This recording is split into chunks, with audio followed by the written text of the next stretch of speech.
So, like, there's zoning laws. Like, if you live within a specific neighborhood or district, you have to send your child to a specific school.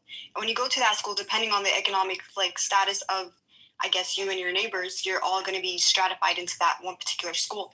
And because statistically and historically, the wealth and how, anyway, that's something else. But depending on where you go in New York State, some schools are majority black, and then others are majority white, and then others are like half and half.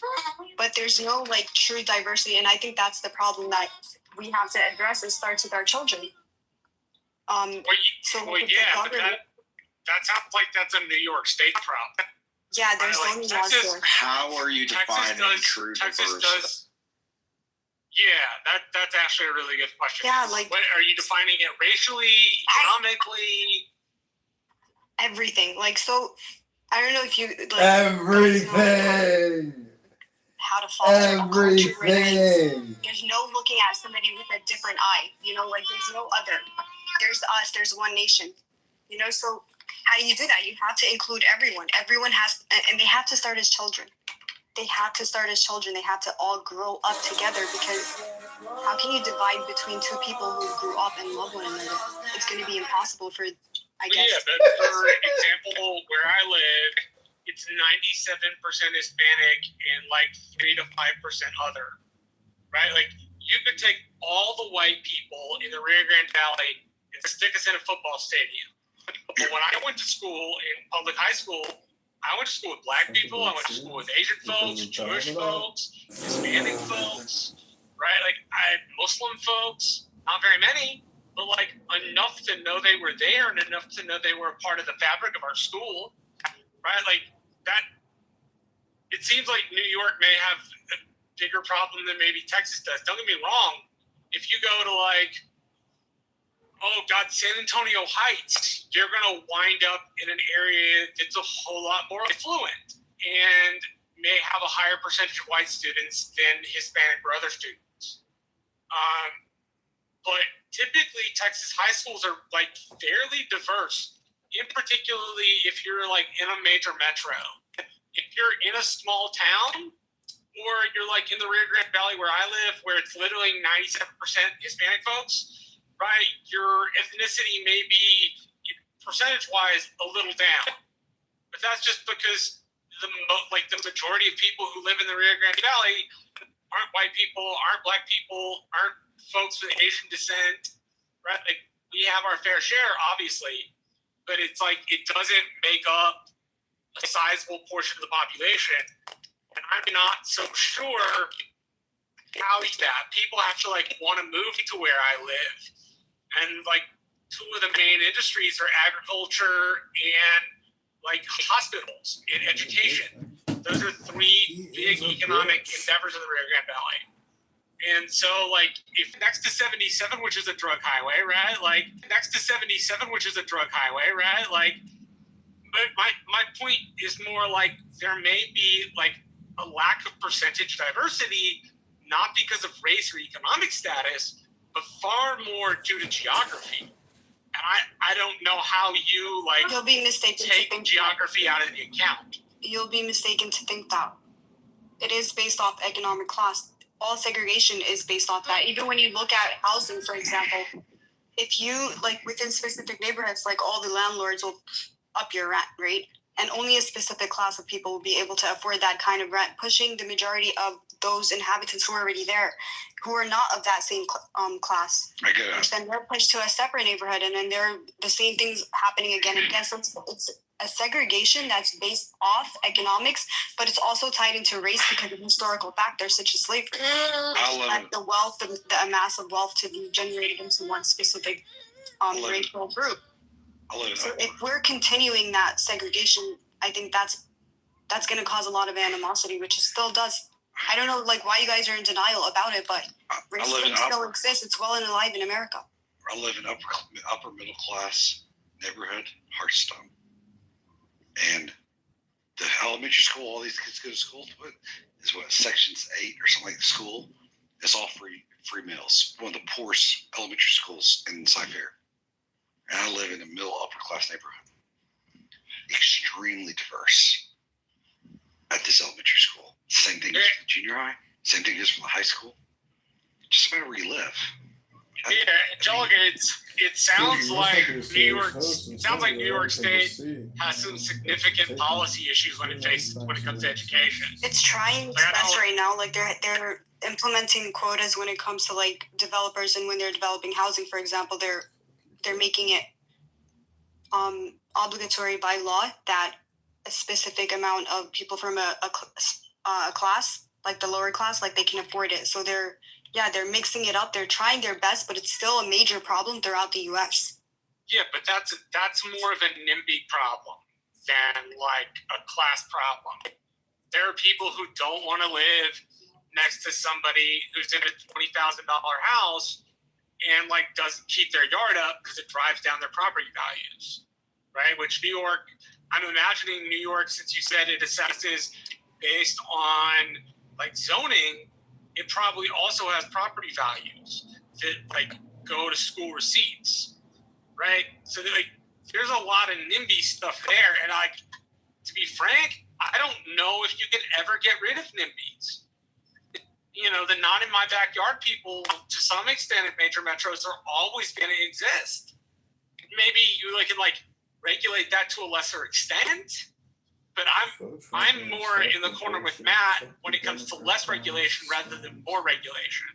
Now, I don't want to tell you what to do. New York should be allowed to make decisions Texas would not make, right? So New York should be allowed to do New York. But at least in our state, we do have issues where it's less diverse. Like I said, San Antonio, Alamo Heights is a very affluent area, and the high schools there are more affluent in class and slightly more white. I don't know to what extent they're slightly more white, but like those big rich places, like those schools. But again, I don't know if you crazy shit to say at the end from the president. I don't think he should have said that. From the president. That doesn't align with Christian beliefs. That doesn't align with Christian values. So I would have advised him never to say those words. Oh, you would advise him. If I had his ear, I would have told him not to say he hates his enemy, because that doesn't align with Christian values. Correct. You're supposed to love your enemy. So, man, Sandy, thank you. You know what the problem is? Thank you for saying that. Money. I've spoken to people like him.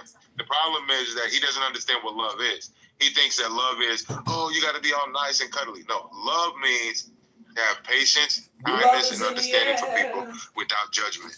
That's what love means. I have love for everybody in this world. Everybody. And that's all it requires. Patience, kindness, and understanding without judgment. And the fact that he thinks love is something else. And he can't understand that you do need to love your enemy the way Jesus said to love people. Not love people lovey-dovey, oh, I love you, come here. No, it's a different. I think that's the problem. He doesn't understand what real love is. I agree. Okay. I agree. And it's refreshing to hear that from you versus, what everyone on the right would just be like, oh, here you go with the echo chamber pointing out Trump's hypocrisy, because that's hypocrisy. Remember the stunt he did with the Bibles and tear gassing everybody in the first term to go to that church, and even though the cardinal of the church called him out as a fraud, he's selling his Bibles, claiming he's a man of faith. I remember that. Total hypocrisy. So thank you, man, for keeping it real. Yeah, the problem with Trump is I think he's on a faith journey, and there's certain aspects he's still not he doesn't have a handle on yet. Because there's no way you would get on a microphone and say, I hate my enemy, when the Bible says, love your enemy. So what you doing? He don't understand that. And I think he's too caught up in his ego to understand that that's not what you need to do. Mm-hmm. That's wrong. Yeah, that's a problem, Infinity. And he's the president of these United States. You know what I'm saying? So all that rhetoric is just not appropriate coming from him. I don't know what you guys think, but I think that rhetoric adds to the flames of division. So I think the problem is that I think what he likes to do, and this is a strategic part of him, he likes to speak to the people's guttural emotion, right? Because he knows that there's a lot of political currency to be gained through speaking directly to the guttural feelings of people. So when you say that, here's Erica Kirk comes out there and says she forgives the murderer of her beloved husband. Okay, that's an example that we all need to strive towards. Love your enemy, forgive your enemy. Okay, I thought. And then he comes out, and he basically crisscrosses her statement. And he come out and say, "I hate my enemies. I can't stand my enemies." That's wrong. That's not the tone of the night. Well, I'm glad you feel that way, and I'm proud of you for not falling into the same crazy shit as what's the guy's name? Stephen Miller? No. Anthony and TC. Well, not so much Anthony. Anthony really doesn't. He really doesn't do that. But TC will fall in line immediately. How did TC explain it? I'm sorry. How did TC explain it? We haven't talked to him about it at all. Well, not about Trump's speech, but we did discuss a long time. Well, it wasn't in this. Was it in this room? No, it was in Patty's room. A long time about Stephen Miller's speech. Well, I had to hear what Stephen Miller it was said. very, very, very, very dark, racist, and he was clearly talking to one group of people. It was very clear. But is he Christian? But Is he supposed to be Christian? He's a Christian nationalist. He's Jewish, you dumb bitch. Matt's in the chat already. He said Matt said Trump never said he was. Doesn't make him a Christian. He was showing the Bible is a great book. I'm done.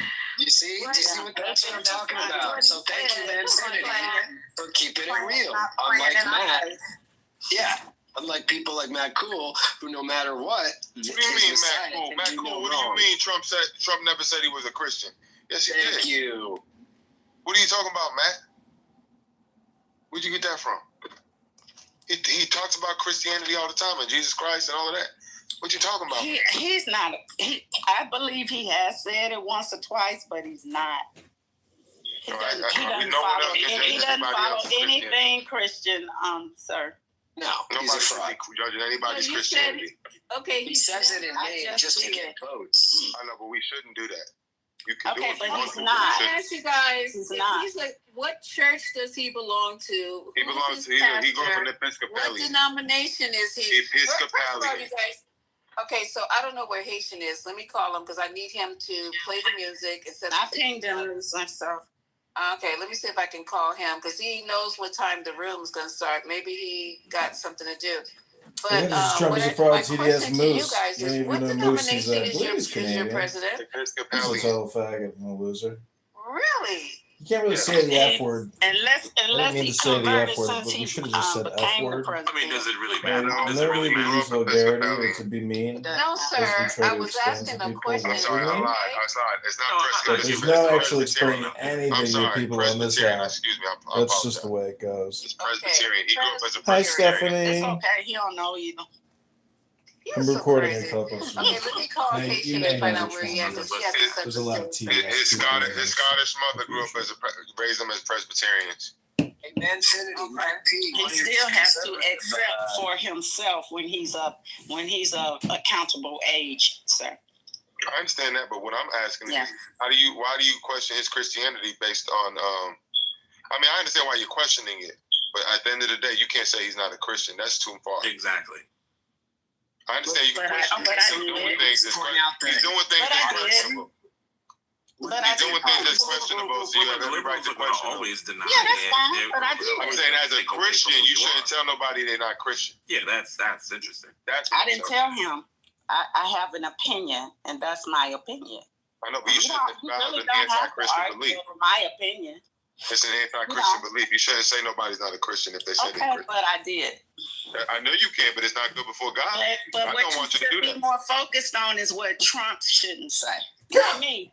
Right. We're just talking about Mike, hang on one second. Mike, hang We're on. talking about the Hang president. on, Mike. I know you hear me. Thank you, Well, Mike. yeah, but I'm saying, Go ahead, Deborah. what shouldn't Trump say? I just respectfully asked you to hold up, Mike. I just want to get a point across. Yeah. I think Deborah will start talking. Before you said this, I get it. I said he's not a Christian. Don't whine some more. And I'll say it, Not and I'll being double Christian. down on it, and I'll do what I want to do because I can. You're not a Christian. Damn. Yeah. That's fine. You think I'm gonna argue with you over whether or not I am? I'm not. But Manfinity, you gotta Whether realize Trump is a Christian or not. Why would you want to do that? Manfinity, you gotta I- understand because that of they're how going you to act. take away anything that Because of Trump how says, he acts. anything that this Shut up. administration Nobody's does, talking to they're you gonna yet, take away. Mike. They're gonna. It's not your turn to talk. I'm talking to Manfinity right now. Yeah, but we're having a conversation. We're having a conversation. Just say this. We're having a conversation. Well, I mean, I was invited on stage, so it is what it is. Mike, you gotta It ain't respect the for you. mods. You weren't invited We're telling into you this this nice and conversation. early. Well, You man, weren't this is invited. not my Absolutely. Respect Deborah right now. You know what's going on. Hey guys, come on now. We just getting started. Everybody's gonna have a good time tonight, and everybody's gonna be able to talk.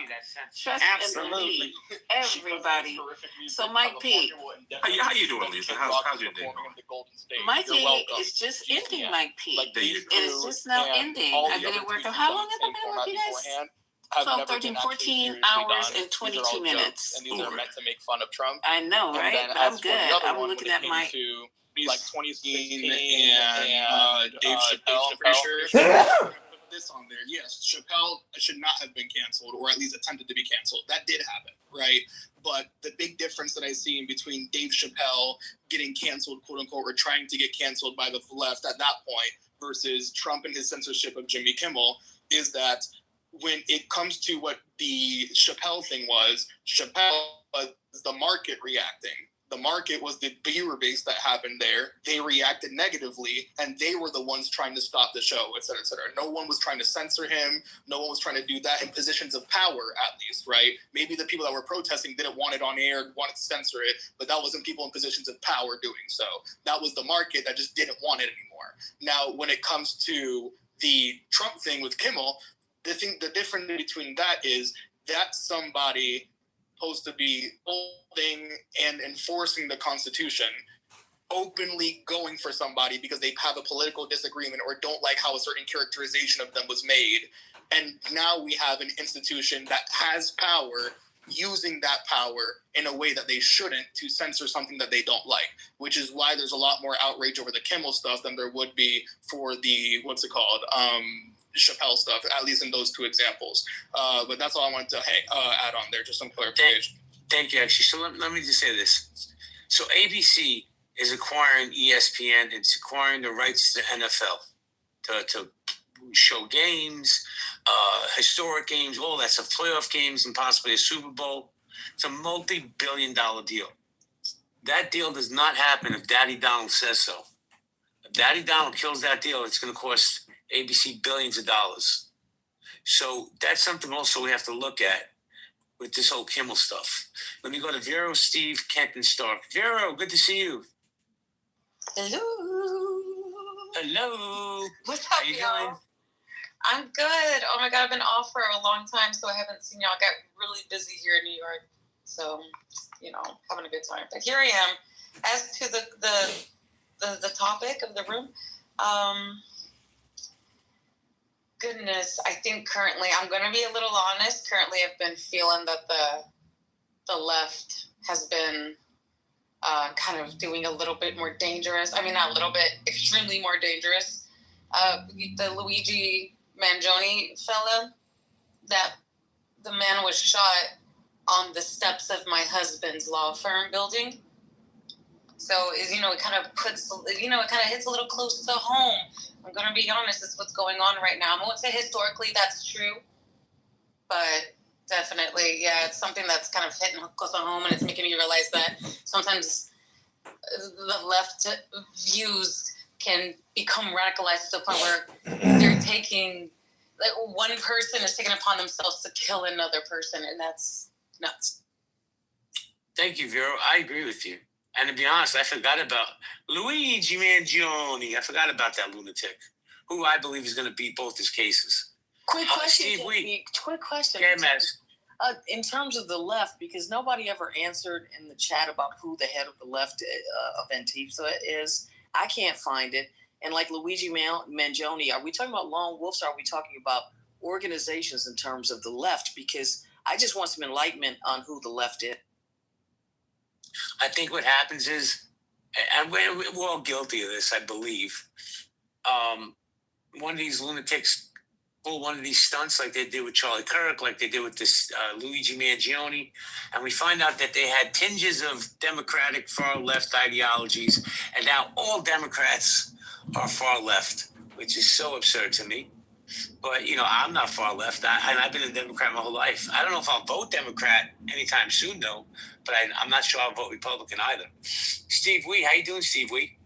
Yeah, I'm doing all right. Hey, this Kimball thing, Sinclair Broadcasting owns a lot of those stations.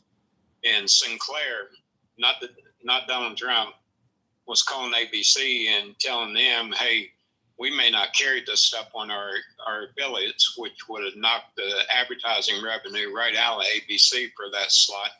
It's already underwater with the money the show was bleeding out. So, there's more to that than just the FCC. And if you look at a map, I looked at one day the location of Sinclair's stations across the United States. It may not always be in areas where, it is like you'd have the demographics, say in LA or in New York. It's not that. And if these guys pulled him off of that time slot, it would have been devastating. So there's that angle to it too. But I think the left is far more dangerous because I was just reading a story the other day where you had a bunch of people show up at ICE detention center, was trying to bum rush your stuff. And, you can just see this. If we don't agree with the law, well, the law doesn't apply to us. It's like immigration during Biden's administration. Well, there's a law there that tells you what immigration is going to be. Well, we don't agree with that law, so we're just going to ignore it. And that's such an inaction, a chain reaction.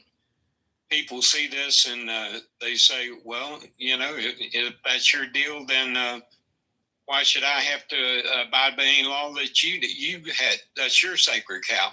And it starts a dangerous spiral downwards. And I just point out this last fact. After Charlie Kirk got assassinated, how many stories did you see looted? How many cities did you see on fire? That wasn't the reaction. Wasn't the reaction at all. And I think that encapsulates the two ideologies right there as well as anything. When one of the rights gets taken out, there's no cities being set on fire. There's no riots. There's no nothing. They go and have a memorial.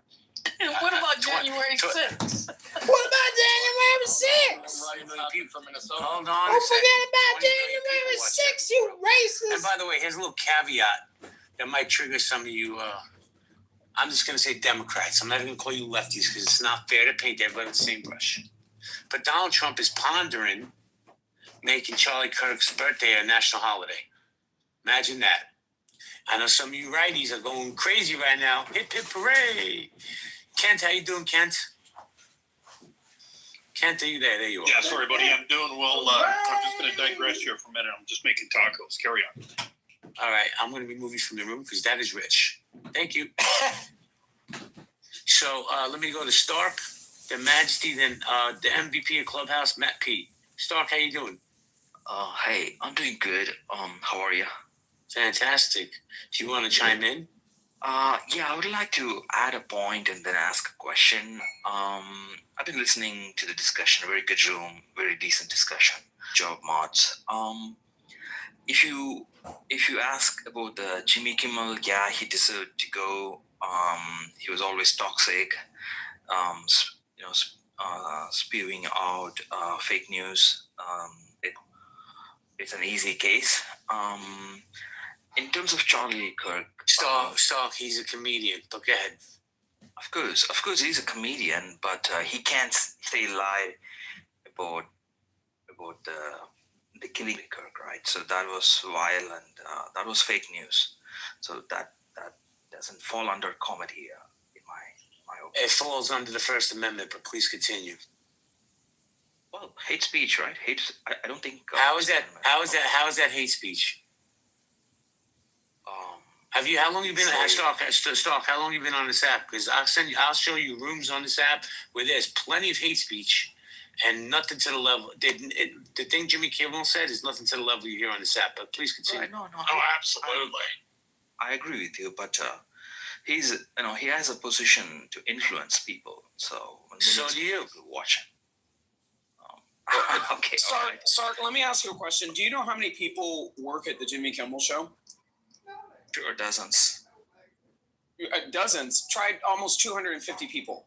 Yeah. So, I mean, when you call for the cancellation of people along, the lines of not even being offensive, okay, you're affecting other people's lives.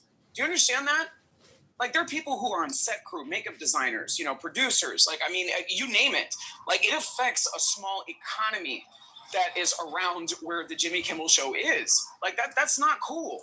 And our president definitely, in his efforts to create more jobs, should not be calling for the cancellation of people and having a production background of understanding how many jobs he's taking people out of in doing so. Especially over comments that, quite frankly, he had a right to say. And I personally, as a Republican, didn't find that offensive. All right, hold on. Marshall, hold on, because I got to address something in the chat. This ass hat, Midas Spade said Juneteenth is a fake holiday. Jimmy Kimmel was trash. Midas, you're more than welcome to come up to the stage. Well, he's not trash because he's going back on the air tomorrow. Hold on. So, it's when the rabbit's got the gun, right? So he's going back on the air tomorrow. And he was responding to me and saying that. So real quick, I just find it real fucking funny that the same people that think that Juneteenth is a fake holiday / a waste of time are the same people advocating for a fucking National Charlie Kirk Death Day. That's a fact. All right, hold on. All right, Jimmy. Yeah. Well, hold on. Midas. Guys, hold on a second. Midas, you can spew your hate in a second. Let Stark land his plane. Okay, Stark, land your plane, please. All right. No, thanks, guys. So yeah, let's agree to disagree on Jimmy Kimmel. I'm not a big fan of him. So, but I mean, I see your point. I couldn't tell. Staffers, but he said something that's totally fake and hateful, in my opinion, because he made fun of a death, and he connected it with ideology in a wrong way, especially when he knows very well the killer was not. You don't think that people have the same perception of Charlie Kirk in his rhetoric? Saying that, Michael Brown was a thug that had it coming. So, I mean, there are grievances on both sides. But you got to look at it. Jimmy Kimmel has a relationship with, what's that Steiner guy that does the talk show in the morning? Howard Stern? Yeah, Howard Stern. They said him and Howard Stern, and there's one other talk racist trash about black people, and that they are prejudiced.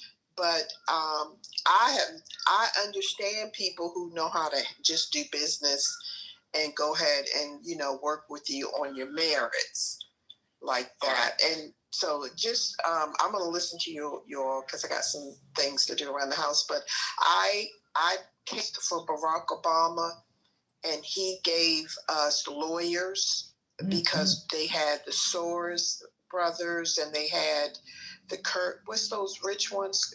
Starts with a K. The coach. They had them watching us because just like with Kirk, they want their verbal agenda to be brought forward to those who can pass the litmus test. I even for my father's funeral had a 65-mile escort by the state police of North Carolina. The left is far more dangerous, even though I grew up in their backyard. I've learned everything about politics from the left because I was a diehard Democrat. Now I vote for the very best person. Right now, the left is just acting out because they didn't get their way. But thank you, Connie. With Charlie being in the backyard of Connie, you gotta please respect my space. I have a queue, and you just jumped in. So land your plane, please. Yeah. I know. I'm trying to yield as people are speaking. So, anyways, I get it. Just land your plane. So moving on. To the Charlie Kirk, I mean, I'm a big supporter of First Amendment, Second Amendment. I have no problem with all that. But unless it offends you, then you're not a proponent of the First Amendment. But please go ahead. no, see, JB, but if you're dragging me back to Jimmy Kimmel issue, he said that the killer is a Trump supporter, which is totally fake. It's a hateful. Who cares? How is it narrative. hateful? Stop. How is it hateful? Who cares what he said? Who cares if he is a Trump supporter or not? People are so hypersensitive to nonsense. All right. Well, again, let's agree to disagree, because I don't think news should be reported in a fake way. He's not a especially news reporter. on He's a sensitive comedian. matters. He's a comedian. Laugh at it. Dismiss He's a it. Move clown. on from it. I mean, he behaved like a total clown. And anyways, Listen, hold on, stop. I'm not even a Jimmy Kimmel fan. I'm a First Amendment fan. Right. All right. Okay. So now let me ask you this. I think this question might trigger a lot more, people. Do you think Charlie Kirk's killer, Tyler Robinson's parents, apparently there was a rifle given by a grandpa it was manufactured in Germany during World Wars. So do you think Tyler Robinson's parents should be charged because they failed to secure the No, they turned him in. And y'all watch too many fucking movies. Like this is crazy. Like the conspiracy theory ilk on this app is absolutely insane. Yes, because you sound absolutely ridiculous. Hang on. You believe in freedom of speech, right? So why can't you tolerate me making a point here? I mean, because you're a little bit long-winded, and I'm asking you to land your I'm not plane. long-winded. I'm not long-winded. I'm asking I've been asking you for question 5 minutes. asterisk. You can ask it in the chat. Majesty, how you doing? Hello. Hello. Would you like to chime in? Yes. Hello, Jay. Hello, everyone. Definitely the correct answer is the far left. At least this time around. I mean, is there not a list of crazy things they're doing, from telling 5-year-olds that they're little boys when they're girl, or girls when they're little boys? Like, that is enough for me. We don't even need to go on. That's fucking crazy. Because, I don't know, like last time I checked, I was born with a vagina. And God forbid a little bitch likes to climb a tree and play sports. Now I've got to dress like a boy.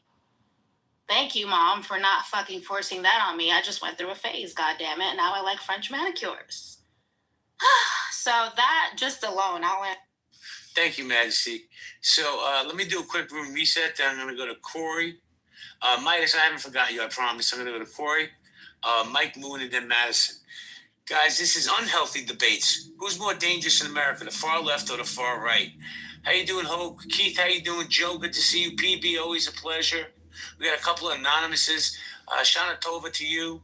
Heidi, how you doing? Tiffany. Uncle Steve just walked in the room. If you have a pink ticket, Kirill, I don't understand you, bro. You come to every space I'm in, but you don't cash in your ticket, you cheap bastard. Jay, Randy, cash in your ticket. Jay, Randy, you got a lot to say in the chat, man. At least cash in that ticket.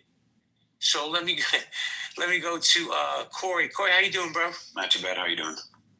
I'd be doing better if you cash in your pink ticket, but I did already. It just isn't. It's showing that I'm busting your chops, bro. The mic is yours.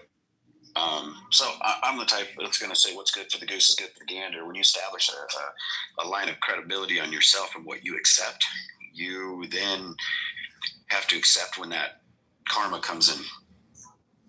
It's in where, and the fact was he used his monologues to mock and laugh and praise the firing of others that were fired for saying things, tweeting things in private conversations even.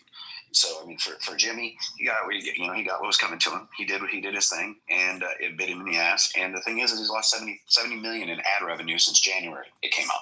It's not going to last long. It is what it is. But Corey, let me ask you a question. I'm sorry for cutting you off, but let me ask you this question. I agree with you. What's good for the goose is good for the gander. But what about all the rhetoric that Charlie Kirk spewed about the Second Amendment? What about the Second Amendment? I mean, which rhetoric are we talking? That he was a big gun proponent and people should have guns, and Yeah. So you don't think that what's good for the goose is good for the gander? And I'm not saying he should have been killed. I'm just saying trying to get your opinion. having guns isn't saying shooting people. So that to me is a big difference. I've got a lot of guns, and not one of them has ever shot anybody. Not one of them has ever shot in the direction of anybody. So I mean, when we look at that, having a gun is very different than turning the gun. When we have the people who, there's two things that I find very ironic, Jay, is the people who are free speech absolutists right now were the ones who literally had Mark Zuckerberg testify that no, he had me deplatform people. He had me silence people. YouTube, same thing. You had another side that literally deplatformed the president of the United States, wouldn't let him be on certain broadcasts. They'd cut him. They wouldn't let him be on YouTube, couldn't be on social media. They literally were the anti-free speech people. Now they're the free speech absolutists. Before, they were the anti-gun, and now they're like, wait a minute, this guy has a Second Amendment right. Yeah. So is Second Amendment right give the right to shoot? No. What it says is you can defend. You can't even necessarily truly defend yourself anymore in some states in your own home. There's people who've shot in their own home and are now defending themselves.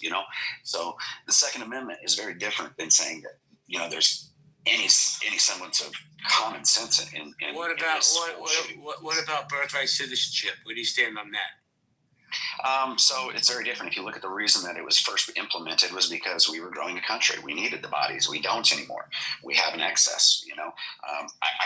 I'll try to find a link, Jay, and I'll just let you watch it later. It's actually from World Bank that did it on global poverty and stuff. It's a very good watch. It's only like a few minutes long, but it's explaining what the USA thinks it's doing and how much global poverty actually increases annually, and there's no way in hell that America can make an impact. So birthright citizenship is no longer really needed when you look at the deficit. When we weren't in a deficit then when we were doing it. Now we're at 38 trillion in debt. We can't keep it up. We're overspending, and we can't keep bringing that in. We can find better ways to do it. There's a tax code. It's called the fair tax. They gave it to every Fortune 500 company that left the country. It's 33 pages long. They gave it to them and said, what would you do? This is how you fix the immigration problem. They said, we'll all come back. You implement that. All operations. Corey, hold on one second. I think Miss Madison wants to engage with you. Madison? No, I'm not trying to engage with Corey because I don't think that I'm going to change anything that he believes or anybody that believes what he believes. I saw something in the chat about when we talk about trans kids, the groomers reveal themselves, something like that Nye said, and that's what I wanted to respond to because supporting trans people isn't grooming; it's basic human decency. I said kids, Madison. I didn't say people. People would imply adults. Respectfully, I'm talking about children. There's no such thing as a trans child, and furthermore, when we talk about trans at all. But I just want to make sure we're clear. I didn't say people. Okay. I said kids. Well, let's be real clear then. It says, I love when the trans kids topics come up, so the groomers reveal themselves when they defend this lunacy. So that's what I was responding to. And being affirming of somebody's identity is an exploitation, it's respect. That's like saying if you support left-handed kids, you're forcing them to be left-handed. It's nonsense. Like, what's really happening is people, they throw the word groomer around to scare people and to shut down the conversation. But facts do matter. So being trans or supporting trans rights has nothing to do with predatory behavior is what I'm getting at. So to use those in the same sentence, if anything, spreading that lie is what actually harms kids because it makes them more vulnerable to bullying and abuse. And if we're going to be concerned about kids, be concerned about these Discord chats, all of this violence that's going on, these motherfucking incels, and all of these shooters that nobody has anything to say about in terms of what's happening with young white men. We should be much more worried about that. When we talk about what's dangerous, a dress is more dangerous than a gun today, which is sick to me. That's why people are dying. And just real quick, hold on, please. Hold on, Nye, I got you. Nye, I wanted to give you a chance to go, Nye. But guys, please respect the one mic policy. Everybody's gonna get to speak. Midas, I'm gonna come to you next. Good. Ladies and gentlemen in the house, I need to make clear, I didn't say anything about trans people. I was referring to the children. And because I spend an unhealthy amount of time on social media, I've seen endless testimonies from parents of trans children talking about their transgender process of their child. Many of them put these children on puberty blockers while they're minors, okay? And for those who have, who are doing active, not selective listening, I want you to think about something real quick. They're putting children on puberty blockers to stunt their growth. Who wants to keep children drugged up on a cocktail of drugs that stunts their growth and keeps them young? To me, that sounds like groomer pedo behavior. I'm not talking about grown adults who are trans-identified people. Those individuals have nothing. You're grown, do you? I'm talking about the children who, in many cases, according to their parents and the scientific community and the folks who are constantly at war with God and nature and biology, and they're surrounded by enablers who put many of these children, aka Jazz Jennings, for example, on puberty blockers. That is abuse, that is diabolical, that is sinister. Who wants to keep children young but pedos and groomers? So when I said, I love when the trans topic comes up about kids and you hear all these folks defend it, I just sit back and let them talk because it reveals who the groomers and pedos are. Who the hell defends putting children on puberty blockers? Like, come on. I actually agree with you. I don't think that children should. So then why you call me out there? If I could finish, because I don't think they should be able to get tattoos. I don't think it should be 16-year-olds getting BBLs. Hell, no piercings whatsoever until you're 18. Nothing that's irreversible. But what I was responding to, there's none of those parents are in this room. So when you say the groomers reveal themselves, nobody's a parent that's doing that in this room. So there's a disconnect between what you said and the conversation that we're having. So I'm glad you clarified that. Thank you. All right, But hold on, everybody. I really need for us to not police people's language and not police people's opinions and not try to frame it because there's no trans people in the room. Then Nye shouldn't be in the chat saying this, that, and the other. Like, are we okay? Like, is everybody all right? Maybe we'll get it in the morning. Like, for real. I'm tired of folks policing because people do selective, not active listening. They get triggered by what Nye says or what people say who lean more towards this side or this side. Now it's, well, no trans people are in the room or on the stage. How do we know? How do we know? Trans people don't fuck with y'all. Stop defending them. Like, come on. All right, everybody, take your breath. Jordan, hold on. No, not yet. Okay. I'm going to come back to you. MG, you try to jump in, MG? Yeah, I was just going to add on to what Nye said. What about, my comfort level as the parent who has to deal with the aftermath of this and this conversation that I was not prepared to deal with at 5 years old? Like, do my rights matter? Like my husband, my rights, my comfort, my religion? Like, where is that in this conversation? Well, not if you're Muslim. I'm not Muslim. I'm Christian. Well, yes, right? religion matters in America, yes. PT. I mentioned that earlier. Guys, hold on, everybody, hold on. That's all I wanted to say, JB. Like, what about my comfort, how my husband and I feel, how we were uncomfortable, how we were annoyed, how we were not prepared to talk about gender identity, gender expression at 5 years old in kindergarten. What about that? I'm sorry, I thought you wanted it. Madison, did you want to rebuttal that? Yeah. Then I have to go to Midas. No, I just wanted to say, I mentioned that earlier, MG. Of course, you should be comfortable as well. And the same people, and not that it's the same thing, but I put it in the chat, during segregation, when Ruby Bridges came to school, there were a lot of parents that were uncomfortable too.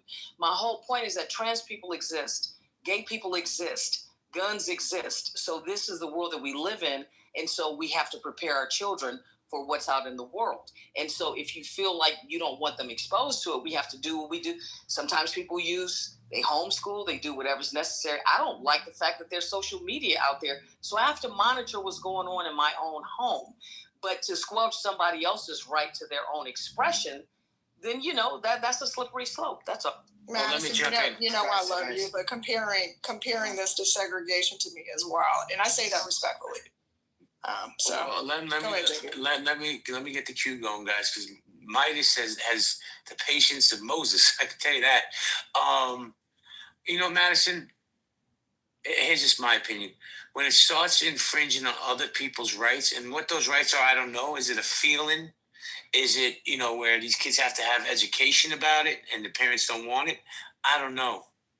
But, I think we've become, and it's not anything against any of the speakers. I think America has become hypersensitive to every issue, race, trans, politics. We're so hypersensitive because we pick a side. Midas, how you doing, Midas? Thank you for your patience, man. No problem. Midas, so you there. Yeah, thanks, brother. Thanks for allowing me to speak. Thank you for coming up. Okay, cash in your pink ticket, please. Go ahead. Already cashed in the ticket. But on what I said earlier, Juneteenth was basically a fabricated holiday. They brought it up recently. I think it was a byproduct of the 1619 project, just a fraud in the first place. Now, the interesting thing just now is that when we talked about the trans thing, yeah, it is groomers. You can't talk to children about sexuality without calling yourself at least some kind of PDF. I remember back in the days, there used to be billboards and things that people would talk about. If anybody talks to you about sex, then they're sick. They're sick in the mind. And this is the problem. The Democrat Party has become extremely sick. And we're seeing it. Not only are they the face of violence, BLM, Antifa, all these other radical organizations that have been coming up and attacking the people. I mean, just now, Charlie Kirk was murdered. And where do we get from the left? Oh, he deserved that. The bullet should have been for Trump. This is what we're getting from the left. They're sick, genocidal, transsexual affirming weirdos who are trying to force and imprint sexuality upon the children. I think it's sick. I think I'm very glad to see the collapse of the Democratic Party. Thank you for allowing me to along. Thank you, Mike. Thank you for your patience, man. I know some of these topics, man, we get derailed. But one thing I will say, the Democratic Party is definitely in shambles, right? I think they're on life support. And these midterms that are going to come up next year, it's going to be very interesting whether they're still going to be around in 2028 to even make a dent. I don't care. I don't really care who the candidate's going to be. If they don't get their shit together and start focusing on their party and their principles that they built that party on, the Democratic Party is going to be gone. I believe that. Mike Moon, how you doing, Mikey? Oh, I'm good. Thanks, man. Hey, my instincts tell me that hyperpolarization on both ends of the political spectrum is what's tearing our country apart. I think it goes back and forth. I think in the last, 15 years ago, the far right was the problem. I mean, I was looking up the research recently, and far right was responsible for a major amount of the political violence that was occurring 15 years ago. However, in the last year, this year specifically, it's completely flipped. The far left has been responsible for almost 100% of the political violence that's been accounted for this year so far, according to what I was researching. So, I want to say that it's the far left is the problem today. The far right might be the problem 10 years from now. Ultimately, it's hyperpartisanship and extreme opinions that on both sides of the spectrum that refuse to accept or see the other side as human beings. So the less that we are willing to find common ground and the more we want to stand on our laurels and demonize the opposite side, the more danger our country is in existing in the future as a whole. I've said it many times, the United States of America, we don't have a common culture like other countries do to hold us together. If we lose patriotism, we're already losing some kind of shared belief in a God. If we don't have patriotism, we don't have belief in a higher power as a people. We don't have anything else in common. And it's unique to our country being as diverse as we are, the experiment that we are. We're kind of the first and biggest of that type of experiment. And if we stop believing in our government completely and we lose all of our patriotism, and then we also increasingly become less religious in general. And I don't mean Christian, I just mean whatever you want to believe in still, but having some kind of greater authority to answer to, then as a country, we're going to collapse because we're no longer united, we're individuals. So right now the left is the problem. And like I said, the right will be the problem again someday. But overall, it's hyperpartisanship, in my opinion. Jay, can I pop in real quick? 30 seconds, and I have to go to XG and Jordan. Go ahead. Perfect. A couple things. The right and left leaning stuff was really checked into. ADL does a lot of this, and there was some real discrepancies on how they come up with the labeling things left and right. There were some deaths that happened at some of the riots and protests of the Summer of Love. They put those as right leaning when they weren't. They were part of the protests and riots. Another thing is not much of the conservative value. None of the conservatives are going to align with the far right extremist racist. They just don't, but they still lump those into the right. However, the far left, which this is coming from an Islamic leader, extremist leader, he says, find me somebody that ever voted conservative that's an extremist, a Muslim that's an extremist. You won't do it. They don't vote right.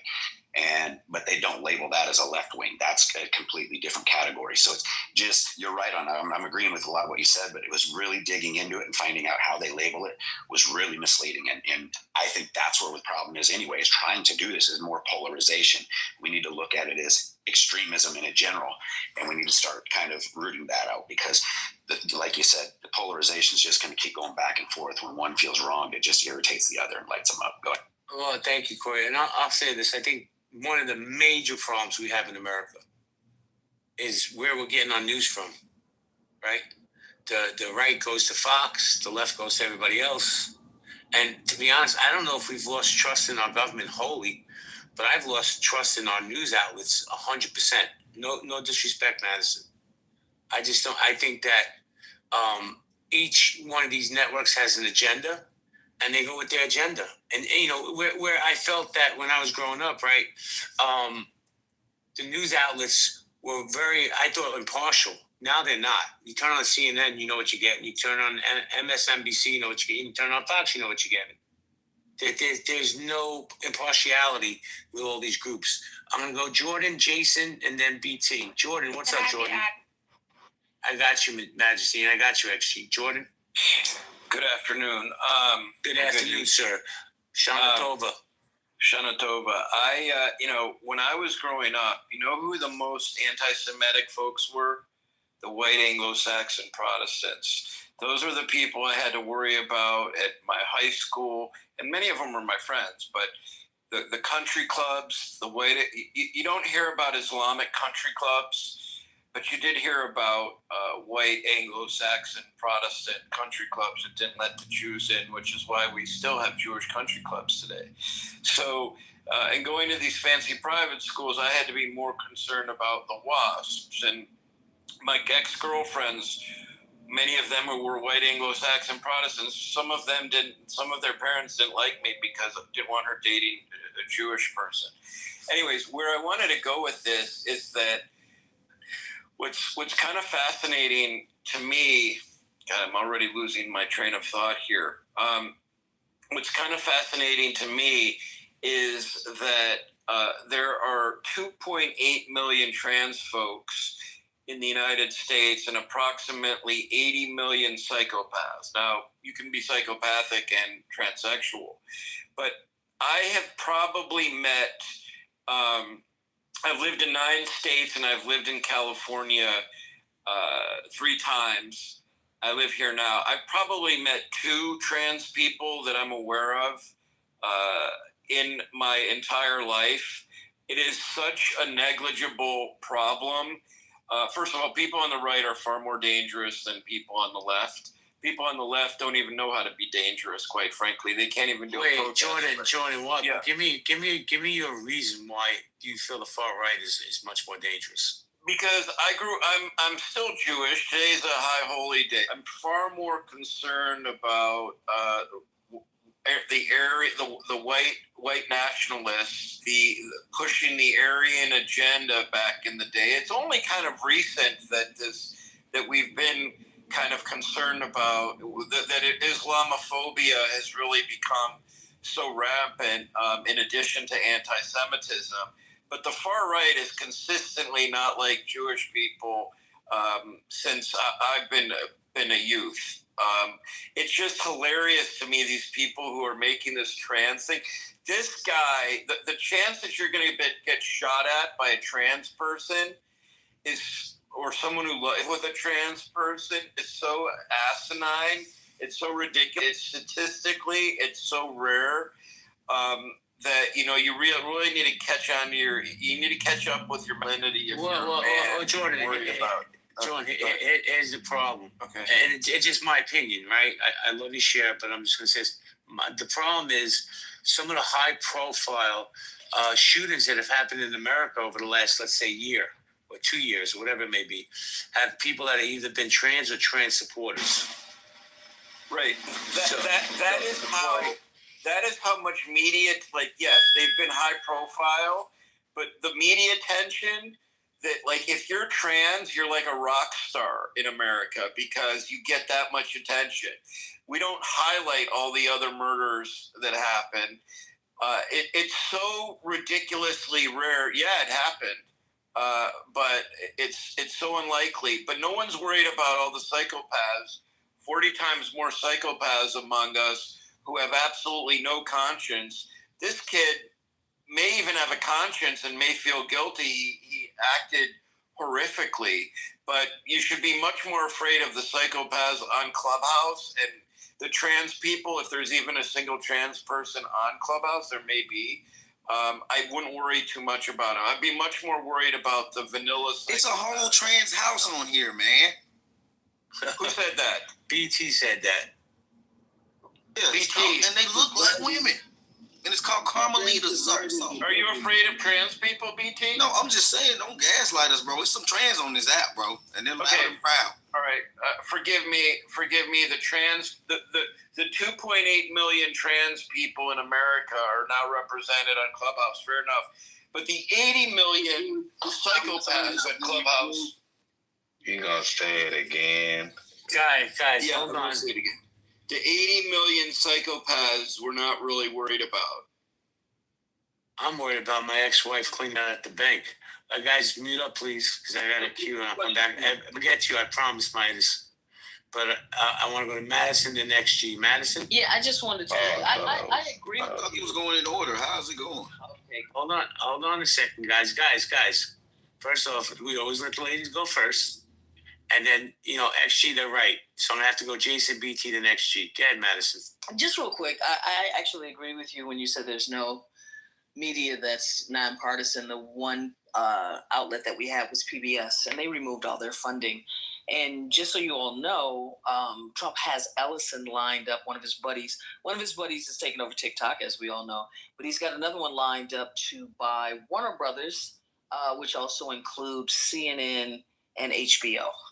How interesting is that? I didn't know that, Madison. Thank you. We're gonna go. Hold on, Connie. Oh. Connie, hold on, please. I got you. We're gonna go Jason, BT, XG, Connie, and then Simon, and then Majesty. Jason, how you doing, man? Good, man. Appreciate you. Thank you for your patience. Yeah, for sure. So to the media point that you made, you're definitely right. You know about the partiality. But in 1948, the Smith-Mundt Act is what made news more impartial, and certain reporting was only for foreign audiences because they wanted to influence foreign audiences to see America a certain type of way, look at them in a positive light, but they didn't want to have the same type of programming, which would be more pointed for domestic audiences in the United States. That was changed in the Smith-Mundt Modernization Act that got signed by Obama in 2013. That is when reporting changed. That's why it's not coincidence that the Clinton-Trump election was the first time you've seen that type of news coverage as far as the mudslinging from both sides on the extreme level.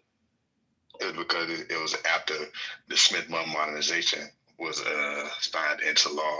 So the way, the polarized way that they report in mainstream news now is really an Obama thing. It really kind of came from the left, them signing that into law. I tried to get a vote count, by legislators to see if I could see, which side was really supporting it. But I give that to the left just because Obama signed it into law. And with the extreme reporting that you get on both sides, it has radicalized people on both sides. So, I mean, you can take that however you want to take that. It's a lot of contributing factors, but this is why a lot of people watch independent media now versus mainstream media. Because the independent people who have their own stuff, they got their great setup. They're just as knowledgeable as, you know, the people that was coming on mainstream TV. They're watching them more. But all that got kicked off when 1948 law around reporting the news, you know, got changed in 2013. Thank you, Jason. Great share. Appreciate you. Then go BT. BT, how you doing? Hey, good evening. I'm doing well. How about you? Good evening. Doing fantastic, sir. The mic is yours. Thank you. Who's more dangerous in America? Far left or far right? Well, you know, JB, I'll tell you. The answer is y'all are equally dangerous.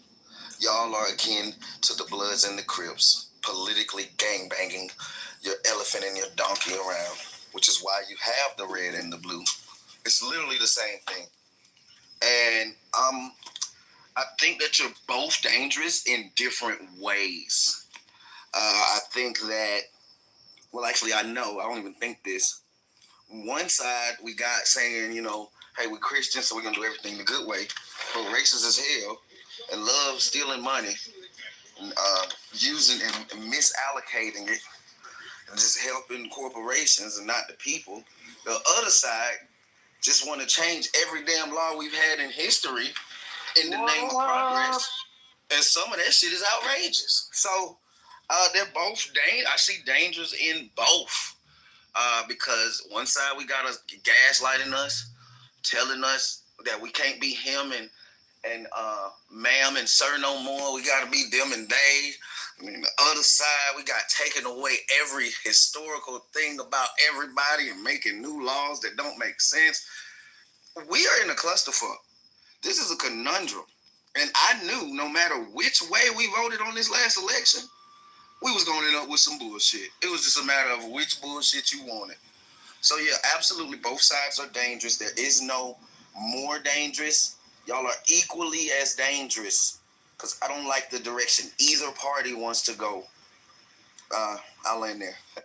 Thank you, BT. Great share. Appreciate you. We're going to go to Connie for a quick minute. Then we're going to go to XG, then Majesty and Simon. Connie? Connie, are you there? All right. XG, the mic is yours. Thank you for your patience. Yeah, so there's a couple of things I want to comment on. One, I just find it kind of funny for you specifically, JB, when you made the point about media and they love to paint these narratives, et cetera, et cetera. And then right afterwards, when someone else brings up a point about the shootings being statistically super low, your response is the media talking point, which is part of their agenda, which is, oh, but look at how many trans people have been in the news in the last year when it comes to mass shootings. Yeah, because the news' agenda was to highlight those shootings and push it out as much as they could. Because guess what? There's a ton of others, hundreds of other shootings that happened that year that weren't by trans people. But we didn't see the news on any of that. Why? Because of the same reason you just gave. So that's a part of the media play that you fell for, which is the amount of highlighted trans people that are being shooters, quote unquote, even though statistically, one, they're less than 1% of our population. Two, the fear about trans kids as if there's 1 in 3 trans children in every pre-K is not true because the majority of trans people, and they're less than 1% of the population. So if you're worried about your kid going into a class with a trans child in it, you have more of a chance of getting struck by lightning than that happening at this point. So unfortunately, this big fear mongering and this giant little, pearl clutching that's going on is extremely performative. And I'd rather people just say, fuck the LGBT with their chest than try to play it as if they're... Hold on a second. Let me give you just a smidge of pushback. Just a smidge. What I said was the high-profile cases that have been spread all over the news, right? And every high-profile case, not every, but a good majority of them. Hey, look what the fuck's going on? Look what the fuck is that? Someone says, majority of trans... Can I finish? To grooming? Do you see what the fuck is going on? XG, hold on. Let me finish. Motherfucker just accused me of grooming in chat. What are we talking about? Hold on. Okay. Well, XG, I see you're emotional tonight. I like you, but I'm not going to have you gaslight my room. Somebody says something to you, you got to just man up. It's serious. bang with them in the chat. But the point I was making was the high-profile cases are either trans people, right, or trans supporters. So my thing was, it's the media's fault. This is why they're putting these people on Front Street. But before I continue, I have to say Shana Tova to all my Jewish friends, my Jewish brothers and sisters in the room. Chag Sameach.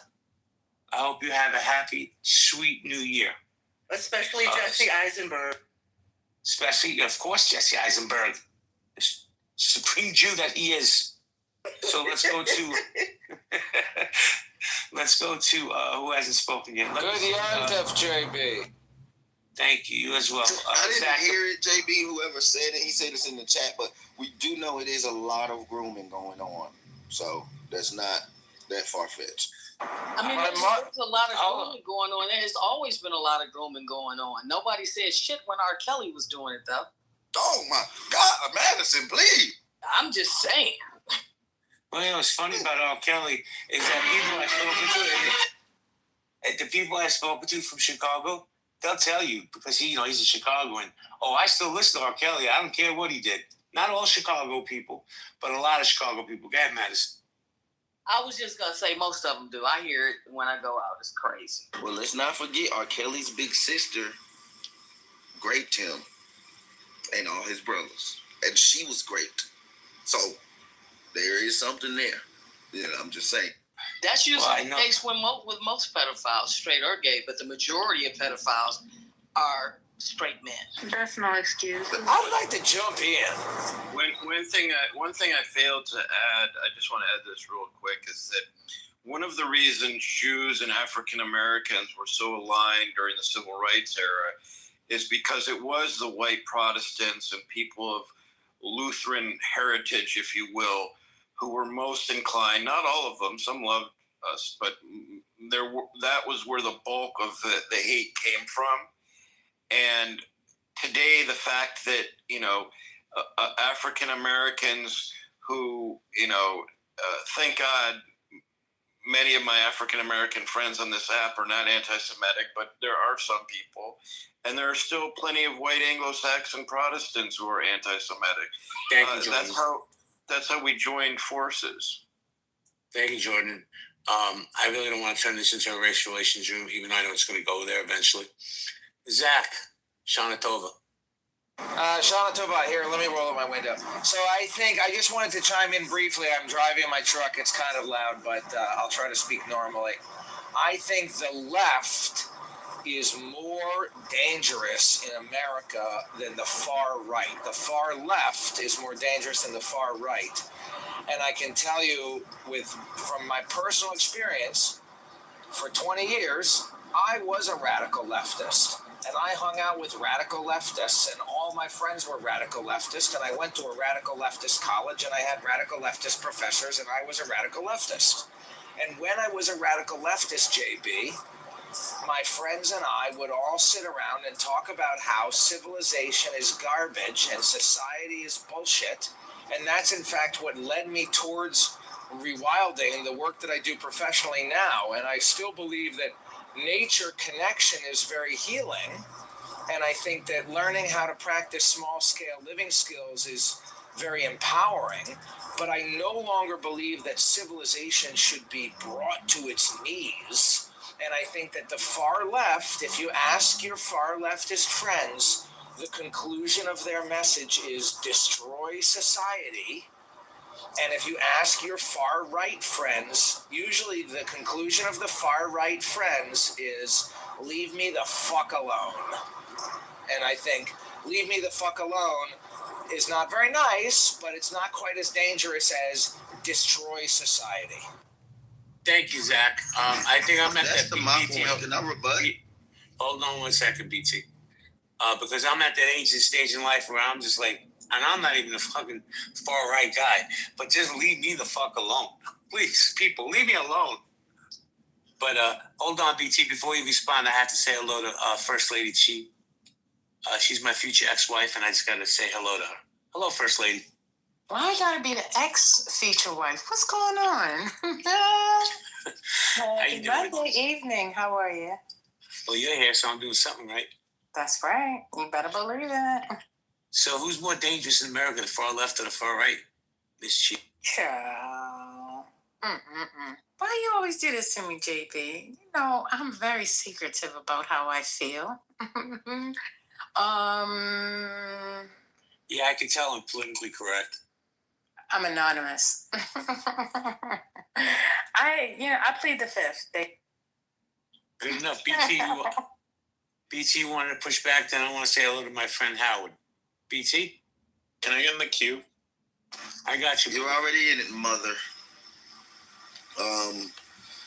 Yeah, my friend. I'm gonna have to push back on you because if people just wanted to be left alone, they wouldn't have done environmental racism to folks and wanted to come in and change everything. They wouldn't have stolen land with eminent domain. It's like, bro, you want to be left alone, but you're messing with everybody else. And so that's my issue with that part. And again, I'm not the left because you were spot on with that part, but you can't. I just see a lot of bias in a lot of y'all views. And me being independent. Well, I don't know if colonialism is a right wing or. I am not done, sir. And I don't know if maybe because I'm an actual independent, not a fake one. I literally don't like neither one of y'all sides. I can literally say that a lot of you will talk shit about the other and completely ignore your own. And it's like, bro, it's a gaslight. It's biased as heck. Y'all got to stop that shit. That's all I'm saying. BT, let me ask you a question real quick before I go to Majesty and Howard. I'm a lifelong Democrat. I'm very disenfranchised with my party right now. And I won't vote for him anymore. I won't vote for a Republican. Would that make me an independent?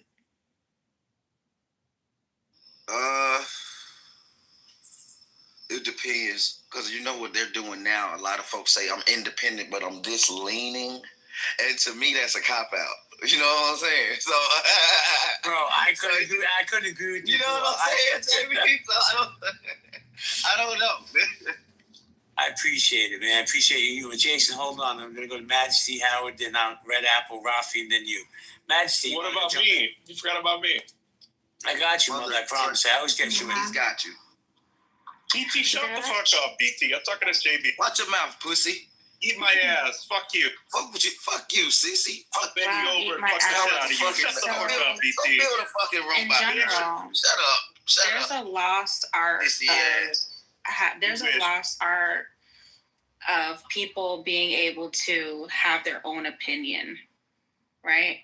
People assume just because, for example, because you're Black that you love gospel music and collard greens and fucking chillins, okay? And that you go to church on Sunday and that you know, but you might hate God and be a fucking atheist. Time out. Is this true? Yes. I'm sorry.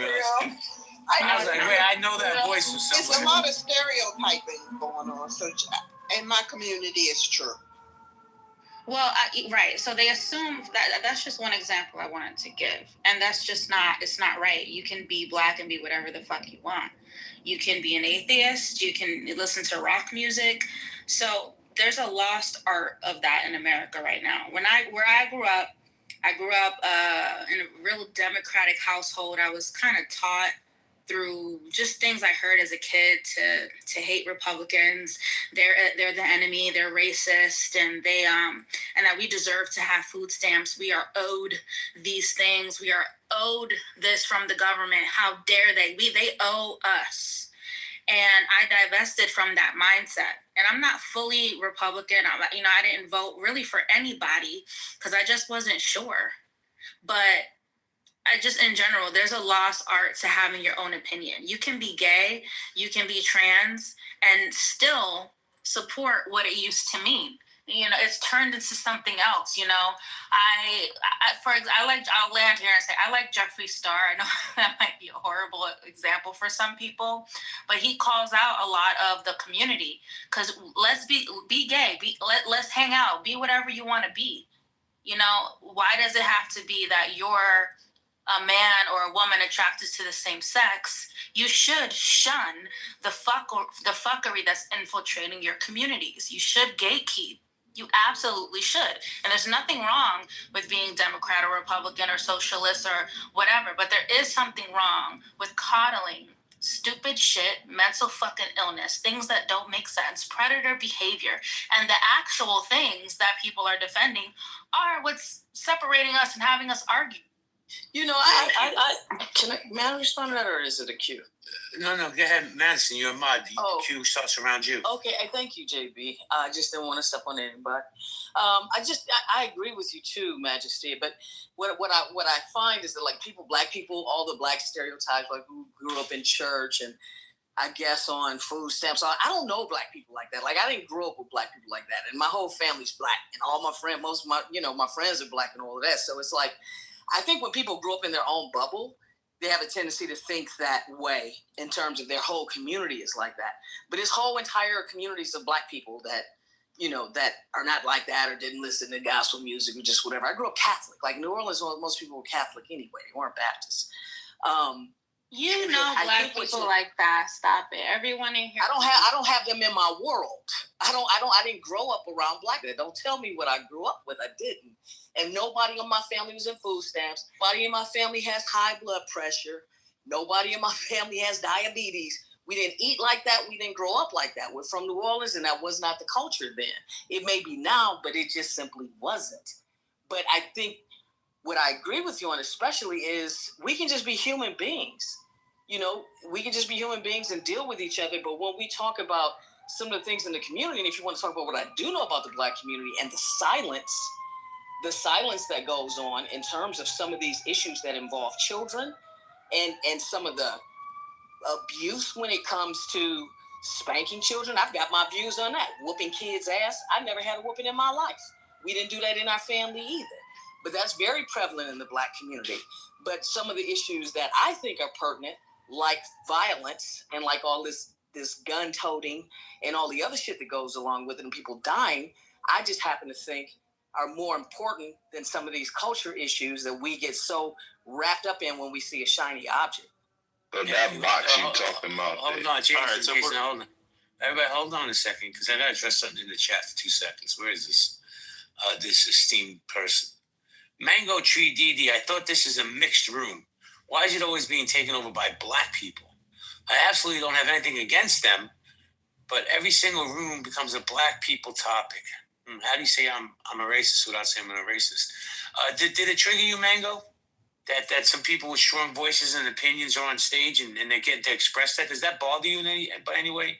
Because if it does, there's the leave quietly button. Hold on, Jordan. I have to guys, you gotta let me get to the queue, then we're gonna go popcorn style. Because if I don't get to this queue, I can promise you mother's gonna start screaming at me. Facts. So, see that? I think we all know that's a fact. So let me go to Mother, then Rafi, then Connie.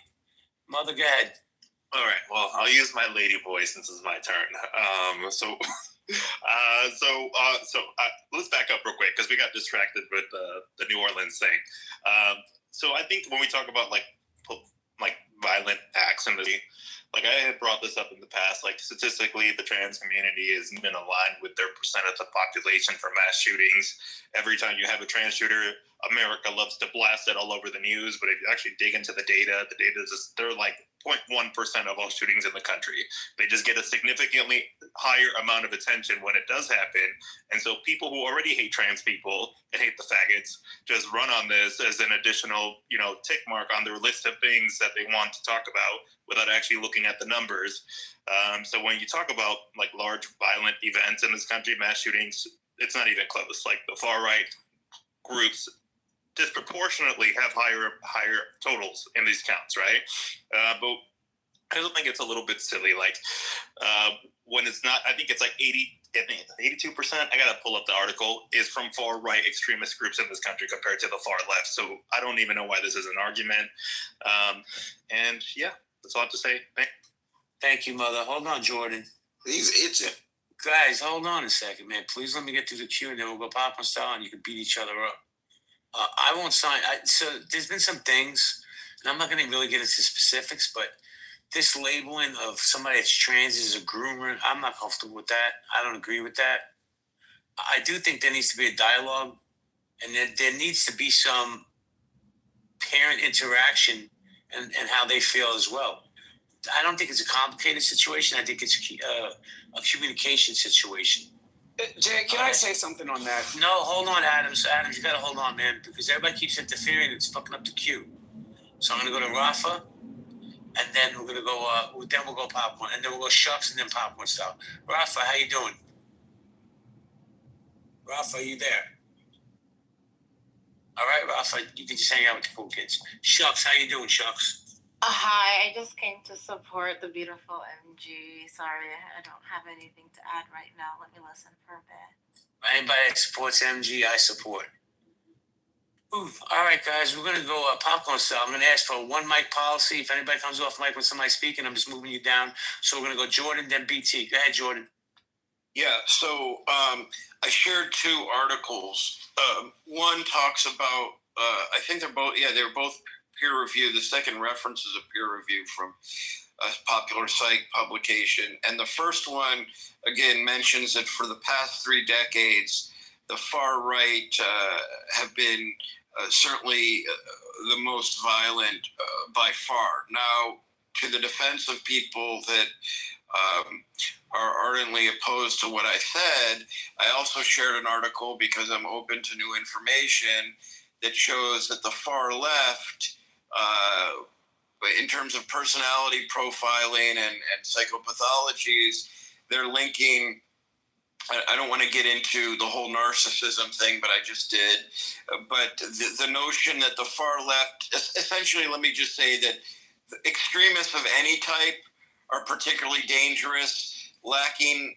What's kind of notable about the second one is that the far left, and this may also hold true for the far right, but the second one said that the compassion that you might expect from the far left and the altruism as a characteristic that they were looking for as some correlate does not exist. So in other words, if you're far left and you're extreme and violent, just like the far right, you probably lack the altruism that might be expected of you.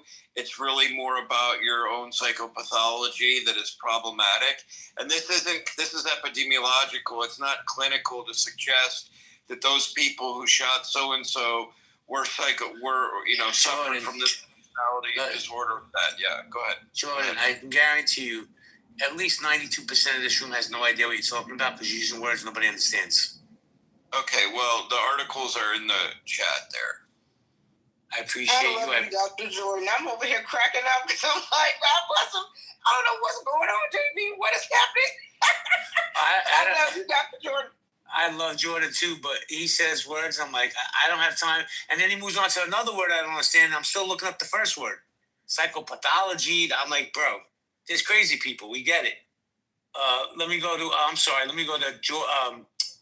Adams and then BT because Adams has been patient. Adams, BT, I got you, but Adams, he asked me earlier. Get Adams. Oh no, I just wanted to comment. Are you in the bathroom? No. So I just wanted to comment on the trans women thing. Like, it's crazy. Like, I feel like people have kind of gone off this ledge of sanity where, the sun comes up and they want to blame trans people. Like, I'm not the biggest fan of the trans community, but at the same time, if you're going to have a conversation about gun violence in America, I would start with young, disgruntled white men. People need to stop pointing the finger at trans people. Thank you, Adams. BT? Hold on, Corey. I'm going to come to you. No, Corey, go ahead, because he's bouncing off of Adams, so I'll allow it. Go ahead. You sure? Yeah, Corey. Okay, so I know someone that's post-op trans. It was with them when the Leah Thomas thing broke. Absolutely pissed. Doesn't think it's right. Jenner doesn't think it's right. They spoke about the movement that's the far left, we'll call it, in that demographic, and there's a divide. They do not agree, and this is this person's words. Post-op person literally said, those people are fucking it up for us all. And they're right, because this person lives their life as they live it. They don't care. They're not pushing anything on anybody.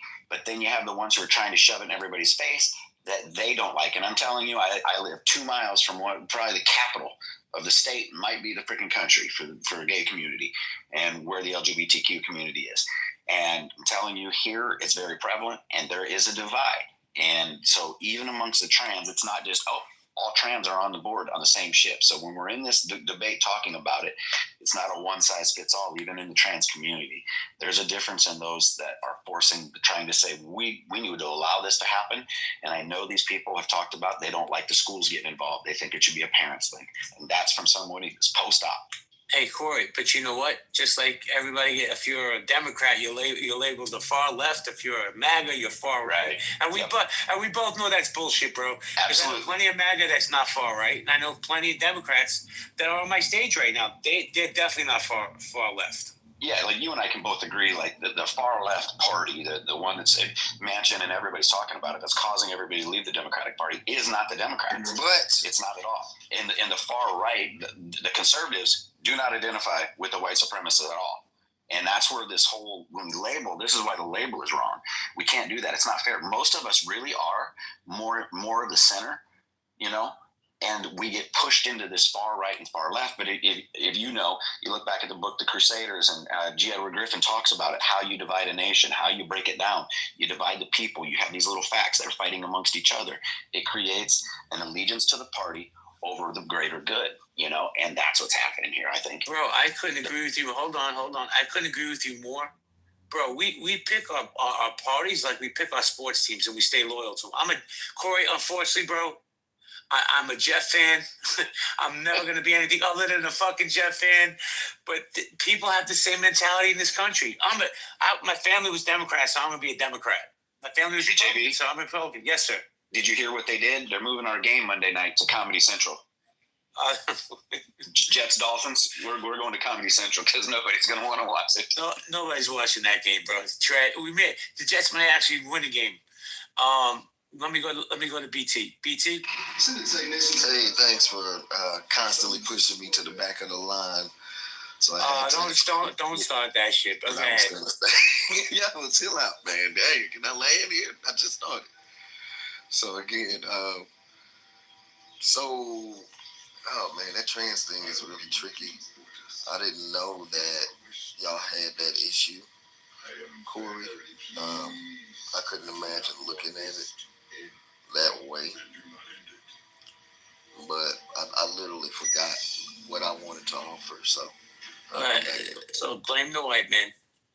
Madison. Well, you know. BT, by the way, BT, I really like your energy. I do your follow, man. I think you're cool as fuck.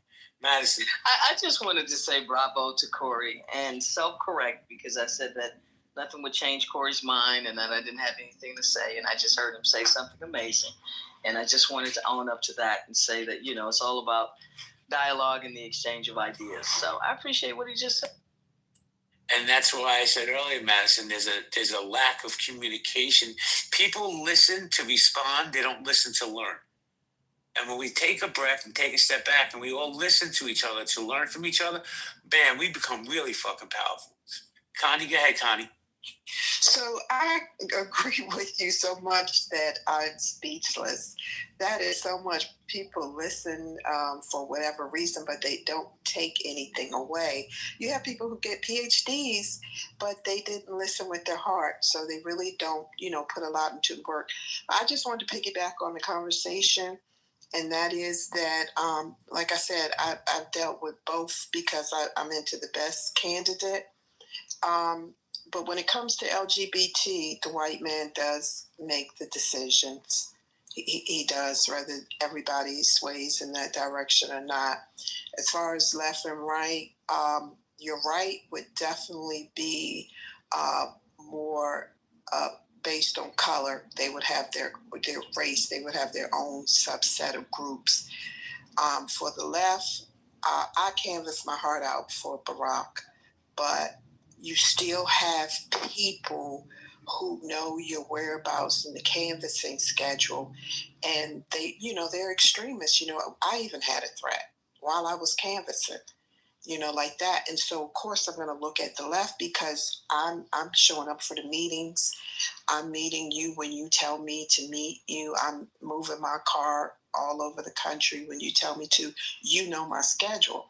And so with the left, all I can say is nobody's safe. And as far as big media, Trump has been reduced down to they have to send calls to your cell phone because of big media. So that is why he is really liking the fact that people are getting into Rumble and Warner and Chappelle. You know, they're thinking about merging or selling like that. And so, yeah, and lastly, Charlie could have, I don't think he was going to live that day because he was in a heavy left territory. And they should have billed him for the protection or something. But I was looking at YouTube while you all were talking last night, and they said that is how Turning Point operates. They no fee when they're ready to make a move. They're gonna make a move. I yield my mic. I'm getting ready to hop in the show, listening for the rest of the night. Thank you, Connie. Thank you for your share. A couple of things. I just want to push back a little bit. I believe Utah is a very red state. He was offered by a security team about a month before he was assassinated. For them, they suggested to him to put a bullet-resistant glass around his tent, and he turned it down. He said, "I'll get back to you." He never got back to them.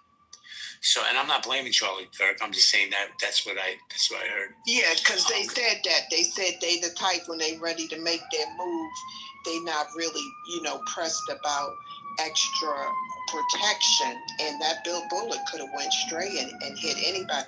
And see, I didn't know that. I didn't know that at all. No, because I've gotten more protection than that on a good day. So, but they said that's the plurality of what you just said of the movement, because she's a real living person. Turning Point by Charlie Kirk now. Thank you so much. And he also wants to work. What do you guys think about? He wants to work with Black people. He contacted Smiley Davis just before he died, and he wants to talk about, the state of America with the broken homes, because you can build a strong nation on family and good friends.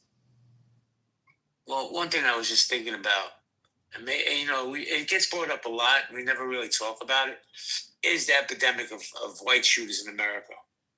The person that tried to assassinate Donald Trump in Pennsylvania, young white man. I don't know if he was in college or had finished college, but he was a college-age kid.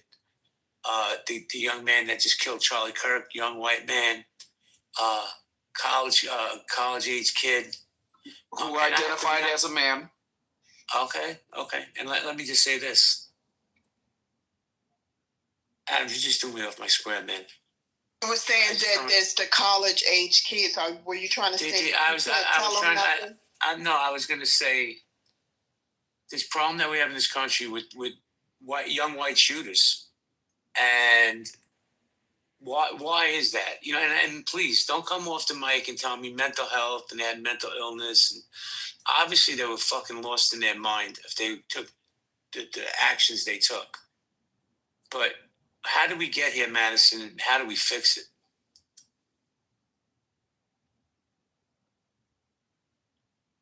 Madison, are you there? Okay. Yeah. Did you say something to me? I'll be right back. Yes. What did you say, Jay? I was saying that the young man that tried to kill President Trump in Pennsylvania, the young man that just killed Charlie Kirk, there is a problem. And I, you know what? I've never had this, Madison, I never had the conversation. Why is there a problem in the white community with gun violence, especially amongst young white men? Can I push back on that? Can I finish? Thank you. So, you know why I've never had that conversation, Madison? Because I don't know, I wouldn't even know where to begin or how to unfold that. So, Madison, why do you think there's a problem? Then Barry's very hyper to jump in. Yeah, I just wanted to say that's a little above my pay grade, but I have been aware of it for at least a couple of years now. And as young men, and part of it is the fact that, we're a patriarchal society, but roles have changed. Women are becoming more and more independent every single day. And what I'm hearing is that men don't exactly know what their roles are. The incels are talking to each other online. There's also the 4B movement in Korea, where women have just disavowed men. So I think it's, partially a gender thing. But the biggest problem with it is that we aren't talking about it. Like, the first step is awareness, right? And they keep reframing this stuff. I'm sorry, I'm at the gym. They keep reframing this stuff like it's the the same thing and keep us looking at other stuff while people getting shot. And maybe had that been the focus instead of DEI and all the other buzz things that are being talked about, imagine if that's what was being talked about, on social media and some of these pundits and some of these podcasters and everything else. We might have been able to prevent some of this stuff, but unfortunately, it has to get to this point. Smirkanish talked about it for the first time. I heard him talking about it on his show, but there's some articles out there. So I think the first part, JB, is just fucking admitting it's a problem, and then after that, we have to do as a society. It's definitely. Can I put in? You just did. Can you cash in your pink ticket? Yeah, Barry, the mic is yours. I mean, you don't got to be a dick, but okay, I won't be. Okay. Carlito, how you doing, Carlito? Off to Google. I'm good. How are you? I'm good. Do you want to chime in? Yeah, okay. I think I'm just going to address the title shortly. I don't think it's a far right or far left problem. I think we are funding genocide, and that genocide is coming to the youth. So the youth mind is fucked up. It's not a white or a black thing. I think it's an American problem. Inherently, we are funding live genocide right now. So it's driving all of us crazy. All American, left, right, young, black, old. So until we solve our foreign problem, we're gonna have more problem domestically. And that's my thought. So I say this humbly as a black immigrant. So we have a foreign policy problem, and that's what's coming domestically. Thank you, Carlito. Before I go, Corey, I see you, Corey. Hold on. BB, you wanted to say something. I saw you give him the X. Why'd you give him the X? BB? I must have stepped away. Go ahead, Corey, and then we'll go to rumor. So I think what we've got is we have an elected leadership issue here. We have people in politics. Good example of it this week was the Cory Booker and Kash Patel. We bring people in that both positions should be respected.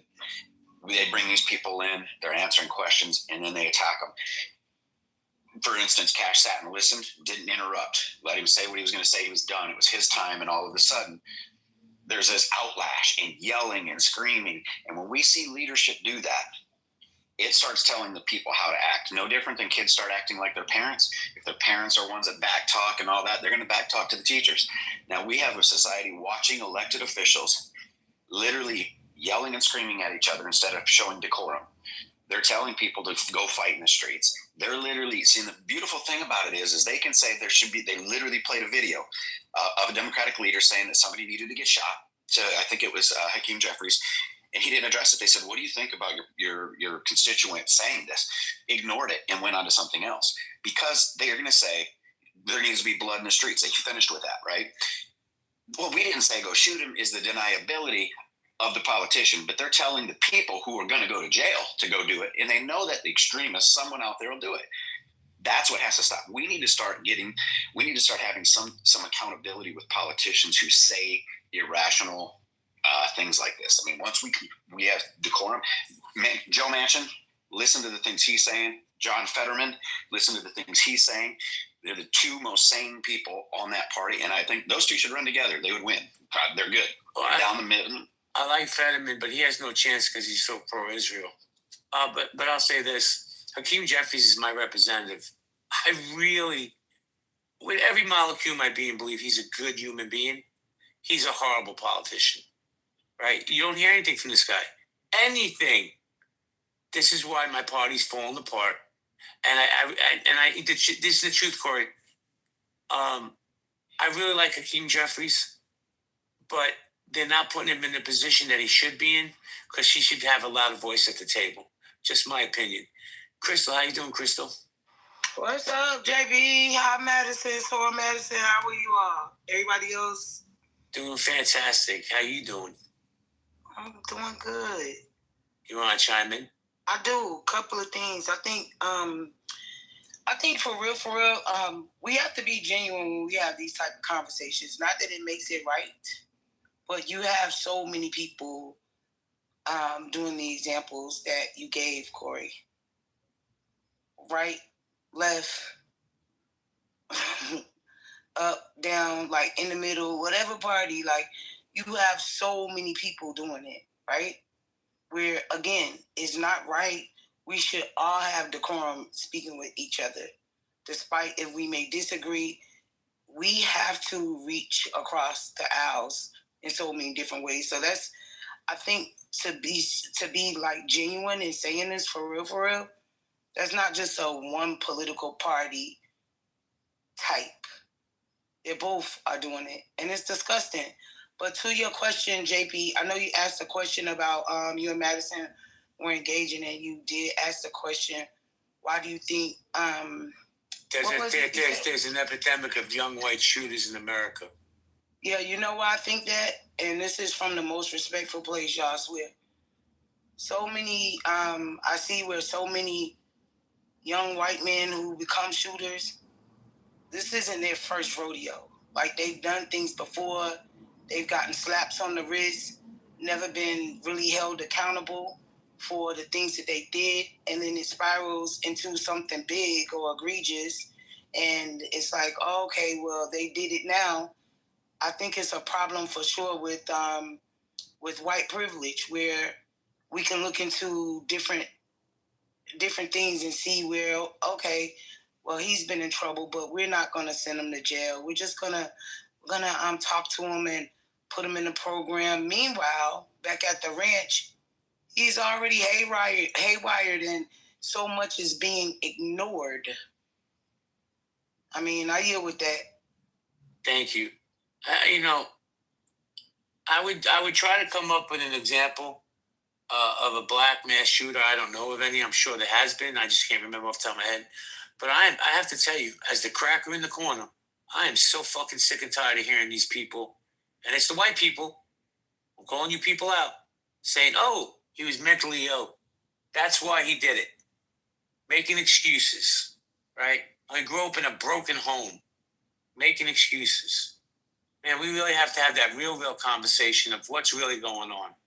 Madison? Yeah, I just wanted to say something occurred to me, because these are the things that we choose to look at, and the things that we don't. Maybe if we didn't get wrapped up into identity politics and banded together, because we all want the same thing. We want a safe place to live. We want it safe for our kids and our families. So when there is gun violence, in urban America, when there is gun violence and there's these mass shootings at schools, when there is pedophilia, when it's straight and when it's gay, just imagine if we targeted the act itself instead of the identity of the person. They were left, they were right, they were black, they were white, they were straight, they were gay. No, the bullshit that you did was vile, no matter who you are.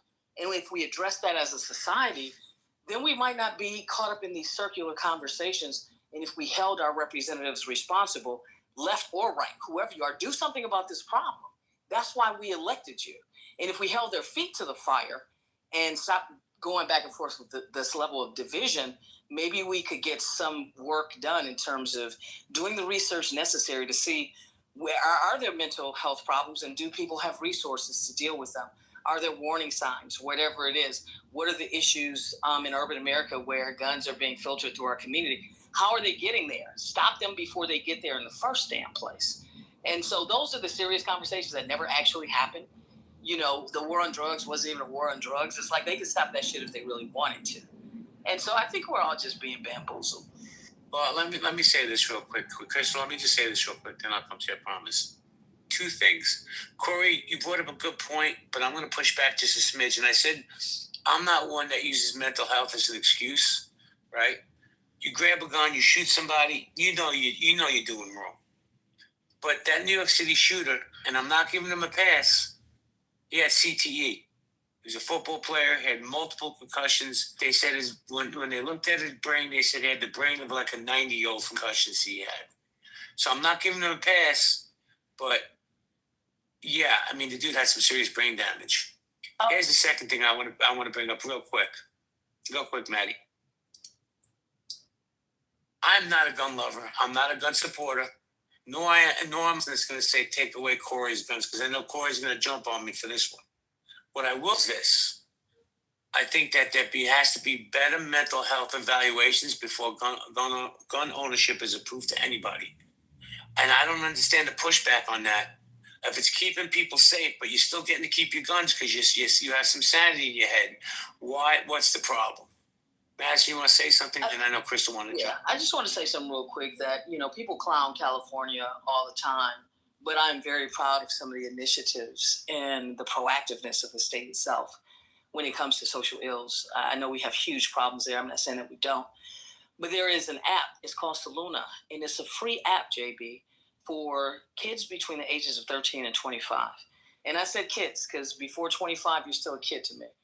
And it's a free app for mental health. Like they can sign on and you can treat it like a game if you want to, but it's those types of measures that are, prevention based that I think that we could adopt as a society on a larger scale. I agree. Crystal, you wanted to say something? Oh yeah, what you said the first time too, like kudos for sure, JB, because like these are conversations that Madison, you said the same thing for that these are conversations that we must have. But it's so crazy because we all have a good collaboration, even if we are from different sides, different walks of life, right? But we can't be silent. The gun laws definitely would suffice in this day and age, sorry. But it definitely would suffice. We definitely need more help or more stances. No one is saying take away your amendment rights to bear arms, but we have to agree, y'all. We definitely have to push our representatives to do something. I would hate for any of us to get on this stage in this room another time, maybe tomorrow, and something egregious happens at our children's school. Like that would be, even if we disagree, like I would hurt so bad for any of you. Like it's real. Like if not for nothing, we have to. Crystal, I agree with you, but here's the problem. I feel it's a problem. Maybe people will disagree. We've become so desensitized to school shootings that either it was the day before or the day of Charlie Kirk being killed. There was a school shooting in Colorado. There wasn't a single room on Clubhouse about it, right? And I'm going to say something that might trigger some of you people, besides the fact that Boston sucks. I see you too. 3 cops got assassinated in Pennsylvania. Assassinated. Nobody speaks on these heroes. These gentlemen were doing their jobs. They went to work. They kissed their wives goodbye, and they were blown away. Not a single room on Clubhouse about it. 5,000 was about Charlie Kirk. 5,000. Nobody about these kids being shot in Colorado. Nobody talking about the cops in Pennsylvania. Look, we take our police officers, we take our teachers, we take our fire department, our nurses, we take them for granted. But I think as a country, man, we need to really start doing some serious thinking and some serious communication. Speaking of communication, let me go to Pro Lyrical, Professor Lyrical. How you doing, Professor? And I say that sincerely because he's really a professor. Man, you said that after you said Boston sucks, but I mean, I'll take what I can get. I appreciate it. Hey, if it don't apply, let it fly. I like to say Boston's mediocre when we're talking about the Red Sox. Mediocre with a winning record. That's how I like to say it. I was listening to you guys talking. I heard you talking about the far left and stuff, and I would actually, I actually would throw myself in what today is the far left. I don't mean the far left that people think is the far left, but what the far left has kind of been, relegated to with the reassignment of the over push to the right. It's like if you take religion out of it and you take really the really, really hot button topics that get everybody hot and bothered, I don't think it's like radical to say that, like, let me call myself a far leftist, like that I want to fix potholes. You know what I'm saying? Like, I don't like poverty. You know what I mean? Like, people shouldn't be in poverty, right? Like, healthcare shouldn't be bankrupting you. I don't think these are like wildly controversial ideas, even though a lot of that stuff will get pinned as, far left. Like, as an educator, I think, schools that teach facts are probably a good thing, and if you can, like go outside and breathe the air and, you don't need to, pay a subscription fee for it. That's pretty good, right? And I think a lot of times that people want to say, the left doesn't like, people making money and they're not capitalists and all this stuff. And it's like, it doesn't have to be that nuts. It's like billionaires can still be rich, just not, rig the system. Like in sports, we're talking about, like, you can't own the referee. You know what I'm saying? Like you should be able to, like, basic things, bro. Like, you should be able to vote, right? And like easily, and, have the votes get counted up, like, fairly, like these big ideas, right? Let's what happens in your freaking, your bedroom. How about that's your own business? You know what I'm saying? Like, if this is like the wild lefty kind of stuff, then it's like, okay, I'm down for that. Bro, let me ask you a question respectfully, because I'm talking as a friend now, not that Boston Brooklyn thing. You have a young son, and I'm not going to dox him, say how old he is. He's a young man, right? Good looking kid. We've heard on the stage about young kids. Thank God my kids are grown, being indoctrinated with this trans agenda. As a father and as a teacher, what do you think about that? I don't want to say it's a non-issue, because I don't want to be demeaning for people who that's their issue, but it's just not something on the tip of every kid's mind. My son's not coming home talking about, on a day-to-day basis, trans issues, but I will say that younger people are much more forgivable to the ideas that when we were raised seemed like, it was the boogeyman if you were anything other than, what was right in the middle. If you were anything on the margin, it was just like, ostracized. And I feel like we've kind of slipped back to those kind of things. So I'm not surprised when young people aren't shouting out, like, trans issues as like, craziness. Like, they just see people as people way more than maybe that we were able to when we were younger. So and that was a long time ago for you. But yes. But there was a scenario brought up earlier. I don't know if she's available. Are you there, MG? MG? I am. Can you tell Mr. Pro Lyrical that scenario with your son and give him some context and then I'll tell him why I'm asking the question. I can't come off mute. So my son is now 6 years old and he's in first grade, but last year we had an issue with, the school. The principal sent a letter, informing all parents that this student was, going to be in my son's class and he is trans. And, my husband and I were kind of taken aback and overwhelmed because we just, quite frankly, we're not prepared to talk about gender identity, gender expression with a kindergartner, right? That wasn't on our bingo card. The way we explained it was obviously age appropriate on a 5-year-old level. And we just explained that this little boy, he's just different.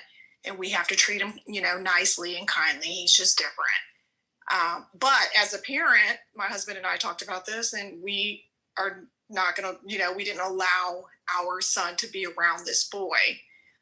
We didn't invite him to my son's birthday party. We didn't attend his birthday party. And the reason for that is because we didn't want our son to be confused. And we wanted to have, boundaries. So hope that helps. Thank you, MG. So Pro, what do you think about that? I think that parents have to do whatever they think is best. I think it's 100% not what I would do as a parent. But I hear you. You want your kids safe and not confused. And I think it's the same here. I think it's just I would have different outcomes. Like in kindergarten, nobody's teaching sex, right? They're teaching kindness, right? They're teaching how to share and stuff, right? And I as an educator, granted I'm teaching in higher ed, but I've also taught 9 through 12, which is still a little bit older, but you get the ideas, right? You're sharing a classroom. I think if you're doing that with a trans kid, it isn't really a lesson in identity. It should hopefully be more about just respect. Like my child can learn our family values and learn to treat classmates well, I think. And, if it's just, and I've done trainings with and I've been in plenty with the pronoun stuff. I think using a name or pronoun is basic manners for me. It's like learning to say, Miguel instead of Michael, right? And you know how people can weaponize stuff like that too. So no one's changing my kid by saying be kind. You know what I mean? Like, but I think we can, stop bullying before it starts. Like every kid, I think, wants the same thing, and every parent wants that for themselves. Or for their kids, they want a safe classroom, right? Including yours and the trans kid, right? So I would be thinking of it from the trans kid's family. Can you imagine what they're thinking too? When every time that's probably happening more than once, right? That kid is probably sitting on the sideline, and when we see issues that affect the mental health of those particular kids, it's not shocking or hard to imagine why stuff would happen if that kid is the kid constantly being, sidelined. But parents got to do what they got to do. But that's just my. Thank you, hold on, Corey. Corey, hold on. Double, are you there, Double? All right, I'm gonna go back to Double. Corey, the mic is yours, and then I'm gonna send it. I'm here. Pro nailed it. Go ahead. Sorry. So Double, have you ever worn a dress in your life? Yeah, that one time. Did you consider yourself trans? No. I'm just fucking with you, bro. How you doing? I'm good, man. Good to be here. Who's more? It's good to have you. Who's more dangerous in America, far left or far right? I mean, the far right is more dangerous because they're more capable. The far left are full of a lot of mentally ill people. I think they're more volatile. I think, though, if they had real competency, they would be far more dangerous. I mean, I think their ideology is more,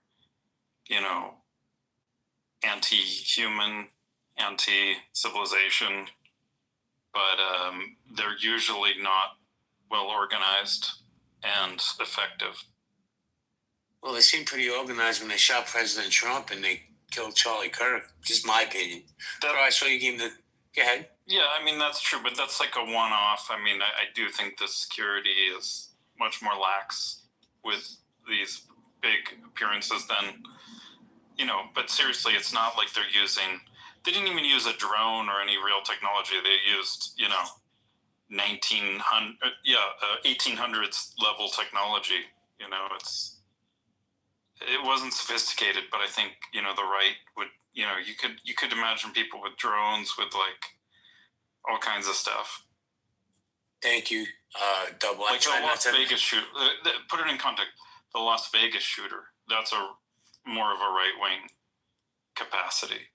Oh, the guy that filled up the hotel room with 600. 100 some people all at once, from a well-positioned location. The guy was a millionaire. Yeah. Thank you, Agent. And I try not to imagine you in the dress.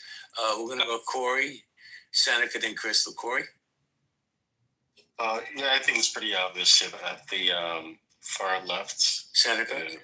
Oh, yeah. Can you hear me? Yeah, hold on a second. I was going to Corey, then you. Oh, okay. I'm sorry. It's okay. Cool. Yeah, I was going to say pro nailed it. We literally had a first lady that had an anti-bullying campaign she wanted to run, and then we had just vicious attacks on her nonstop. So she literally just stepped back away to avoid the confrontation, which is, let's be real, the mature thing to do, right? Let's just not incite it. She didn't want to be a part of it. Don't blame her. But we literally had a first lady this is my platform. Let's stop bullying. And to be honest, I would have loved to see what she'd have done, because you could see there were times where Trump clearly had pissed her off. She wasn't holding his hand, but I like that about her. I mean, you heard one of the first interviews she did with Larry King with her. She was putting him in his place. And she's the type of person who we could have had some movement there. And I do think that the anti-bullying stuff needs to be held a lot as a more serious violation in schools. Hold kids accountable. If their kids get expelled, make the parents foot the bill on where they're going to get to school and how they're going to get to school, because we had you in a school and your kid wouldn't listen. He was a bully and you didn't do anything, I don't know if you remember, JB, the case where the kid was being a bully on the bus and the dad made him run to school. The next day, after that went viral, ABC had psychologists on blaming the dad for being a violent dad and all these other things. And all of the teachers came out and defended him later, saying, wait a minute, that kid went from being a failing school, a problem child, beating people up on the bus, to now stopping bullies, helping kids. He became an A student, changed his life around. And you and I both know what his dad did. His dad whooped his ass, right? And then made him run to school even though it was raining. But his dad made him be held accountable. But psychologists were then attacking the dad without knowing anything. That was on Good Morning America. Oh, Corey, let me ask you a question. That's a great share, man. Do you feel that the government is too involved in raising our children? Yes, and it bothered me when Biden said that there are children as the government. Yes, parents need to be accountable for their children. And I'm going to be honest, I think teachers get too much flack. Parents don't make their kids do their homework. I know a lot of teachers, and they get yelled at because the kid isn't getting their homework done. And the teachers can't say anything or they get reprimanded, So yeah, I think it's about time that parents start taking back some responsibility on raising their kids and holding their kids accountable. Because all of us on this stage above the age of, let's just say 40, know back in our day, if the school called because you effed up, you're getting an ass whooping. Go pick a switch and bring it in. Yo, Corey, man, you're giving me flashbacks to what my uncle did to me. Sorry, brother. Yeah, when he used to tell me go pick a switch, bro. Oh my God, he's telling you to pick your weapon of destruction. That's what he's telling you. It's so fucking crazy. Seneca, how you doing, man? Seneca, you there? Yes, I'm here. I'm watching the best show of one of the best shows ever, Black Rabbit, guys, on Netflix. Oh my God. Makers are from the makers of Ozark. Never saw Ozark, but I'll take a peek at Black Rabbit. So let me ask you, who's more dangerous in America, the far left or the far right? Far left by far. It's not even close.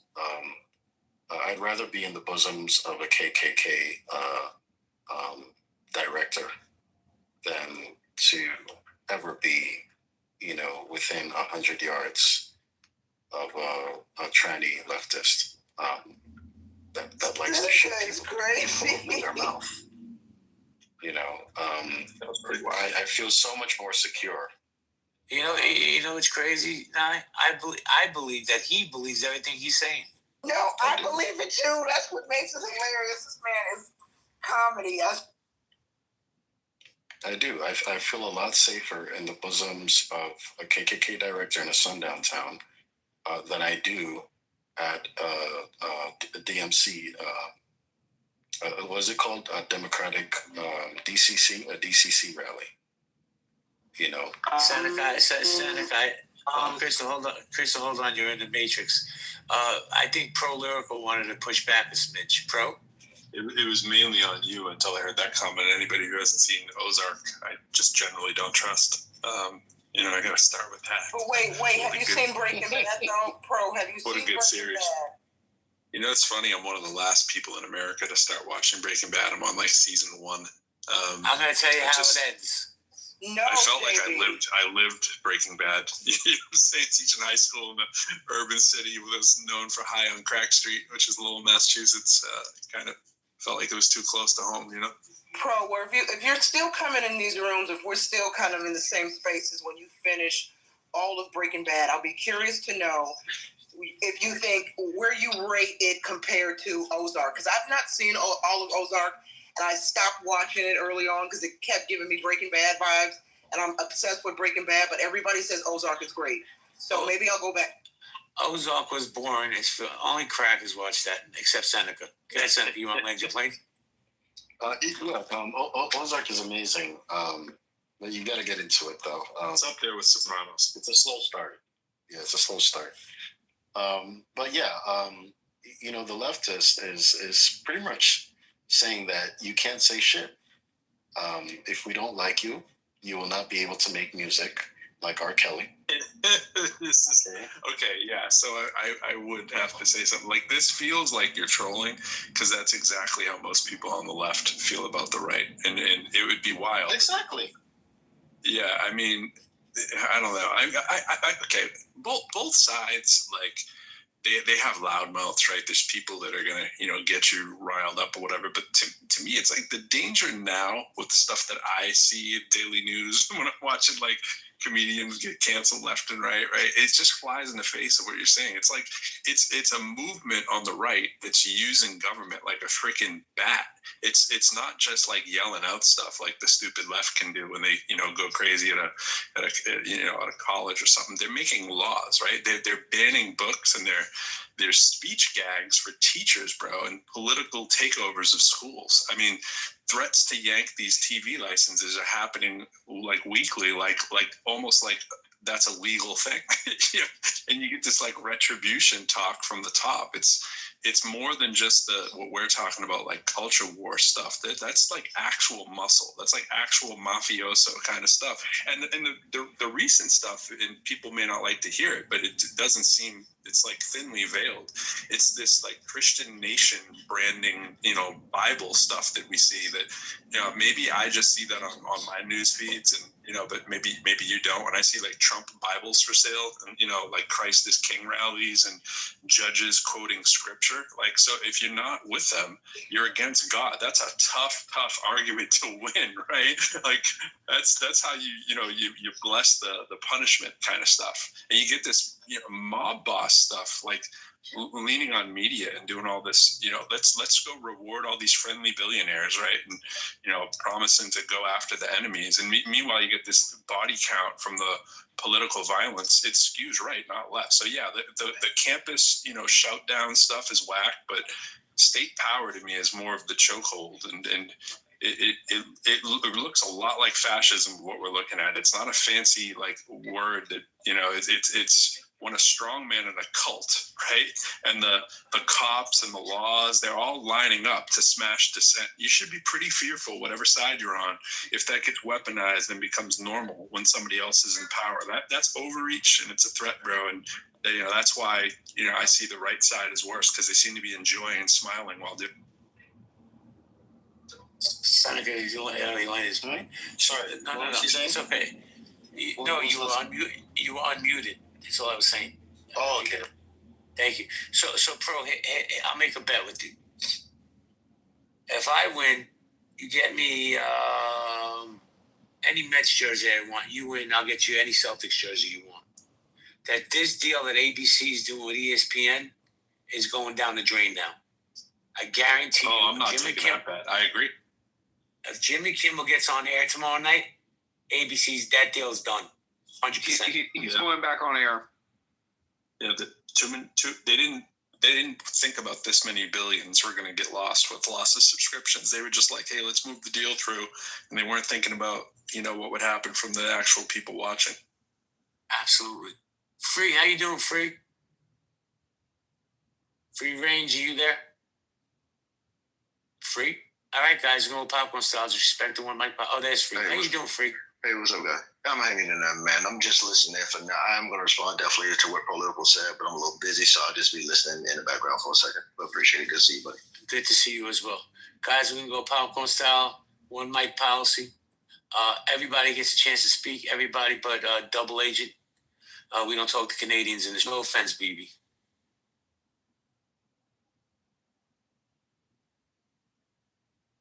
Nobody has anything to say? Adams, I know you got something to say. Well, I mean, I said everything that I needed to say in the chat.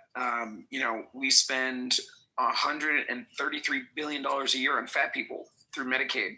And, people are talking about kids staying safe at schools. To put metal detectors that would be adequate for America's schools, it would cost about $980 million. So again, when people want to look at the scale and look at the mirror and look at reality, fat people are actually, holding us back from keeping kids safe in America.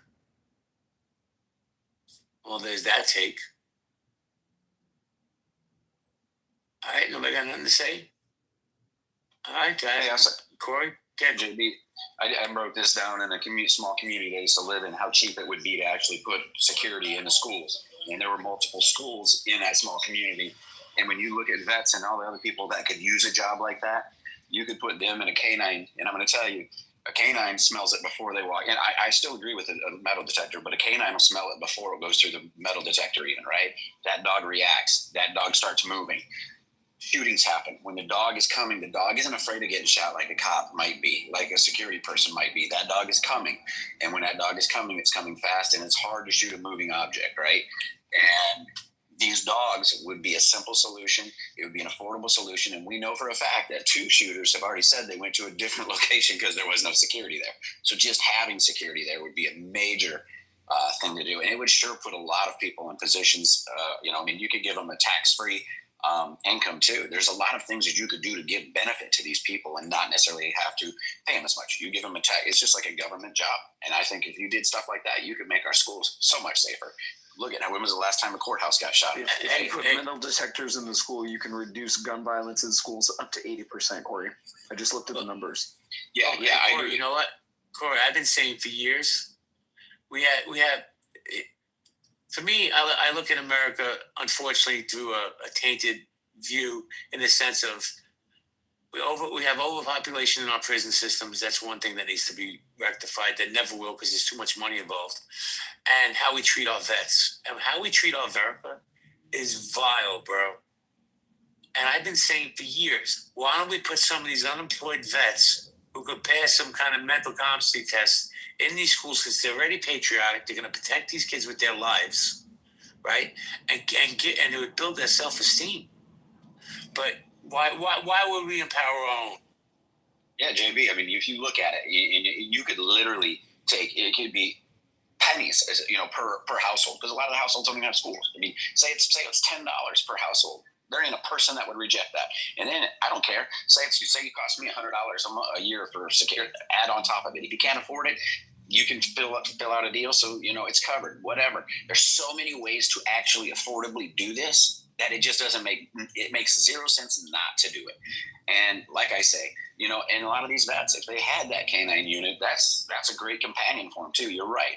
I know personally from a few situations where there was suicide talks with some vets that were dealing with PTSD, and two officers showed up at one of the places. Both of them couldn't get the help at the VA. One, it was the officer's husband. The other one was the officer themselves. Both pulled me aside, gave me the number for somebody that could help these gentlemen.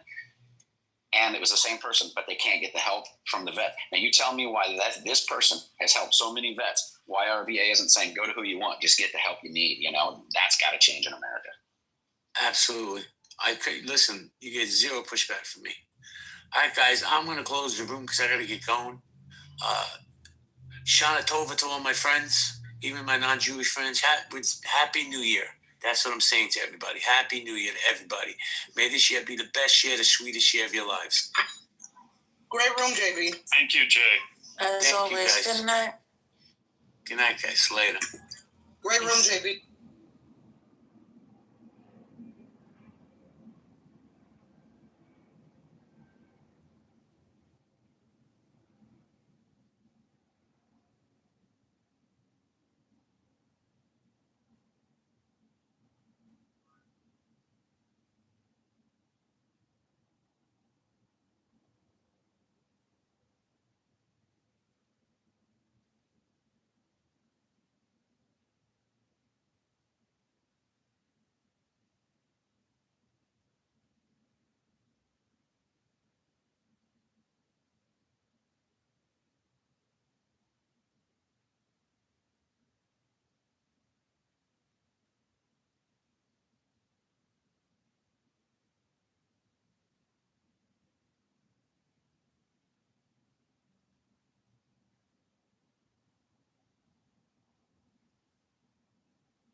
they're not going to drink milk.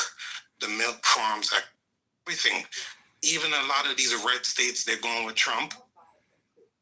They want to vote fucking break. Listen, I don't want to piss people off, and people hate when I'm in the space. Like, I can only tell, like, all right, so listen, you guys, a lot of you guys in here are white, so you probably know your experience. We don't give a fuck about race. We don't need illegal immigrants and immigrants when this country was based off of the backs of white and black and brown illegal and legal people here. That's a damn lie. You're not finna disrespect us like that.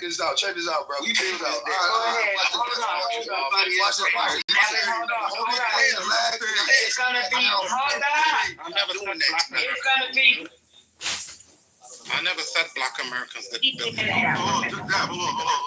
I gotta say something here. It's the Times Square shark. Being more. You guys are done with the. BT, you really about to push me the fuck off, BT. Go forward 25 seconds. Stay on fucking mute till see your time to fucking respond. Shut up, nigga. Now, he was asking. BT, I don't slap the fuck out of you in real life. Just watch your motherfucking mouth. Hey, you won't do shit, pussy. What the hell? Where you at, bitch, nigga? Hey, yo, can I answer? I'll send you the address. Hey, bro, it ain't that serious. Don't do shit. Hey, bro, you watch your mouth talking to me like that, nigga. I'm on this microphone, fuck, nigga. You don't fucking know me, nigga. Watch your fucking mouth. BT, answer the. Go ahead and say what you were gonna say, and then it's time. Then we're gonna go to the shark here, of course. Give me the back chat, buddy. Why you can't tell Haitian to stop? It's spicy. Hey, you guys, everybody, everybody, calm down. Stop. This is a conversation. Don't wave me, pussy. You can tell me where you at. Hello. I'm gonna pull up my Mercedes-Benz. Okay, listen, I'm not kidding right now, okay, because I will close this room up right now. You guys, calm down. We're just having a conversation. It is really not that crazy.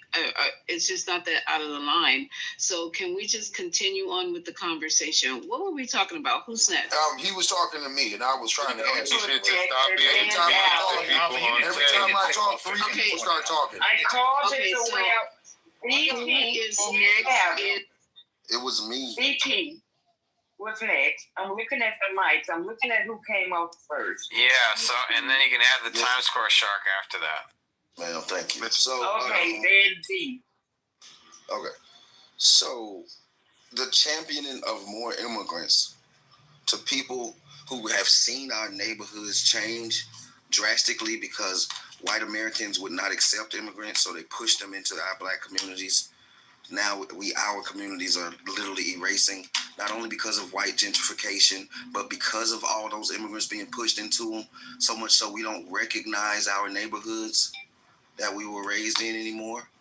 You can't just keep trying to make us say this is okay and try to have a voice of reason, especially for illegals, to just come in and act as if they built something that couldn't have been done at a better wage. And I think y'all have to stop trying to manipulate our heartstrings and our voice of reason, because you're basically telling us to go against what our brain has been seeing because we're from here and been here so long. And that's just not going to happen. I don't care how harsh it sounds, how mean it is. I'm not finna keep championing more immigrants coming in this country. It just doesn't make sense for actual Americans. Okay, now check this out. Now he was asking me the last 15 years they was being productive. The last 15 years. Omari, go on mute. The last 15 years they undercut our wages. They work lower. Okay, the last 15 years the company's been breaking the law, breaking the work law. And then I got this one place in Georgia. They had a big chicken farm, right?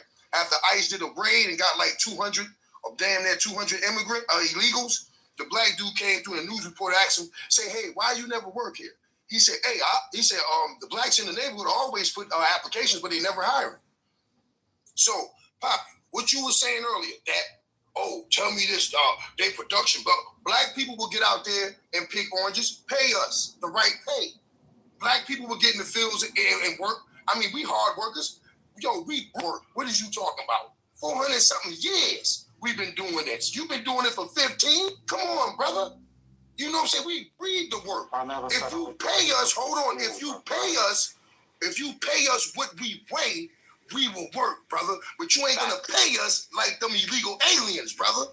You hear what I say? That's why we ain't out in the field. That's why we ain't doing that, brother. You better preach, young brother. Everybody say on me. Preach.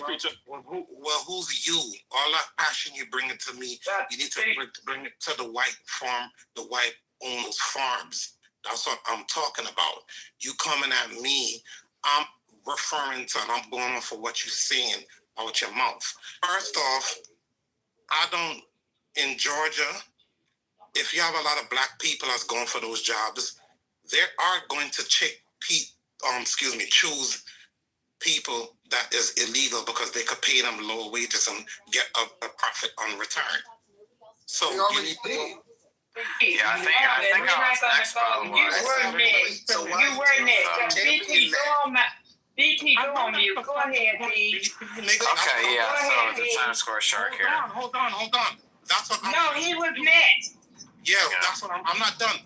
That's what I'm saying to you. You need to bring that fire that you're bringing to me. Go bring it to the white people that own those farms that you need to go get the jobs from, and then join a union, get your worth, and get the illegals out of there. That's what you need to do. That's my point. Go ahead, D. No. Go ahead, D. Yeah, amazing. Appreciate it. So hope to give an educated perspective here, or something that's basis of reality. The basis of reality is that the major cities like New York, threw him down. Somebody did nice marksmanship. The base of reality is, I don't know. The base of reality is, them people been messing nobody down. Okay, so you know what? Hold up for a minute. Hold up. You know what, you guys? Okay, I'm back. This is getting out of hand here. I don't even know who's talking. I'm moving around my house. This is getting out of here. Okay, so I'm back. I'm back. Sir. I'm so sorry. Okay, that's okay. I just wanted to make too. I really okay, sweetheart. Okay, I just wanted to make sure. All right, sir, go ahead so you can so go ahead and say what you're saying. So I mean the thing is that the major cities have lived off of an immigrant, I will say mostly illegal immigrant labor class for AIDS, right? And so if you're just going to all of a sudden upend the entire labor class that all the rich people live off of, it's annoying and it's ridiculous. And so, I mean, this is done in some kind of like A-team. It's Trump, it's Elon, like, listen, I'm a 6'1" alpha male in a suit as well, but I can be humanitarian. I can have it in a gradual way. I can have things that, listen, start with, sure, like the gang members, you got to go, man. The gang people got to go. Tren de Aragua, I met somebody from Venezuela who knows what Tren de Aragua really is, and he knows the president's funding it. Cool. So get rid of some stuff that is been lingering for a while that needs it, but people doing yard work, people doing food service and that type of thing, make some kind of humanitarian way that they can pay a fine over a period of years or something, not just deport them out of their country or throw their kids out, or it's just so disgusting and so unhumanitarian and not how I would have done governance, but I'm out of politics now. So the issue with what you said is, and you said you're going to be educated more than everyone, but interestingly enough, you completely misunderstood that actual Americans own landscaping companies like myself. And we actually know millionaires who own landscaping companies. And I had to close my landscaping company down in 2021, actually, because I couldn't afford to pay my guys a livable wage in contrast to what the illegals were charging them. And it was faster. I ain't gonna lie, it was faster. Thank you. The point is, so when you say these things, it's like you're not making sense and you try to minimize it to just cutting grass. When landscaping is a very lucrative income, can't charge nobody so anything I think y'all need to take into account. They have to pick what they can Let him finish, please. And again, that was not my primary income. I opened to hire my cousins and my friends who weren't doing anything around the hood, and I had to literally let them go because I couldn't afford to pay $10 an hour. I couldn't. Because it was. Well, I mean, but see, that's a failure of policy. You guys, That's a failure of hello, policy. sir. No, I wasn't. Okay, go ahead, sir. Specifically because of the prices that I had to charge tended to, regardless of quality of work. You know, so Okay, so I really don't know how we got on immigration, and I'm thinking we should be done with immigration right now. I need to have Haitian play Donald Trump's speech or whatever it was, press conference. I don't know what it was, but he went off the rails and said crazy stuff. Oh, the lights are back on, and said some really crazy stuff. So I would appreciate if you would play that Haitian and get us back on track with the rules. Welcome to the 420, and the title of the room is "What the Fuck Donald Trump, RFK, and Stephen Miller Do." We need to get also on RFK, because RFK is also Junior, has also lost his mind. I should have put Junior in there, and said some really dumb stuff today. It's been dummies on crack today in the United States, and especially in the government. So if you have it, Haitian, can you drop it before, and I'm gonna go in the house. Yeah, I'm gonna play something before. Playback right now, President Trump. Playback at the White House. Sometimes even fighting others. Go ahead. What's worthless? Yeah, so just real quick. So illegals don't make demands on income. They take what they can get. All illegals. End of discussion. Because they breaking the law. Go ahead, Haitian. Hold on. I'm just connecting the speaker. Give me a second. Jeff, I think it depends on what they're doing, because they're breaking the law.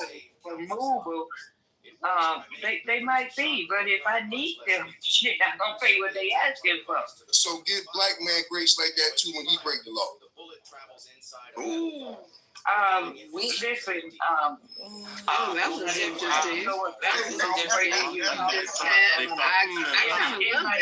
kind of love that. Yeah, it was, but he don't know what kind of grace. He don't know what kind of grace I have given. Yeah, he don't. Black man, he don't know what kind of grace I have given. No, I'm speaking in general. Oh, okay. Because I thought you were talking to me, because I was. Because everybody's so sympathetic towards those legals, be the same way towards us. Because we've been screaming and hollering. Well, no, you can't do that. No way. You can't do that. That's not part of the plan. Who said that? Yo, you that white dude. That white dude said that. Yeah, that's not part of their plan, man. Alvin, did you vote? I voted for Donald Trump. I voted for Trump. There you go. Okay, then stop whining. You got what you asked for. I ain't whining. You are whining. This was before Trump. What are you talking about? Hey, yo, Trump making the way for us. Trump making the way for the blacks. Trump making the way for blacks to be. Trump is making the way for the blacks to resurrect the black woman. He want us to get on. Yeah, you know what? You're right. I'm going to go on. So we can get off.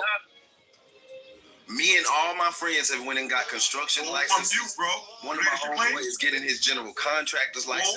It's going to be a lot more black. I say Trump want us. Yo, Trump just want mute us. them, Haitian. Just mute them. Just mute them. If they can't listen, just mute the stage. Mute the stage. Can you guys really hear me? Can you guys hear me? Yes, we Okay, can. great. There is a lot of black construction. Thank you. So, Period, BT. There is a lot. what the hell? You guys are some disrespect. You know what, mods? Drop your fucking self if you can't control yourself. Seriously. Haitian's been trying to.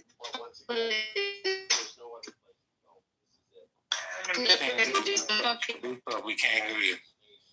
Lisa's in the Matrix, but Haitian, go ahead and play the clip. Jesus Christ.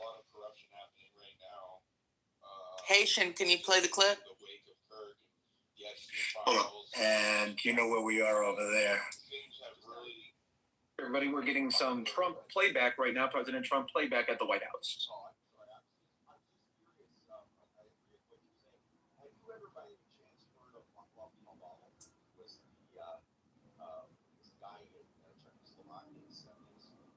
Nation, we can't hear. We're not talking.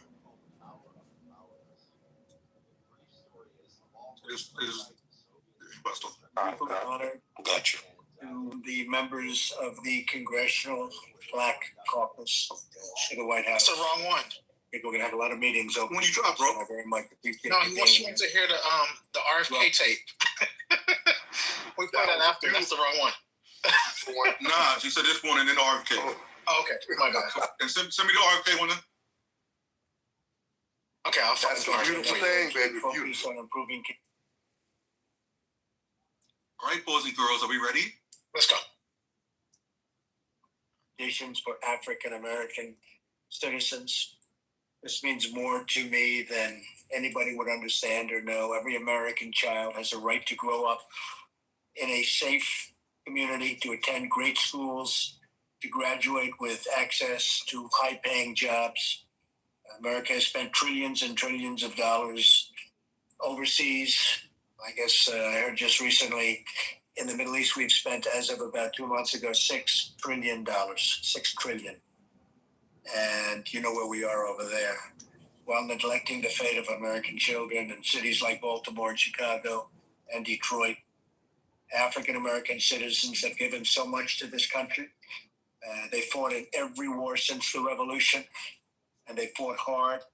They've lifted up the conscience of our nation in the march toward civil rights, enriched the soul of America and their faith and courage, and they've advanced our country in the fields of science, arts, and medicine. Elijah Cummings, who was here about 2 weeks ago, who I happen to think is a terrific man. I don't know if they'll say that about me, but I will tell you, I really liked him a lot. And we were talking about drugs and prescription drugs.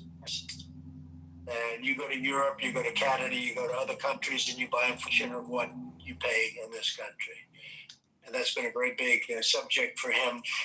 And it's a subject for me that is very important. And we're going to either do it in healthcare, which I think we're going to do it in healthcare, or we're going to do it separately.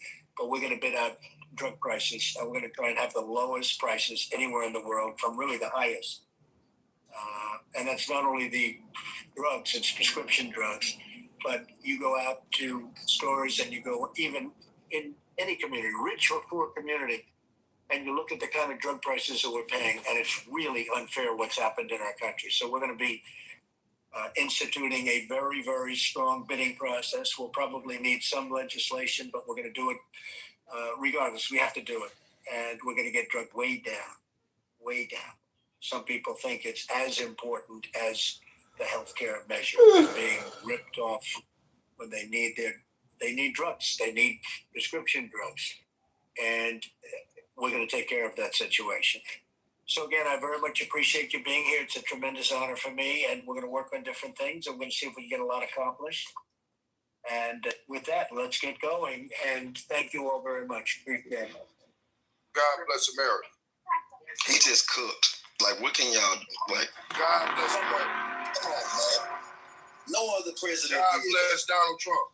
What did he cook? God bless Donald Trump. Fried chicken, collard greens, macaroni. Hey, yo, no, you know what he did? He dealt with the issues. He dealt with the issues at hand when he was still talking to them, bro. Whatever they dealt with, he said he's gonna get it done.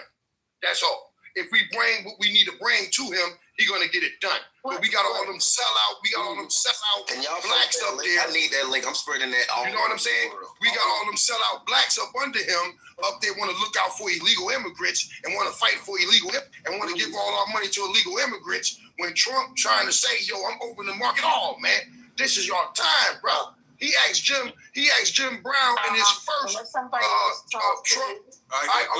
to land. I'm about to land. Yo, just like Trump did his first term. Thank you. Jim Brown. He said, "Jim, what you want, Jim? Anything you want." Yeah, I want to say something here. The shark. So okay, one more person come off mic when it's not their turn, and unfortunately, I'm gonna have to change the rules for tonight. when you try to give people grace, they don't respect you. Yo, I'm out, man. Y'all Trump haters. You'll have nobody's a Trump hater, sir. You'll be the first one going. Why does this guy keep looking nasty like that? Yeah, he needs to go Nasty motherfuckers, Mike P. Just crazy. Why don't you go back to your homeland and fix up your homeland? Everybody be quiet. Lisa's speaking. You know what, Mike, and all you guys, you're being very, very disrespectful. That was very disrespectful.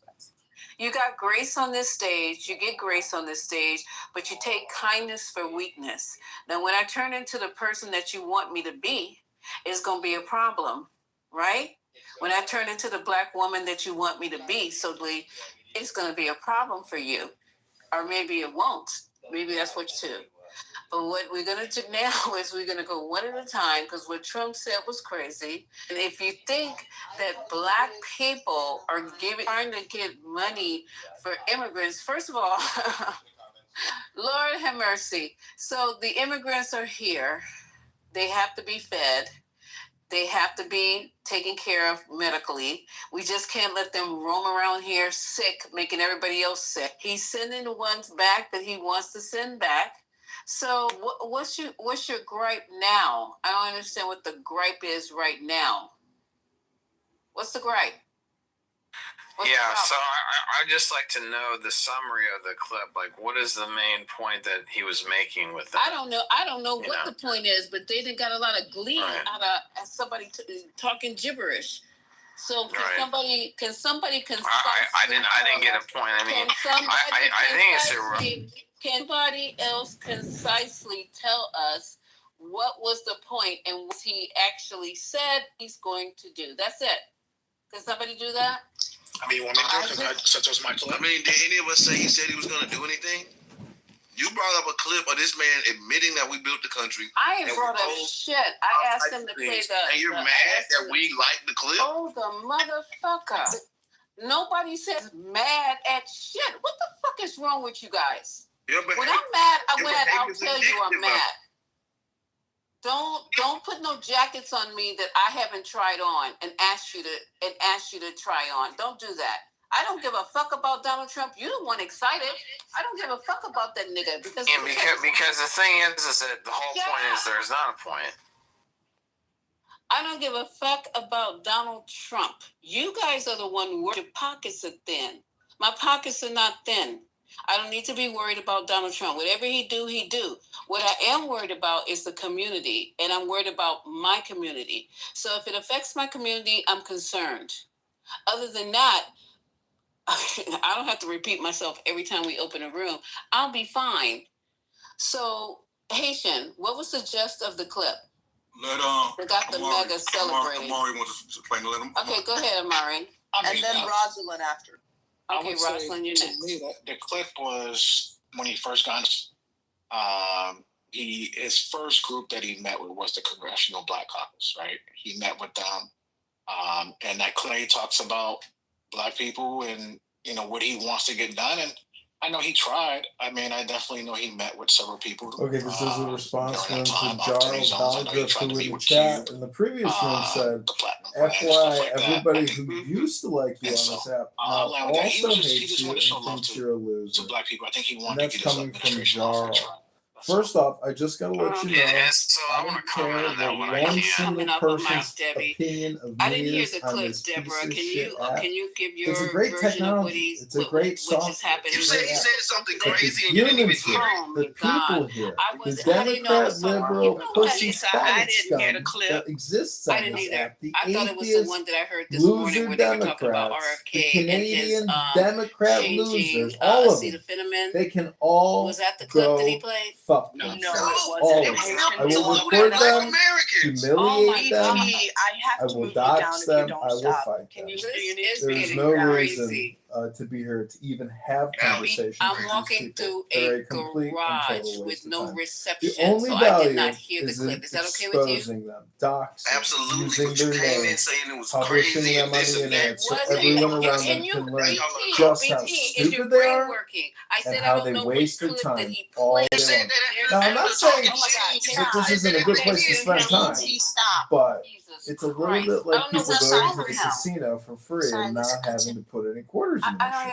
Okay, so I don't need know these which people clip. Well, my point producing, is, I don't creating. know which clip he And that's what I'm played. doing. I'm There using was a them. clip You earlier might call me a that parasite I and heard them the in host, but Politically what I am Correct, is a where parasite he was on a talking parasite. about And what does that acetaminophen. make me? If you don't know what that It makes is, me ask me. That's the a clip I was talking about. parasitic I don't know which one parasite, Haitian I played because there suppose. was no. Yeah, he said acetaminophen You're causes listening autism. to Lisa's Okay, so 420 Lounge right all now. I right, hope you're okay. enjoying it. Hope you're having a good evening. I don't know why we need to Rondo. play a clip on that. My number one long-term fan. I can't believe you're here. Please, Even everybody. Rondo. So Haitian, do you have that clip ready to go? I just got Hey, back, so I asked Vincent, is the nice boat. RFK clip. Reminds me of my boat. I'm about to abandon ship. Let me look forward to Could it. care less about it anymore. Bye, boat. Never liked sailing you to begin with. You're a pain in the ass. You flood all the time. Sick of pumping you. Sick of paying the slip So I'm going to fees. let Rosalind Never should have speak, brought you to and then we're going begin to go to with. the You clip. suck. So Should go have ahead, just gone to the Rosalind. beach, done some yoga, had some dinner, and got laid. that we Fuck just that stupid heard floating was bed a in a boat. very old What clip a waste of money. because Elijah Cummings was mentioned, and he's been dead since 2017. Elijah And Donald Trump was speaking favorably about black people, and he hasn't spoken favorably about black people in a very, very long time. Wow, okay. I'm crying. This is deplorable. Oh my That God! clip And is people are saying that old ass clip. Okay, very, very old, and thank you, Rosalind. we should not Just because it's old, it doesn't mean that it's not relevant. to that Nobody clip. said it wasn't. But when we're kind of we're kikiing, I mean. Has he done it? Okay, good. I'm glad you It's came been off 9 mic. years. I'm glad you came off What mic. does that even So you're celebrating the clip. I'm happy. I'm thrilled that he said something that he was going to do. Has he done any of it? Hell no. Your ass. Okay. Since you wanted to clap your ass and tap dance, has he done anything on that clip to support you black? But why do you do the insults constantly have to I'm apply just just because we're having a I conversation? didn't insult you. I said since you continue to tap dance. Tap dancing is a great thing. We have a lot of When have I tap danced? We got a lot of famous tap dancers. Every time you open your mouth, you dancing. Just because we have a different opinion because I happen to conservative opinion. Stevie, a voice that hardly ever speaks is willing. Gregory Hines. Let's tone it down for a second.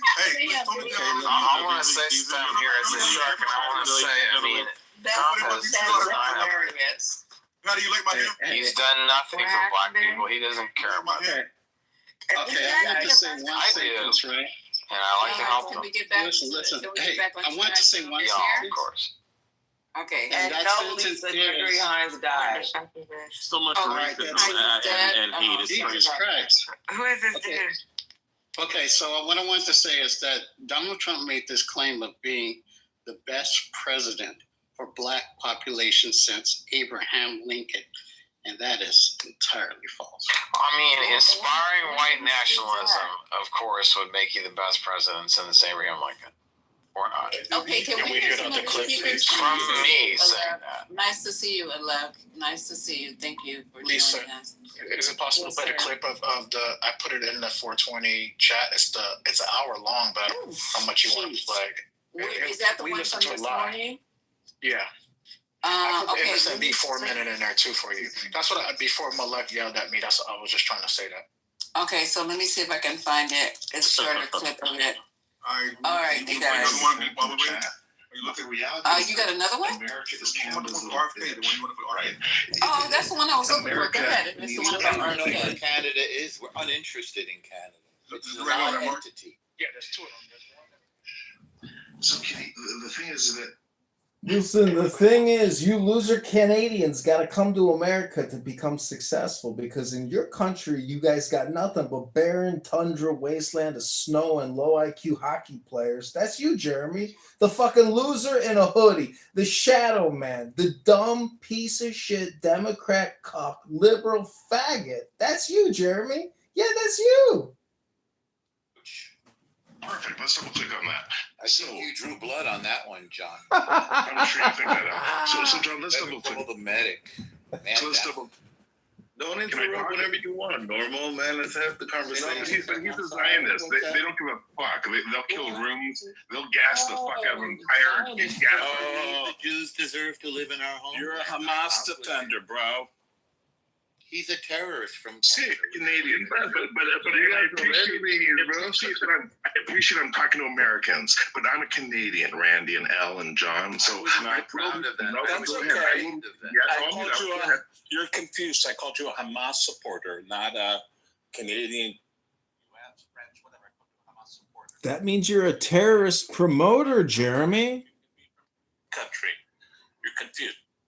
By the way, Jeremy, I've reported you to the Department of Homeland Security. Never cross our border again. You're not welcome in America. If you do attempt to cross the border, you will be placed under arrest and probably imprisoned for up to 10 years. I would recommend you never step foot on American soil ever, ever again. I can respond, Americans, because please, if you want to interrupt me, by all means, go off mute. What I was trying to respond to you, John, is saying that, okay, so the vast empty tundra, right?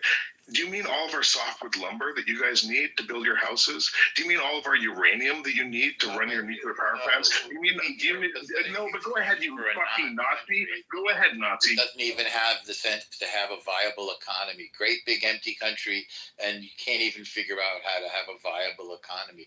They're going to take in a lot of Palestinians. They're going to take all the people from Gaza, bro. They're going to solve their problem by bringing all the terrorists from Gaza. Yeah, that's the solution. You can deal with them. We're sick of them.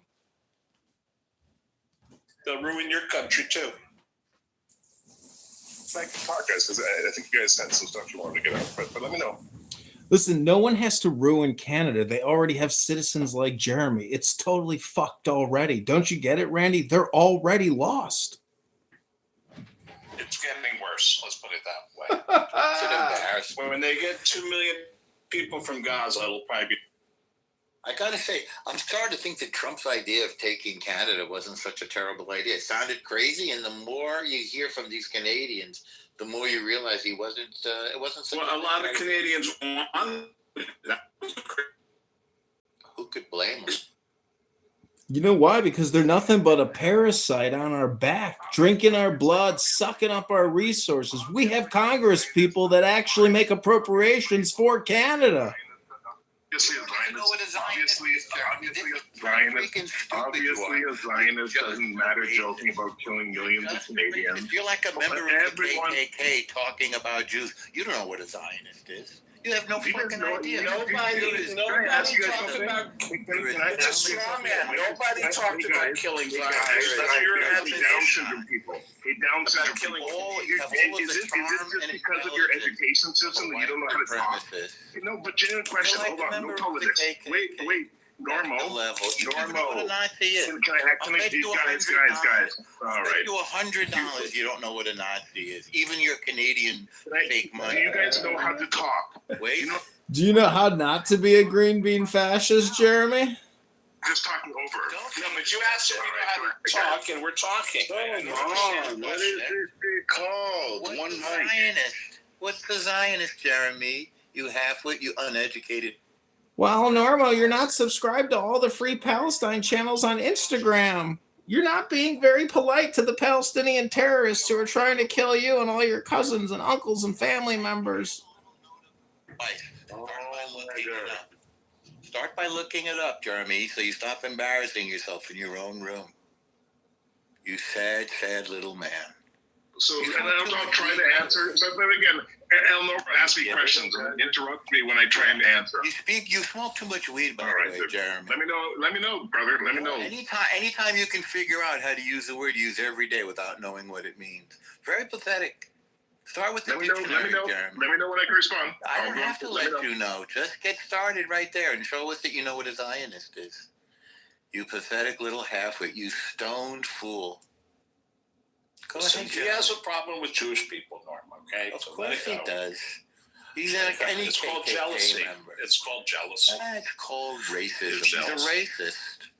Listen, it's Jeremy's superior intelligence. It's his IQ. You gentlemen can't contend with his superior intelligence. He obviously knows the truth, and he obviously knows everything. And it's not opinion, it's fact for Jeremy. Isn't that right, Jeremy?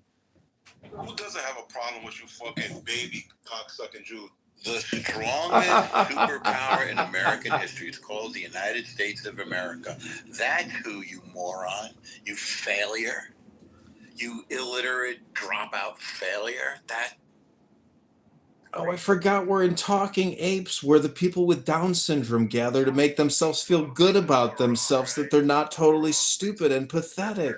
The crown is like, if you don't follow Allah, you're the. Can I finish? It says if you don't follow. Nobody said to follow Allah. I got you. You gotcha. Hey, relax already. Chilling, bro. Fucking swollen.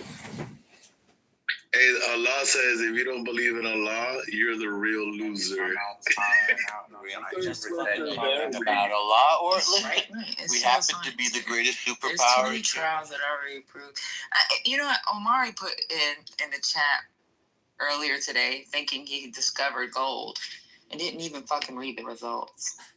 Which one, the NIH? The NIH? Yeah, it was funny as fuck that you put that up there. I was like, this dude is beyond. What did I do with it? You have no defense. You're like our little tiny sister. And you know it too. Huh? What?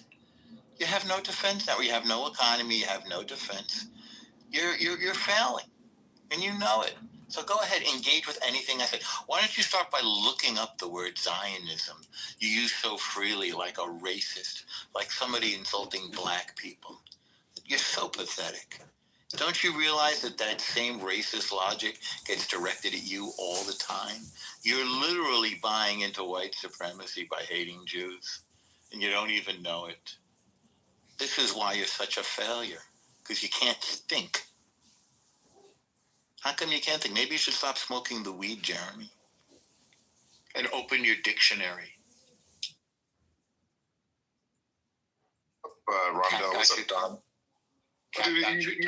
El Norma, when I speak, you interrupt me, and you've done it 10 times, like right now. And so I'm not going to speak to you because all you do is interrupt. So I'm not a fucking idiot. I don't run into walls and then be like, oh, that hurt, and then run into walls again. So I'm not going to speak to you. You're a fucking idiot. What's up, John? What's up, Rondell? What's up, Kaiser? The victim bullshit. It falls on deaf ears. Come up here, Kitty, because the stuff you're saying, Kitty, is insanity. It's insanity. So if you're a proud American, Kitty, then come up here and speak it. In the goo, girl. What Zionism, Jeremy? Yeah, Jeremy, I just want to know if some people came across the border and killed you and all your friends at a concert, would you just sit there and create a bunch of Instagram posts and say, stop the genocide, stop the Zionism, stop the genocide, stop the Zionism? Jeremy, when did your penis fall off of your crotch, and when did your wet pussy grow in, Jeremy? That's all I want to know, Jeremy. When did your penis actually fall off of your body and your vagina grow in? When did your uterus start making its way up your legs, Jeremy? Why don't you believe in security? Why don't you believe in safety and the law and justice? When did your pussy? What's up, Jeremy? Woe is me, the Zionists is so mean. Yo, Kitty, come up. Yeah, but I can't take it for too long. I can't either. These fucking genocidal cocks.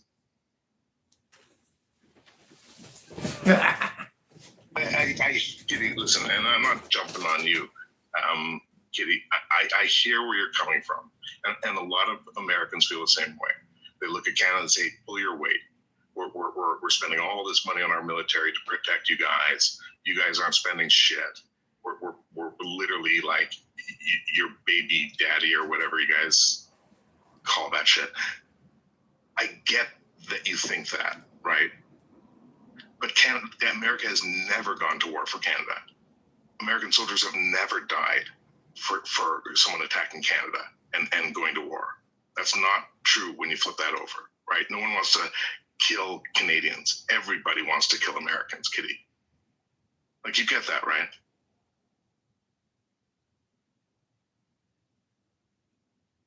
Bro, you're Canadian. Why the fuck would anybody want to kill a Canadian for?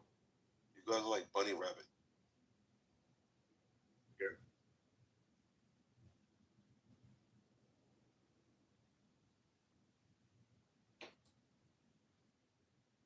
agreeing with me or shitting on it.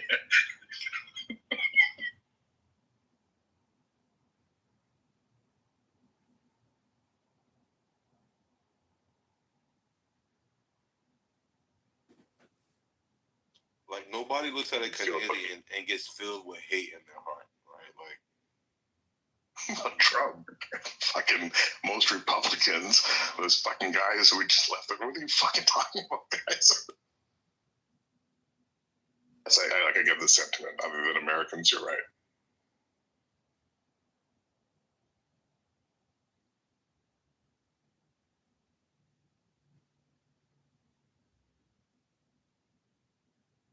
Tampa, how many times have you teared up because of shit that you've seen going down again?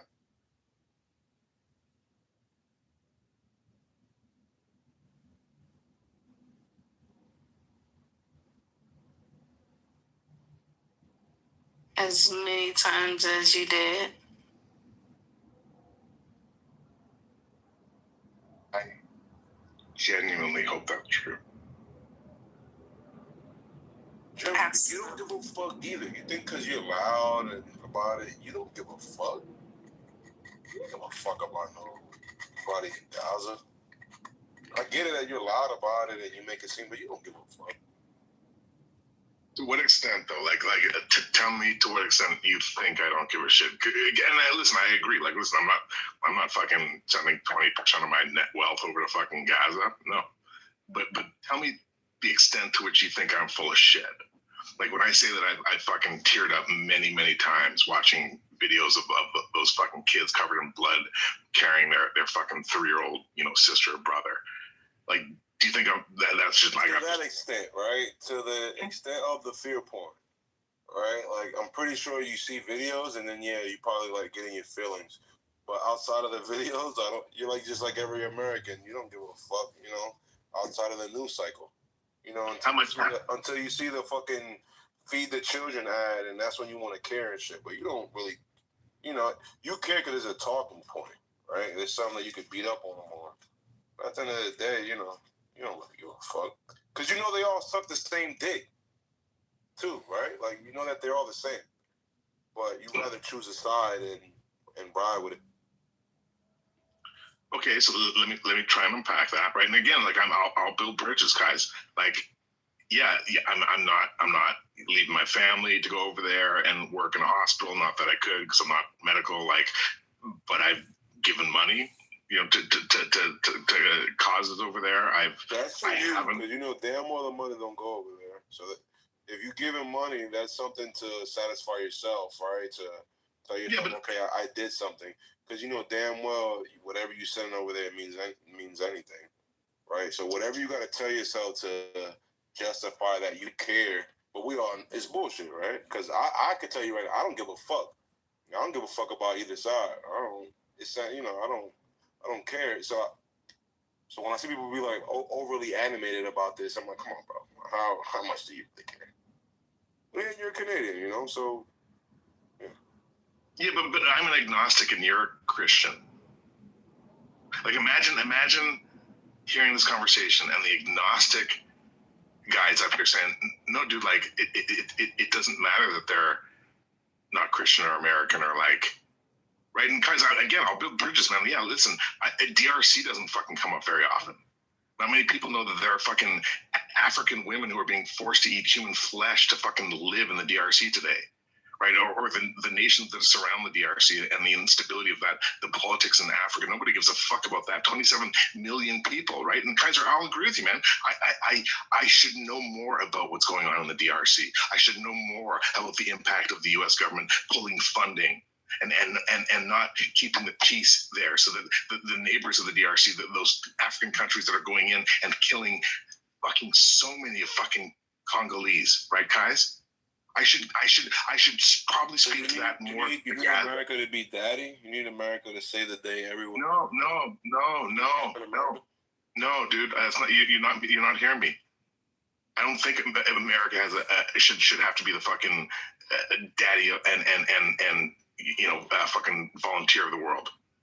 You're not hearing me, guys. I'm saying There's 27 million fucking black Africans who fucking died, man. And I'm up here talking about the fucking 70,000 Gazan men, women, children, innocent fuckers who have died. And you got black up here talking about Captain Kirk for 13 fucking days, guys.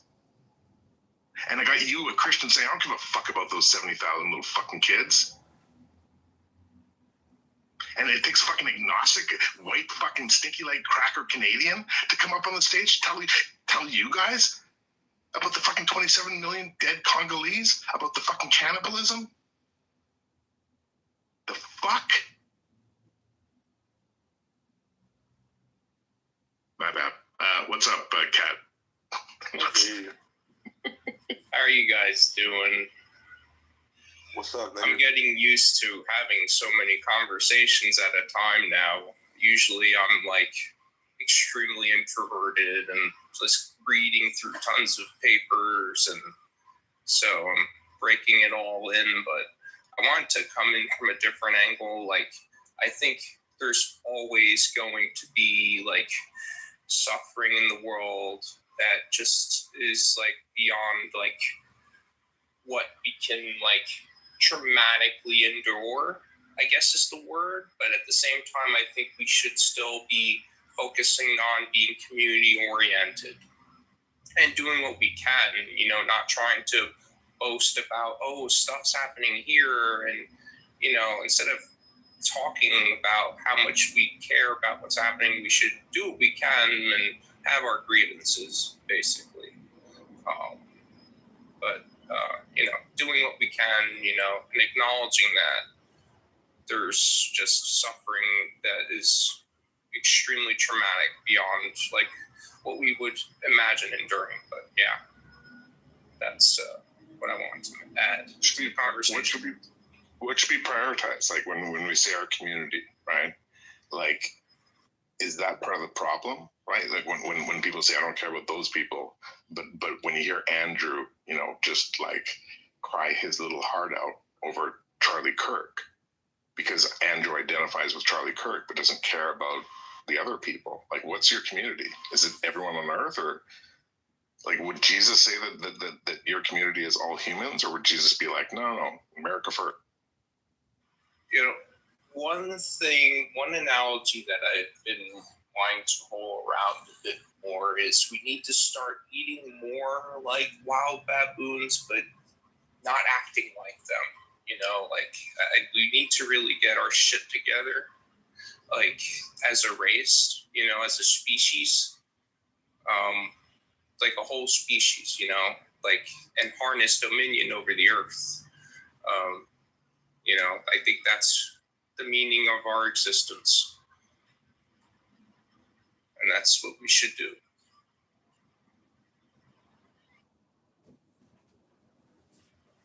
I don't know did he drop out?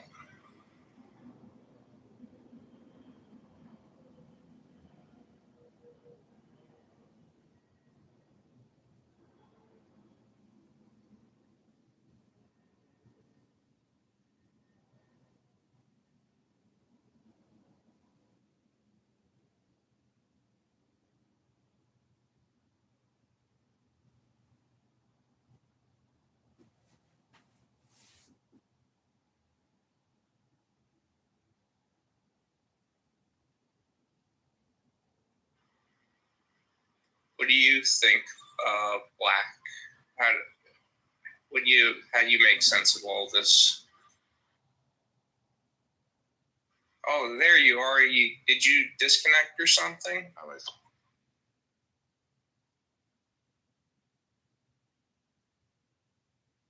My phone died.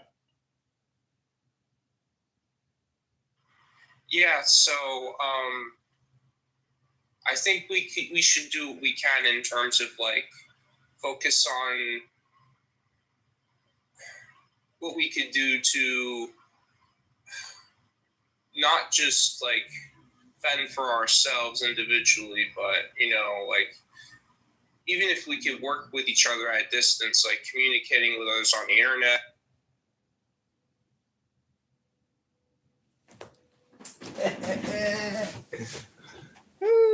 Didn't like being recorded, huh, Other Jeremy? places that have now found it. Wait, I'm just trying to clarify, Trent, so that it doesn't trail off, because that's not what I'm asking you. I'm asking you for places that are not Harvard, all these other scientific institutions. What is your confidence level for their not being able to reproduce this?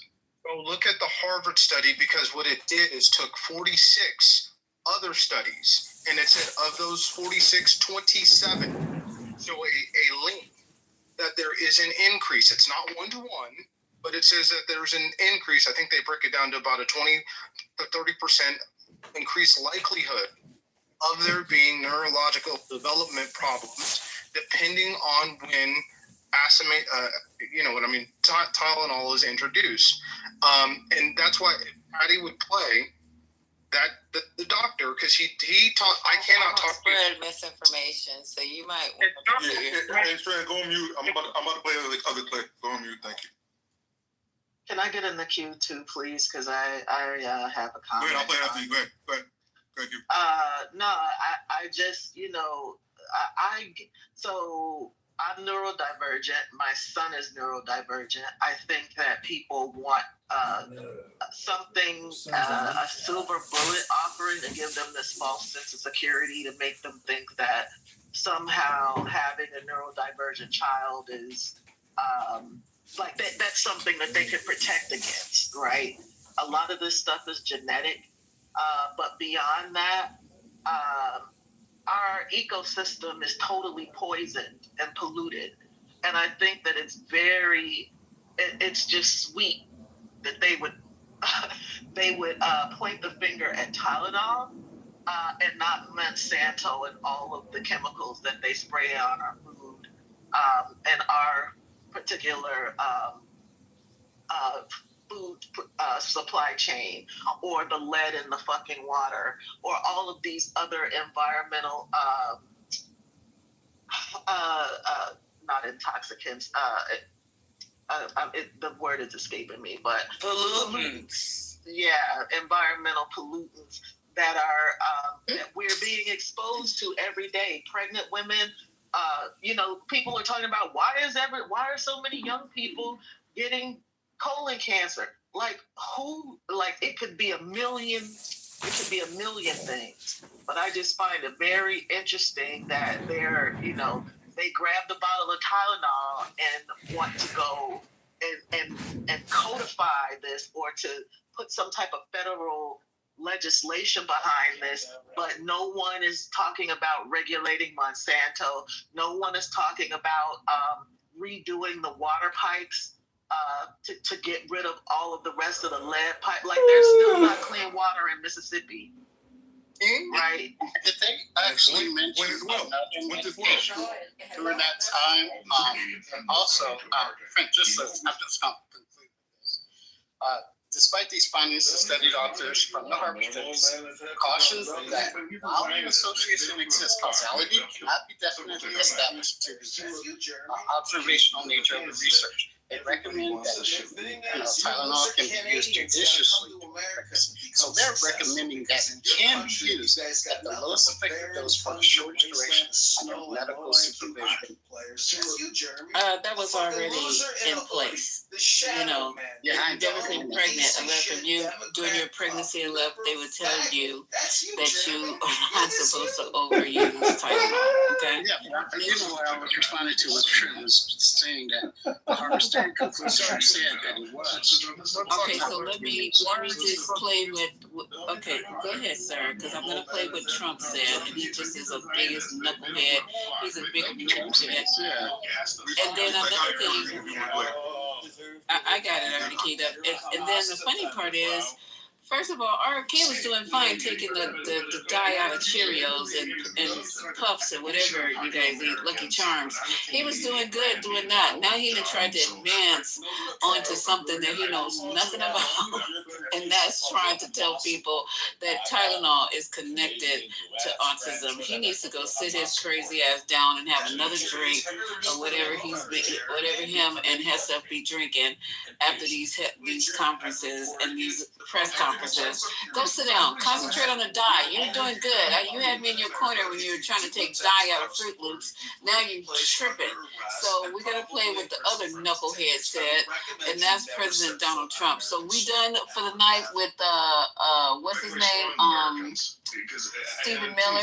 So I can take him off of the marquee. We're done with his retarded ass, and we can move on to to be picked up later.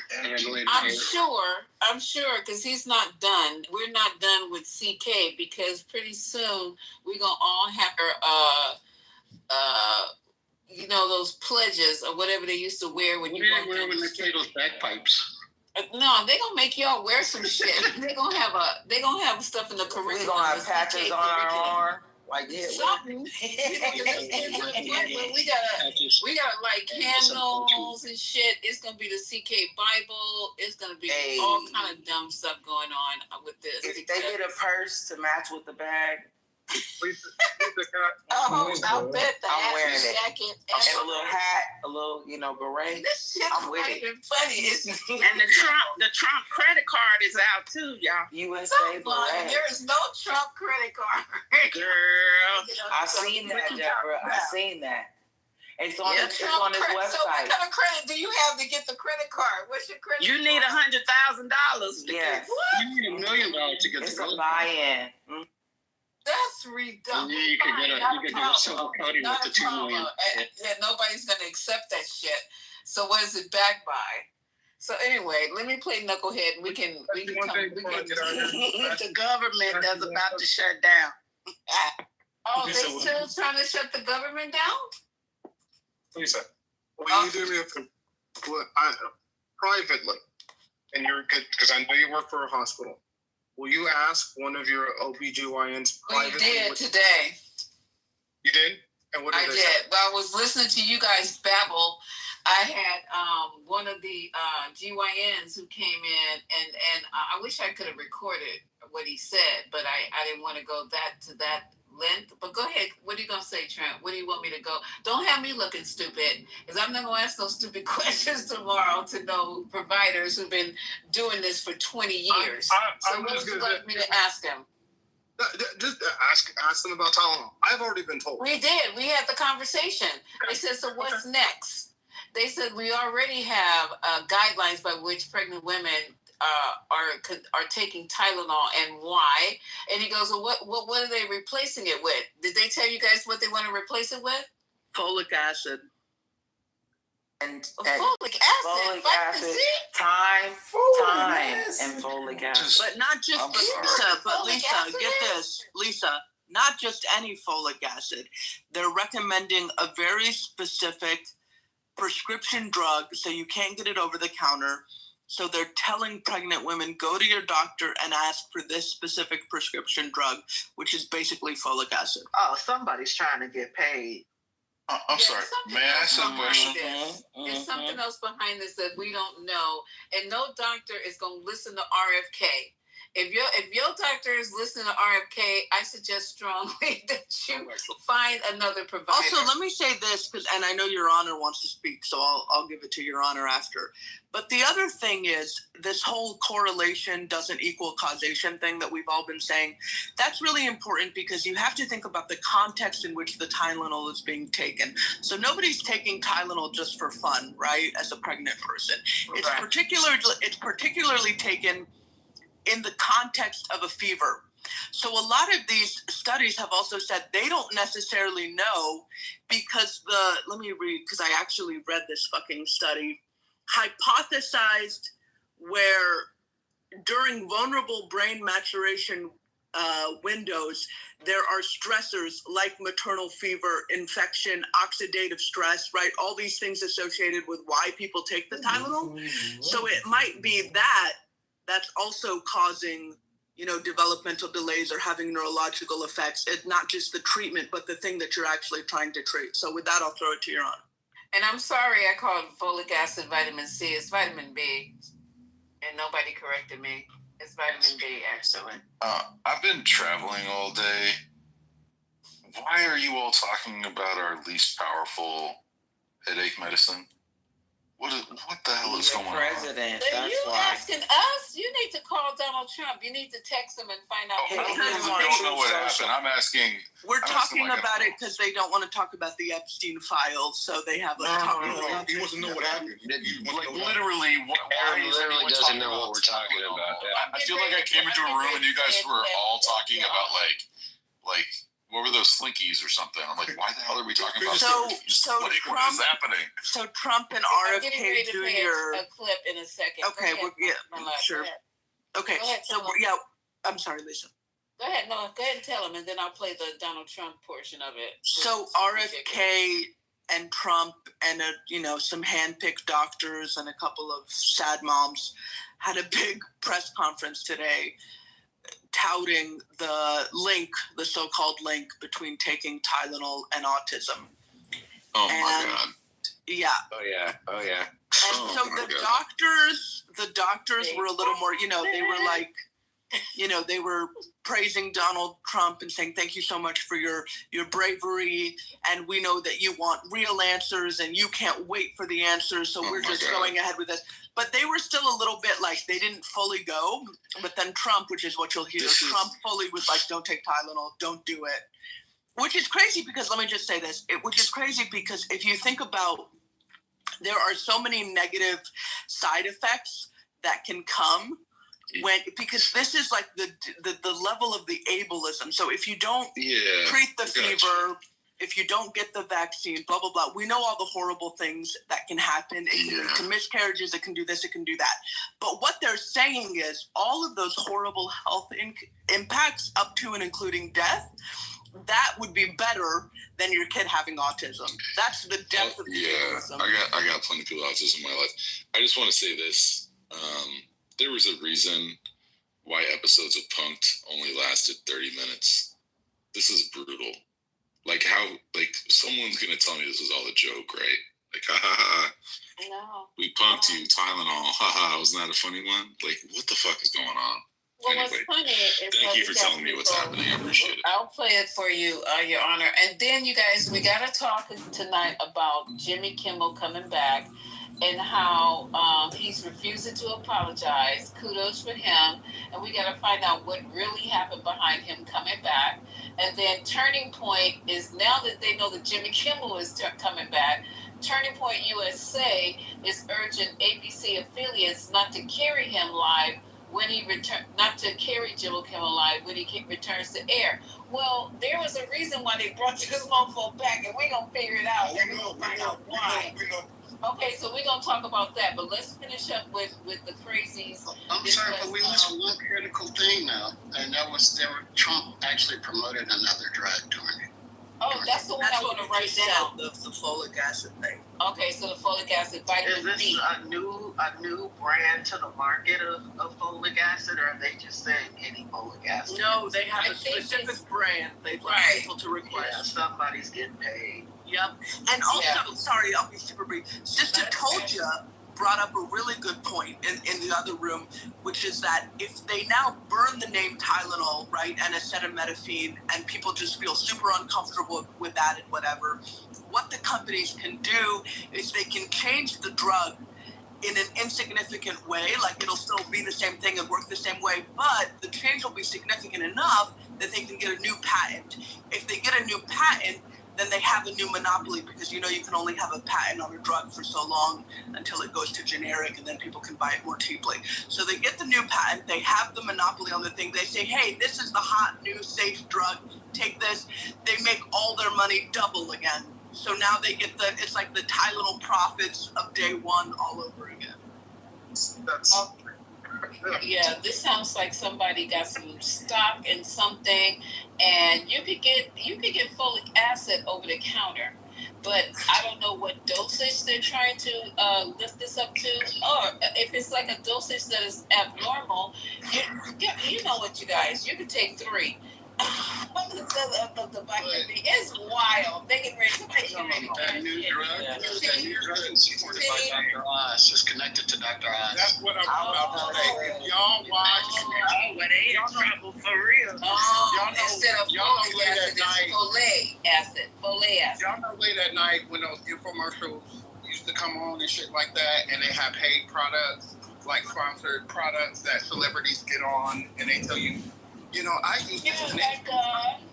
Literally, like the salt, like the one that Oprah does. The, yeah. Salt. Yeah.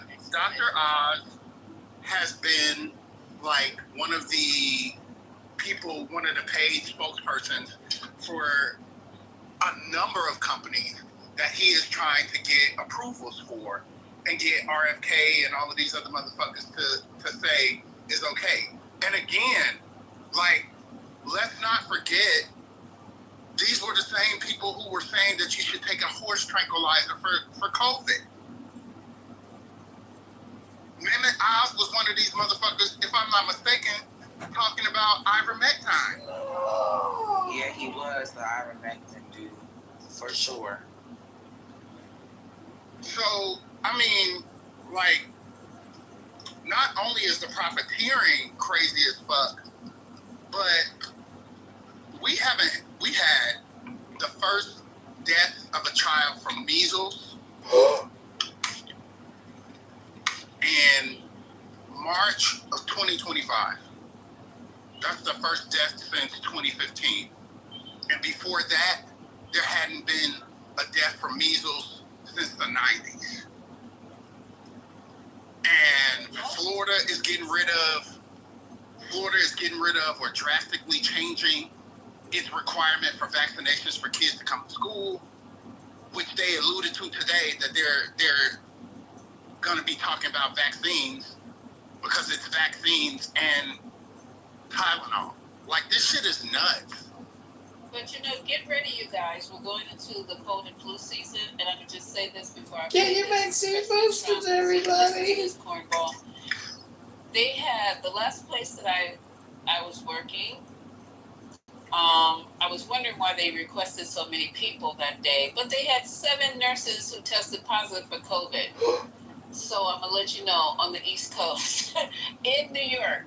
So let's just get this party started. So 7 people already in this one facility. I guess one person came in and infected the whole goddamn facility.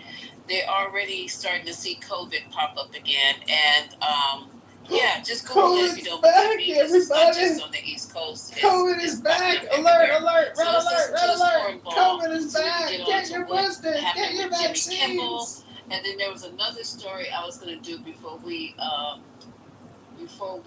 checked out of here. But let's do this one. Y'all listen to this. We'll chop it up and then we'll move to Jimmy Kimmel because I want to know how he got back on the air. And I know you guys already know. So let me press play for Trump, though. A questionable warning and, frankly, directive from President Trump just spoke. Okay, they called it a directive, not a warning, but a directive. Oh, as well as his top health officials from the White House. The president saying, quote, Tylenol is not good and don't take it. For a little bit more of what we are hearing on these announcements, let's listen. Effective immediately, the FDA will be notifying physicians that the use of I said that. We say that. That dog got Acetaminophen. Is that okay? Which is basically commonly known as Tylenol. During pregnancy, it can be associated I'm so proud you can say Tylenol. Increase. He never got of autism. So taking Tylenol is not good. The president there just moments He's not subtle. alongside him, HHS Secretary Robert F. Kennedy Jr., as well as CMS Administrator Dr. Leonard Oz and others, all claiming as well there is a link that they say they have found between autism in children and the pain reliever acetaminophen, of course known as Tylenol by its brand name, when used during pregnancy. Now, let's reset here with the facts of what we do know and the science. Acetaminophen is currently considered the safest pain relief option for pregnant women. Administration officials now are advising women, however, not to use it early in pregnancy unless they have a high fever. The health secretary saying that at this point there are no other options, so that doctors should still use their best judgment, but then went on to warn that they believed as well that this was associated with potential liver toxicity, even claiming it could prolong viral illnesses in children. The administration, as part of this announcement today, is also saying that folinic acid, that's a supplemental, so they know it is. Okay, hold on. A second. Okay, I want to go back to that. Linic. I gotta look that up. Linic. Linick. Linic acid. All right, that's a supplemental, so you may know it as oleucovorin. It's a way to decrease the symptoms of autism. Secretary Kennedy has, of course, previously promoted debunked theories which link vaccines to autism. And he was just bringing that up again moments ago as we were coming on the air here at the top of the hour. The Secretary, and just pardon me as I look at my notes here, noting that they are now investigating, in his words, multiple areas of causation when it comes to vaccines. He claims that 40 to 60% of mothers who have children with autism believe that there is some link to a vaccination. The Secretary also claimed that these women have been gaslit, he says, by the science, which has found. Okay, so which is it? How do you say that, guys? Acetaminophen. I know how to say it. He went on to say. I was playing with Trump. Okay? He said mercury and aluminum in the vaccines too. Yeah, so which is it? Everything causes autism? Well, the water? 80% of people who don't know they got autism, they got autism. Everything causes autism except what Dr. Oz is selling. Everything causes autism. There's not a vaccine in the country. And I wanted to really good, Malik. I wanted to say this earlier, like y'all, I'm not sure if y'all are aware that there is not a single vaccine in the country that has mercury in it. For real, because mercury is toxic. And that's thanks to Donald Trump. While he was on stage talking about, you know, these vaccines, they got mercury in them, and we got to get them off. We got to get them. They're just pumping everything into these beautiful children like they're horses. I'm sorry, I'm laughing, but this is crazy. Corey, can you name everything that's in the vaccine right now? Not okay. I can't name everything that's in the vaccine, but I can tell you that mercury isn't. Go ahead, Trumpers. Go ahead, Lisa. Man, these dumbass motherfuckers. You need to pull out name everything that's in the fucking vaccine. I know mercury ain't, and you got the fucking president of the country talking about vaccines with mercury in them are being pumped into children, and it's hurting children, and ain't a single motherfucking vaccine in this bitch got mercury in it. Can I just say something about? As a Joe Biden can't smell mercury. Justice, your mic is definitely one at a time. Your Honor's trying to. That's not okay. Thank you. I appreciate that. I just want to tell the people on the right something about science. The crazy thing about science is that it's available to everybody whenever you want it to be available to you. So you could prove it, or I could prove it, or someone else could prove it, and it would still be true. But if you use science, like you don't get to pretend stuff because then other people can check you. Like the idea that RFK, the man of the brain worm, has magically discovered that Tylenol was secretly hurting everyone, and there was no scientist out there except for these quacks who could come up with the fact that Tylenol was dangerous in this way, doesn't make any fucking sense. Like, do you know how valuable it would be to a researcher to discover that Tylenol was really bad for you and to be able to replicate that in a study? Like, this is why science works, is because you can test and retest and make sure that something is true. And that's going to be my remedial education. Dude, your mic is, I don't know what's wrong with your mic. Your mic tripping today, huh? And you're also talking over people, which is kind of shit. So anyway, I'm gonna land with this. I'm gonna land with this, which is just look up science. And this is my remedial advice to the MAGA idiots tonight. I'm done. Hey, the person who was just interrupting to say that if you take too much Tylenol, it could kill you. Did you know that you could die from water intoxication as well? That you can drink too much water and it can kill you? Right. Did you know that? They should take that away from America. This motherfucker got hydrophobia. Hello, sir. Hello? He's not on the stage anymore. I guess he went to go fix his mic. Brooklyn, welcome to the stage. Did you want to jump in? King, I see you're off mic. Was next. He's not on stage anymore. I just need to get his mic together. He's not here. I just want to, reiterate for everybody that's experiencing it, same as me. Like, this is our first dictatorship, y'all. So every day is like we're growing, we're learning more. Okay, so I know this is hard. This is our first dictatorship. We'll be okay. Tomorrow it'll be something else. Okay. But today it's Tylenol and mercury that can cure autism with folic acid from a specific company. Welcome to our first dictatorship. All right, guys. So anybody want to jump in? Just the breaking news for the day. We already talked about Tylenol. We're talking about that right now. France recognizes Palestine and calls for UN courts in Gaza. Let's see. Hold on, guys. Oh, he said they also said they can open an embassy in France. Oh, okay. Palestinians and Israel. Oh, wow. That is news. Yeah, it was another country too, but Israel, they're big mad talking about basically they're gonna take care of everybody who sides them. Like they're gonna welcome refugees, you're saying, or? They talking. Okay, so that is news. All right, so let's see. We're gonna talk about Jimmy Kimmel returning after his suspension.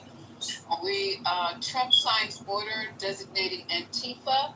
That's another thing I wanted to play because y'all will believe what he's talking about. This man is absolutely insane. Trump signs order designating Antifa as a domestic terrorist organization. Democrats want Trump's border czar. That what's the guy's name? The big fat guy. Yeah, they want him investigated over bribery. I was just getting ready to say that. And we're gonna see if we can touch that tonight. The UK and Poland vow to confront any Russian aircraft violating NATO airspace. So that should be interesting. Let's see. So far, I think that's anybody else have some breaking news before we finish this up and go to Kimball? No, I just want to know if you like my hair, dude. I saw your hair. It's very nice. You're attractive. It looks good on you. Before I go, what will likely happen, because there's protections in both California and Texas for the suits that were federal. The suits were dismissed federal by Judge Cook, and what this will likely do. What did he say? He ain't say nothing. Shit. No, I couldn't hear him. He was breaking up. Trent, you're breaking up, Trent. Oh, okay. Sorry about that. Can you hear me now? Yeah. Okay, so what will likely happen now that this announcement has been made is the class action suit that was dismissed, the 361 families will be able to refile because both Texas and California have protections against federal lawsuits. It's a statute. And so they can re-bring this back up. And now that they have a claim in it because it's coming from the HSS, and InView will have to go through discovery and open up their files. And in those files, very similar to what happened with the ovarian case when they had to settle for $700 million, that they'd known had been killing women of ovarian cancer since 1978 because they knew about the asbestos. When they have to go back through discovery, that you will likely find from the animal trials that it's going to show that there is an animal problem. Do we have to go through his predictions of what's going to happen before it happens? I'm just telling you what's going to happen. Maybe I'm wrong. So Trump is going to expose the corruption. Okay, thank you. We've received spreading misinformation. Go ahead. You got to be the first to predict some shit. We still waiting on the aliens. clown. Motherfucking Chris, do you know aliens! anything about Donald Trump? Motherfucking aliens! No, but I know the Okay. Interesting. Good night. Just drops a deuce on the stage. Yeah, that's just weird to me. I don't even understand That's what he does. into the room. I don't understand why you come into a room just to say what you need to say and then say goodbye. That's the weirdest thing. It's so rude. Stop It's that. how he centers himself. He just leaves It a little just- power. yeah. So he can be on record, like what he just said mean anything. He literally gets the last word. He literally gets the last word when he does that. It's so insulting because he's basically saying none of the rest of you have anything to say worth me hearing. But I have something to say that you all need to hear. Right. You're so right, Malik. None of you guys, nothing else that you guys have to say is worth me listening to, but I want you to hear what I gotta say and then peace out. It's like, right. So Lisa, if I shoot him mid-speech, He literally only does that in your room because every other room he sits there and conversates with the people. So that's what I'm saying. So Lisa, you can't be mad at me if I shoot him mid-speech next time. no, why don't you just not bring him up? Nah, I didn't read them up. And we don't have to. We don't have. Come on, Lisa, you be wanting to hear that shit. Yeah, you did. If I ever said Keep it real, Deborah. Keep it real. You be wanting to hear that You want to bullshit. hear that shit? Bring him on up. Bring him on. Well, in Trent's defense, he is a hopeless drunk, so there's that. Right. And the reason we have to repeat it over and over is he doesn't listen to what anybody else says. He just listens and then, somebody else is talking. He just waits so he could jump in. None of what anybody else says resonates with him. wait a minute, is Corey there? Is Corey there? Yes. Corey, what the fuck was that? How you just went from fucking talking about Charlie Kirk to you niggas ain't Indian? What the hell is going on? Well, Brooklyn, what are you talking about? We get ready to talk about Jimmy Kimmel. What happened? Let's talk about Jimmy Kimmel. Talk about Jimmy Kimmel, but that was a I funny. can give it to you in 3 sentences. I was in a squabble about 2 Sambo ass, step infected niggas defending whether Charlie Kirk was racist, white supremacist, etc. And then a known alcoholic on the app called out Crackhead, not alcoholic, crackhead. Okay. Whatever the case, substance. She struggles with substance, and she had a episode on stage that Lou encouraged. That's all. Jimmy Kimmel, please. Shout out to Jimmy Kimmel is bad. So you guys, can someone tell us before I dig out a clip, what happened? How did Jimmy Kimmel? Because apparently they had a meeting with ABC and Disney, and they agreed that what he said was insensitive for the time, but it wasn't against policy, so they brought it back. They also were losing about $3 billion a day. No, it was less like $8 billion. It was like $8 billion. Yeah, their stock price and the loss of subscriptions. Oh hell! So and people was canceling. With none of y'all black. People was canceling their Disney vacation. Disney cruises was canceled and trips to the theme park. Okay. I will say this: the smartest thing Jimmy Kimmel did is, as soon as it was announced, he didn't make a single public statement. That was so smart. Right, and he said he's not going to apologize about the Charlie Kirk statement. He will have the highest ratings ever tomorrow. He trying because I'm gonna watch it. I can't wait. Too. I'm watching that tomorrow. It's supposed to come back when tomorrow? Yeah, tomorrow. Yeah, tomorrow night. I think Stephen Colbert needs to meet with Jimmy Kimmel and see if he can get some advice. Yeah, but also people talking online about, I don't know if you guys said it already, having that money that they were losing to go to fucking PBS to support PBS and continue to boycott the shit Uh-oh, Chili. Chili. Wow. So that'll be nice. Yeah. Hank, I saw your note in the chat. Are you looking to chime in about Jimmy Kimmel or something else? Yeah, he's looking for a Brokeback Mountain. Yeah, man, I don't like Jimmy. I think Jimmy is a parasite. I think he's just a horrible human being. You know. We know that. Why am I not real? Why am I not real? What makes me not real? What makes me not real? Y'all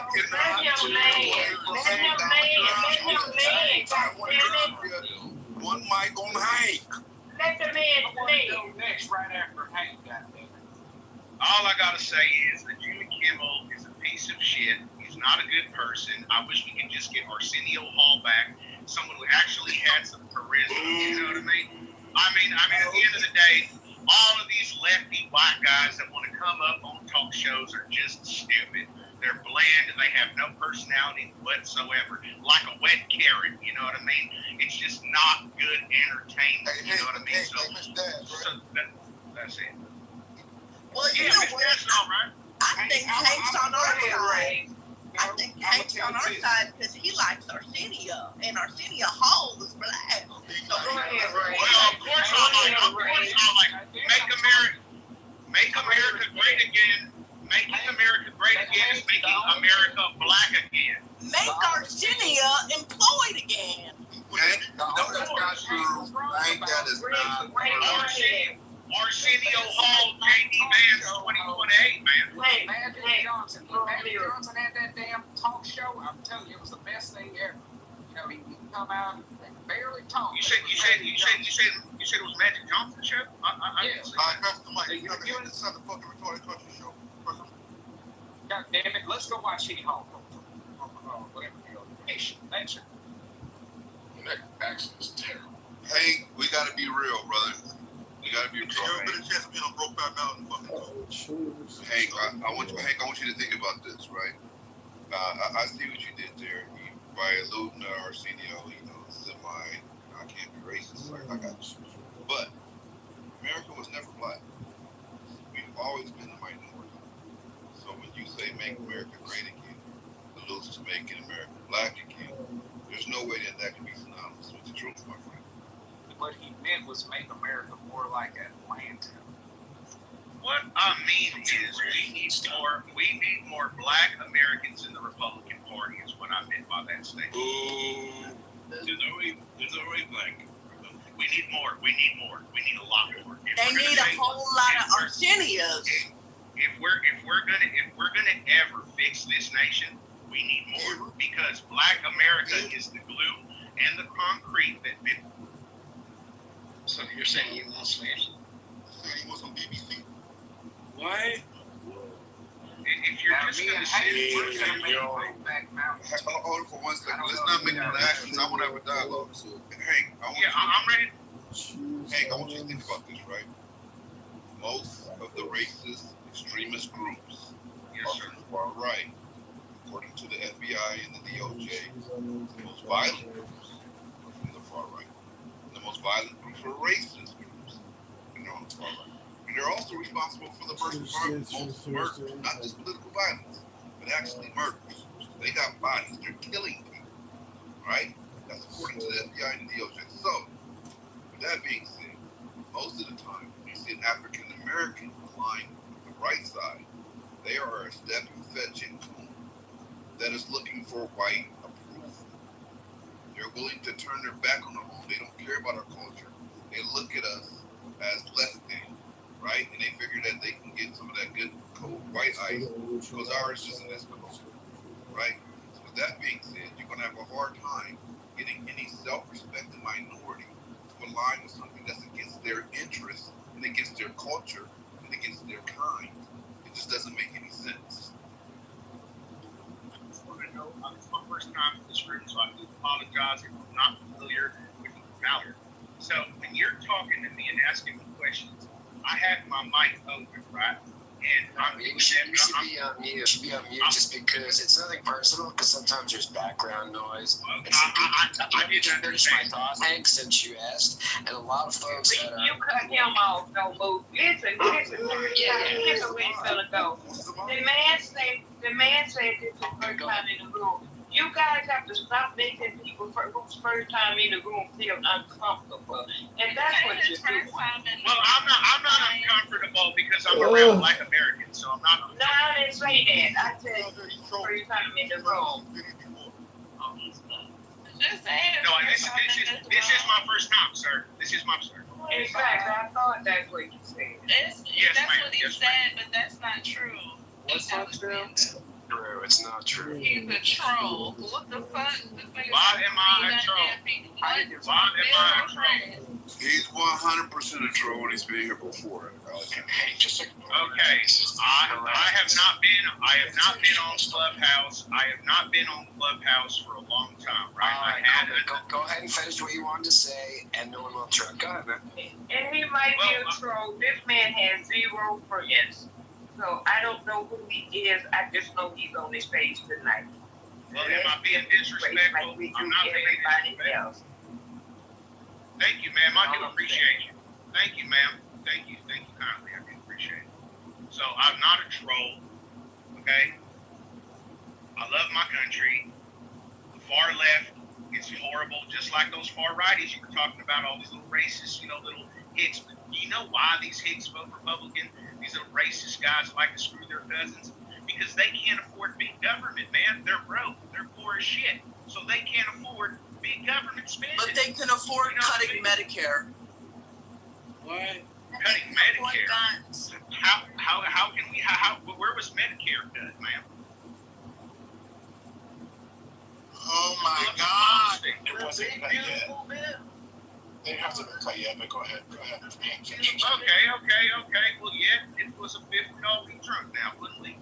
They didn't cut Medicare. They cut Medicaid. They cut both, actually. Medicare.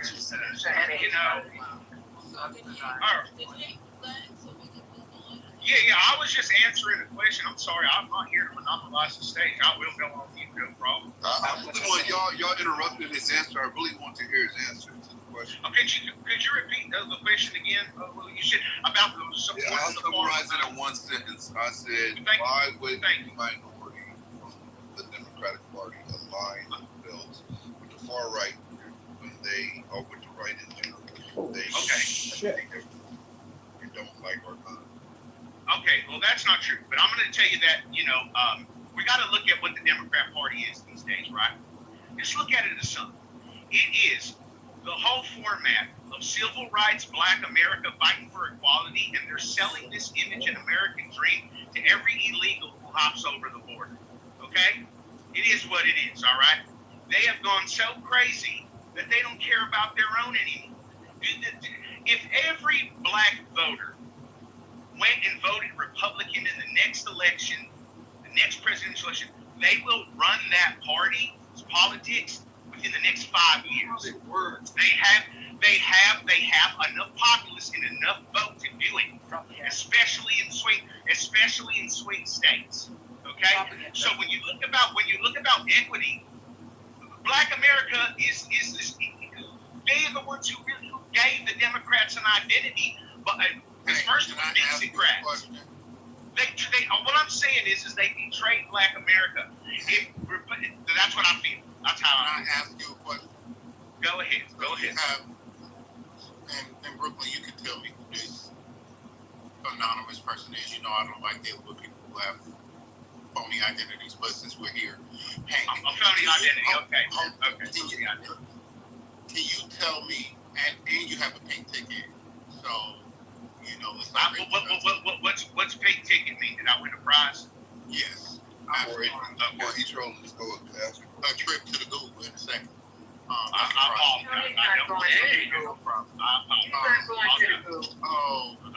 Don't move anybody. I apologize. Sorry, I apologize. Lord. Got it.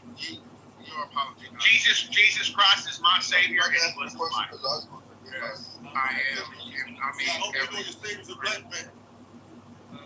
great. So Hank, you just propositioned that black folk in mass should just vote for Republicans one time just to show.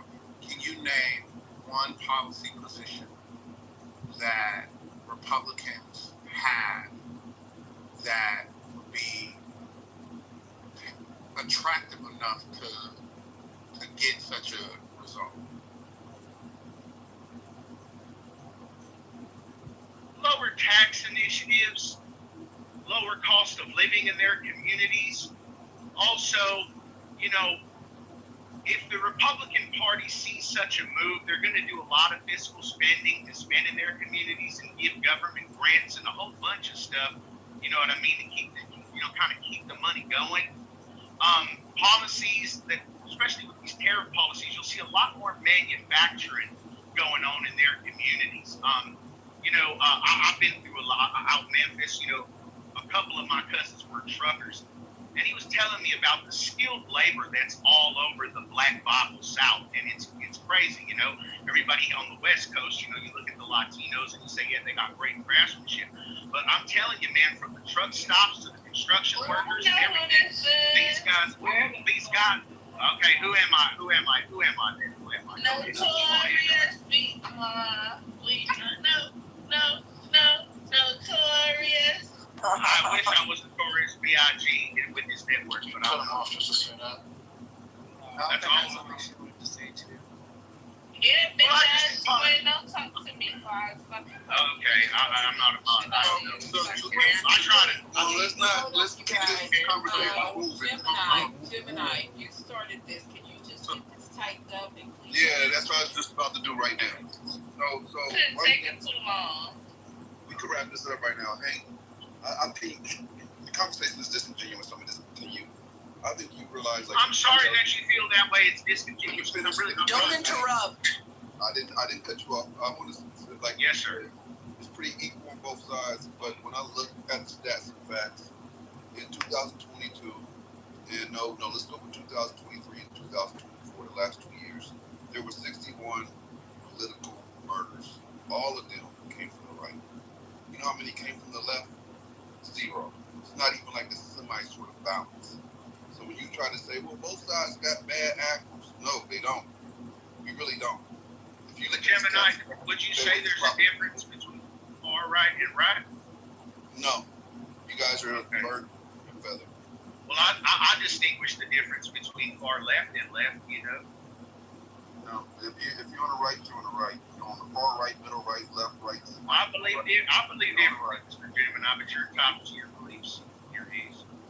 But do you think the Democratic Party is made up of only people of color? I think that when the Democratic Party was being maneuvered and being structured by people of color, it was in a better place in America's history. I'm talking about, 70s, I'm talking about 60s, I'm talking about the drive of equality. Obama. When that was, when Obama, Hold on a minute. Okay, I'm sorry. I was talking. Yes, ma'am. So in the 70s, who was structuring? Specifically, who was structuring? Who you referring to? Civil rights Bible Democrats, Black Americans. That's what I'm at. Okay, so them having to stand up for their rights, they were structuring. Yes, because if you look, yes, ma'am. Yes, ma'am. How? Because their voice and message, when you look at protesting, right? You see these mongrels all outside Los Angeles and all these different cities acting like freaking Neanderthals. Look at how what did they do during the civil rights? Even Malcolm X, even Dr. King, they protest in peace. They didn't destroy their community. Okay. All right. So let's move on. Can we move on? Okay. All right. Yes, and I would like to say something because this is don't mute up. Hey, mute the fuck up right now. Put your mic on mute. Thank you. Come on. I mean, I'm going to enjoy this night. Please keep this night simple. We're enjoying it, but I just want to say to all of my people in here. Y'all be wasting y'all time with these people. I don't even understand why y'all need this. Discuss what's going on in the news or what's going on. The fuck what happened in Brooklyn? Why y'all not from? Come back up, I Brooklyn. don't think anybody wrote here. I think she probably just did glass. Look at Jesus. And I want to know who this somebody was. But it's all good. Whoever moved me, I'm gonna be moved again. Because I just want you to know how dumb y'all do be sounding when y'all be talking to these dumbass people. That don't be really wanting to have no really serious conversation. Just talk about the news or whatever we talking about. But spending your time saying the same thing over and over to this is a waste, right? We got bigger fish to fry. So we do better. I agree, Brooklyn, but the man said something when he was talking that there was a reason why I asked the question from what he heard. From what I heard him say, it sounded like there was nobody in the Democratic Party but the black people. Oh, but you're not. But I mean, he wanted. And I did ask a couple questions, but I didn't waste a lot of time. But you didn't waste any time, Deborah. But you know, for somebody to want black people to vote for the party that is literally writing us out of American history is retarded. It's just like he's putting the accent on purpose. And he putting the accent on purpose. And we're literally dealing with a president that, and he admittedly said that black people in the 60s and 70s were headlining, the Democratic Party and getting us rights and all of these things. But we're right now in 2025, all of those rights that our black predecessors fought for are being written out. So make it make sense as to why we would fucking vote for the party. That shit don't make no sense. But Brooklyn, all you do just say that, like, hey. You don't say shit to me, Omari. Seriously. I mean, but like, he's just here trying to have a conversation. Don't police her, Amari. She's telling me, and it's very disrespectful. Okay, so no one said anything about Chicago fucking RCO or Huh? Make our city employed again. I'm a troll. I have a fake accent. I'm not here, I'm just here to troll to make money.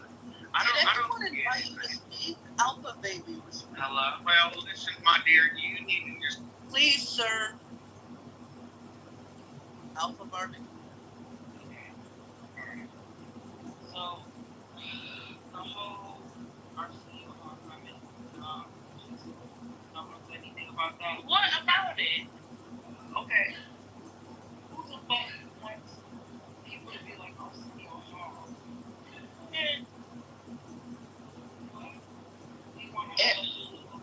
We did it because it wasn't even Can we just move Everything don't have to be concrete. right. That's why by highlighting that right now, we taking steps backwards in the conversation. We called him a troll already. He's a grown dumbass. What else?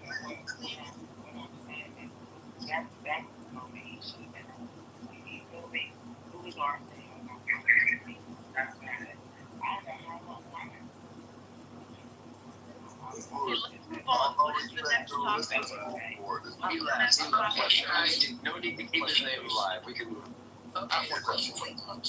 Lisa, what's next? Okay, so we have this. We were trying to talk about Jimmy Kimmel. Please don't Lisa, it's not we got a lot of stuff to talk about. I don't know why I said Kimball. I don't know, because I'm tired. I've been working for 13 hours. Say what now? Whatever you want to do. Okay, great. Okay, so you know who's getting a lot of flack though, and we're gonna listen to her. But Kamala Harris is getting a lot of flack on her book. She should have. Maybe she shouldn't have wrote that book because her book 107 Days.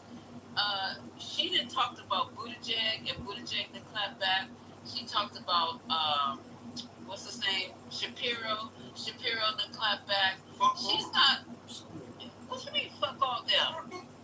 No, I told this busy broad to get Shapiro. Y'all the ones who's booty cupping for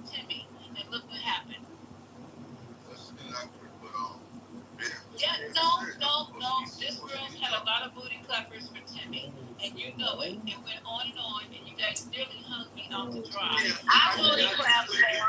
It ain't our fault. I was the one that said from a military perspective, what he did was a bitch move. Fuck retirement.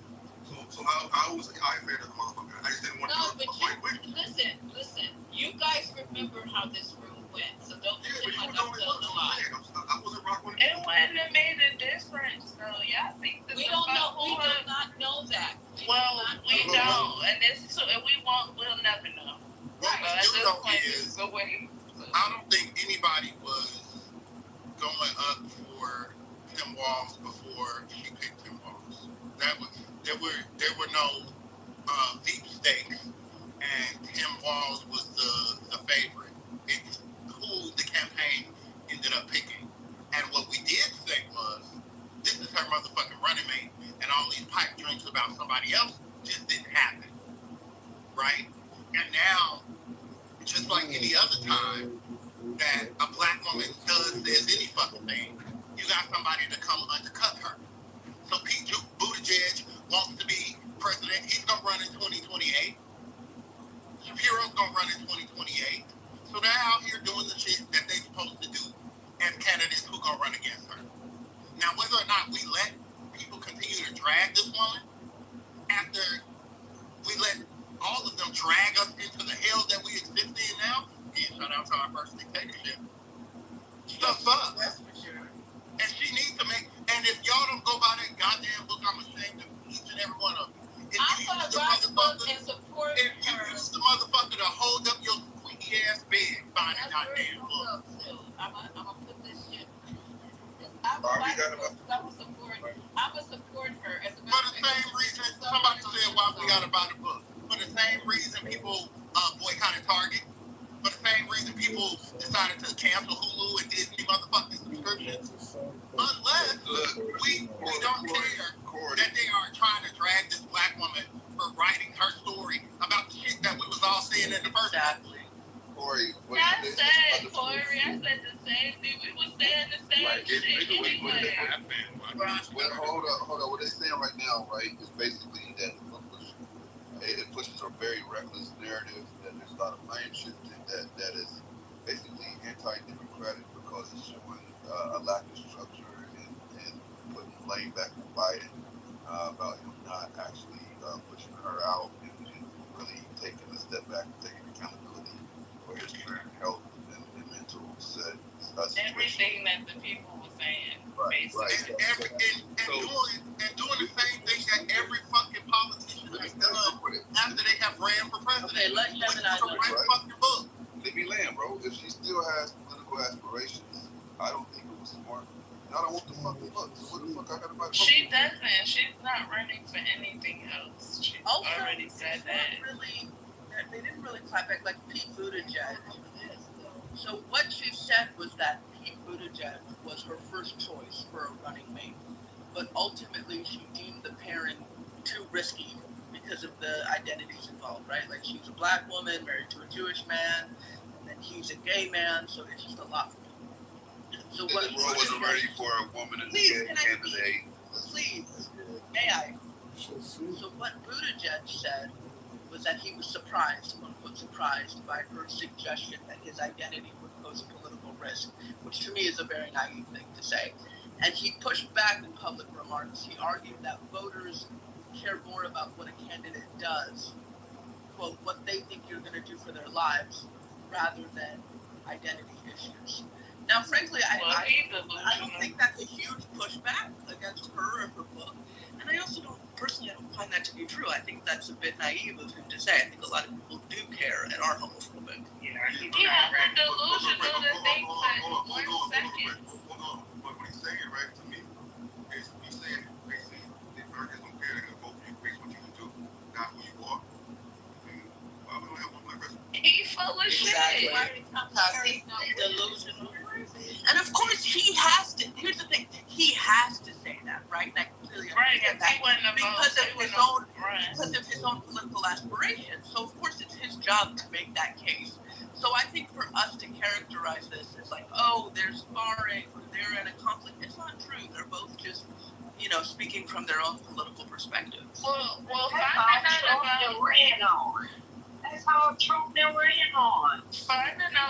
finding out about the boyfriends and all of them other groups on the right, we probably will get a gay president before we get a woman. A gay president. I do. Cause they I got do. a Well, whole, the way they Fucking, we already have one. His name's Obama. for a straight, for her to be straight, and her vice president to be straight, all they talked about was trans. Now, what was she gonna do with a gay guy on her team? They were straight, and they ran her down. And then you know what? It would have been Donald Trump would have had a field day. But I give her a whole lot of credit for even considering him, right?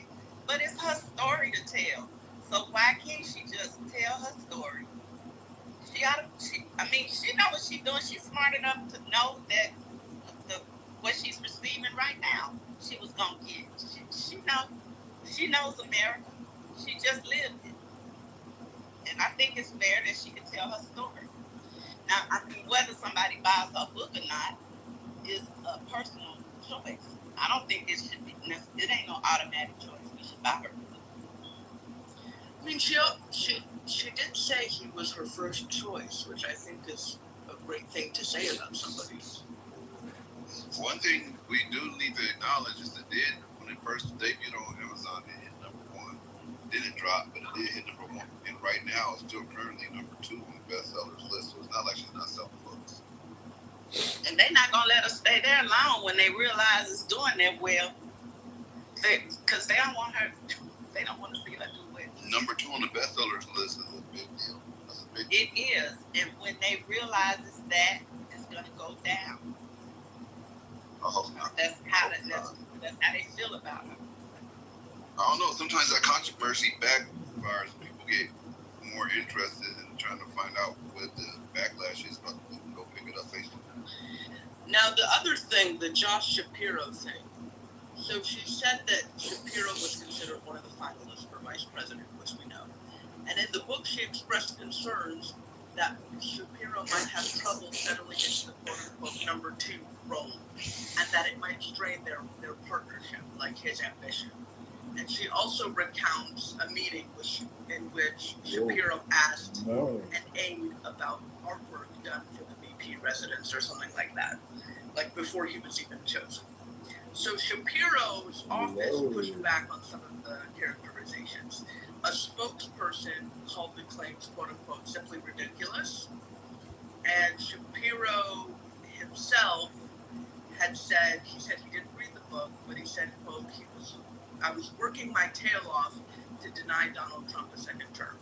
Now, so again, it's not that extreme of like some big feud or whatever, but my reaction to that, to push back so strongly against that, to me, call it simply ridiculous, and I haven't read the book, blah, blah, blah. He's kind of proving it to be true, you know?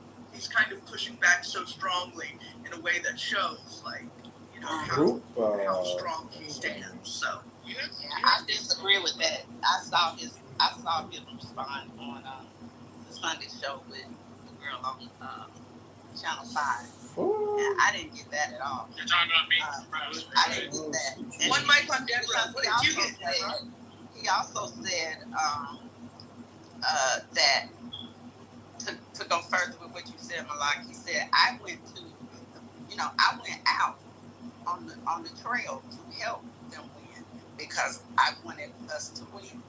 He went to places she couldn't get to.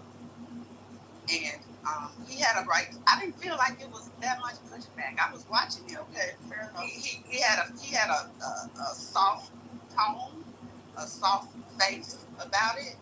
He wasn't defensive. I didn't get any of that. Now, Kristen Welker, it was her. She asked him 2 or 3 times, and he didn't go there. She tried to push him to something, and he didn't do it. Okay, well played. Yeah. I think I disagree, and I don't think he had bad intentions. I don't think he was out to like outshine her or just think it was his personality. We actually used to talk about that in this room and rooms like it, when the election was still going on, when we were figuring out who she gonna pick and this and that. People literally said, well, he sounds like Obama, right? He's gonna outshine her, this and that. I don't think that's a fault of his own. I just think that was something that people noticed, and I think it's something that she noticed. And she's decided to not choose him for it. I don't think it needs a lot of pushback. What do you think about his response, sir? That's what we're talking about. Yeah, well, that's what I was just saying right now. I don't think it needs a lot of pushback or anything like that. I understand him trying to defend himself if he feels like that's going to take his character. But it was a thing. It definitely was. I think what he was responding to, I don't even think he responded to the comments. Like, the pushback was really strong. What might be missed in the conversation that we're having is not so much what the principles that we're discussing, what they think. It's usually the staff and the surrogates that are sniping and creating all of this happen. Right. And so his staff did the dirty work of pushing back more robustly, saying how ridiculous this was, and all of this other shit, because it made him look petty. He said, bitch, how the fuck you asking about literally measuring the drapes, and I haven't told you whether you have the job or not.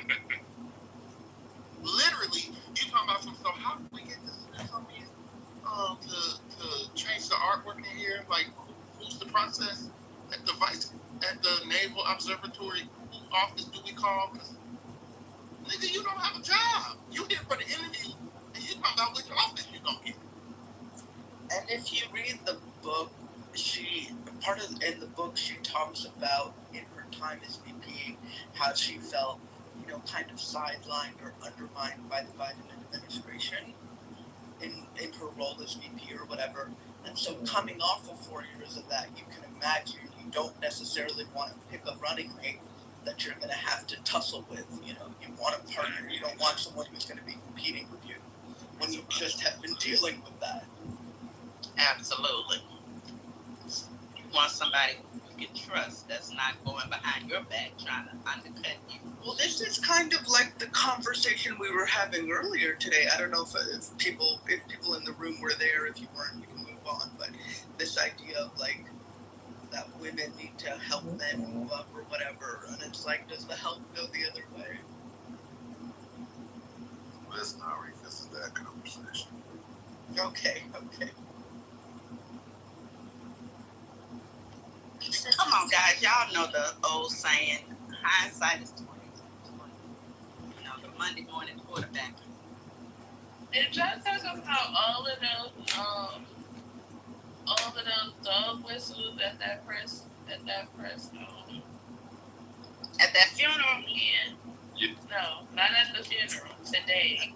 At the press secretary. The press secretary, when she was blaming it, she was literally got on there today, the press secretary, and doubled down on everything that they was talking about at the funeral yesterday and basically blamed the Democrats. Oh, you're talking about the White House press briefing? Yes, the White House press briefing. Did y'all speak about that?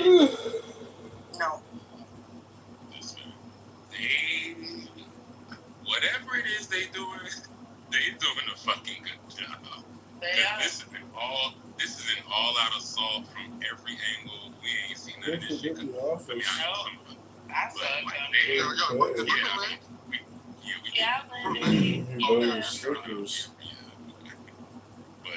this shit is crazy. How we fight back. We fight back with our indigeneity because we're all indigenous. We're not black.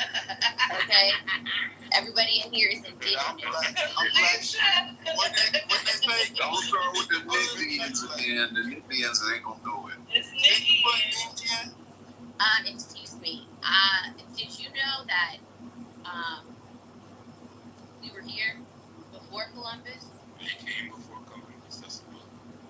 And just like Tylenol causes autism, we are not black. Clubhouse causes Nikki and it. Okay, so we're gonna do this. I know that your parents took you to protests in a stroller. Hold on, kid. Before you were literally able to be there to walk, and that you talked about the civil rights movement and its legacy being part of your world. Yes. I feel like a lot of the defenses that we tried to build up in advance of this type of sort of would-be authoritarian takeover were about warning people about how serious the threat was and warning people about what this could mean and what we were in danger of. Now that we're up against it, though, I'm not sure that we have great skills to actually not warn about it and avoid it. And if the problem is the system collapsing and the guardrails, as you say, collapsing, and people who have power want to be Titans, not acting in any sort of Titanic together, because there is safety in numbers, as the saying goes. Yes. I wonder if the American people who are repulsed by what Trump is doing and who are in public opinion polling very much against what he's doing, as you know in the book, are going to be turning their ire and their protest movement and their organizational capacity against these institutions that are failing, as much as they are against Donald Trump himself and the administration, if that's the way sort of resistance is heading. So one, back to how you opened the show, I mean, talk about the power being with the people and the people making that clear with their checkbooks as it relates to the suspension of Jimmy Kimmel. We saw empowered people over the last few days, and it spoke volumes, and it moved a decision in the right direction. I think that part of where we are now in terms of thinking about what the fight is, it requires us, yes, to understand that we've got this administration and this president in front of us using the power that the people vested him with. But we also need to understand that this is bigger than Donald Trump. You know, part of what I write about, this stuff is decades in the making, Rich. It didn't just happen overnight. You know, so much of what has indeed overwhelmed people, not to mention just scared the stuff out of people, we're witnessing is a high velocity event. We are witnessing something that has been happening so rapidly, and it feels chaotic. What I would offer you is what we are witnessing is the swift implementation of a plan that was decades in the making. Decades in the making. Project 2025 didn't just drop out of thin air. It's a product of decades of work. Federal Society Heritage Foundation. Understand that the implementation of a plan that's about trying to get rid of the Department of Education, deregulate industries, weaken the rule of law by over a period of time, creating a system and through gerrymandering states so that we would now have the Supreme Court that we have. Stuff didn't happen overnight, and it did not happen just because of an election in 2024 or even 2016. So when we talk about where the fight must go, there is the aspect of it that is about the immediate moment, such as weight of the federal government being used to silence critics, citizens. And it must be about understanding that this did not just happen overnight, and we have to pay attention to an agenda that is not going to necessarily go away when this guy is finally turned out of office. Well, let me ask you on that gerrymandering front. The White House has been very aggressive, pushing Republican-led states to gerrymander their maps to effectively give Republicans a major edge heading into the midterms next year. That has led to related responsive Democratic efforts in your home state of California.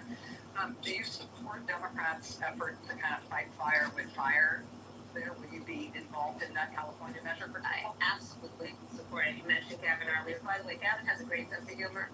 So, you know, he's going to be fine. But did you warn him about the hiking thing? You did. Yeah. I've known Gavin forever. He literally has a great sense of humor. but let me say about what he is doing with redistricting. It is absolutely the right way to go.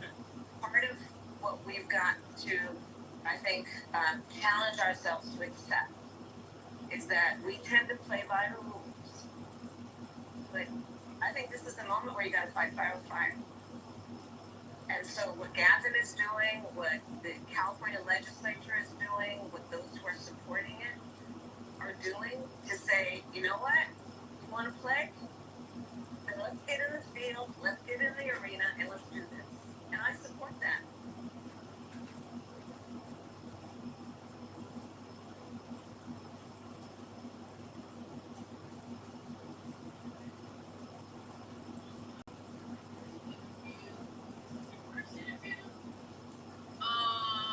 I think it's her first interview since, am I wrong? Since the presidential. 3 early warning signs about your hair.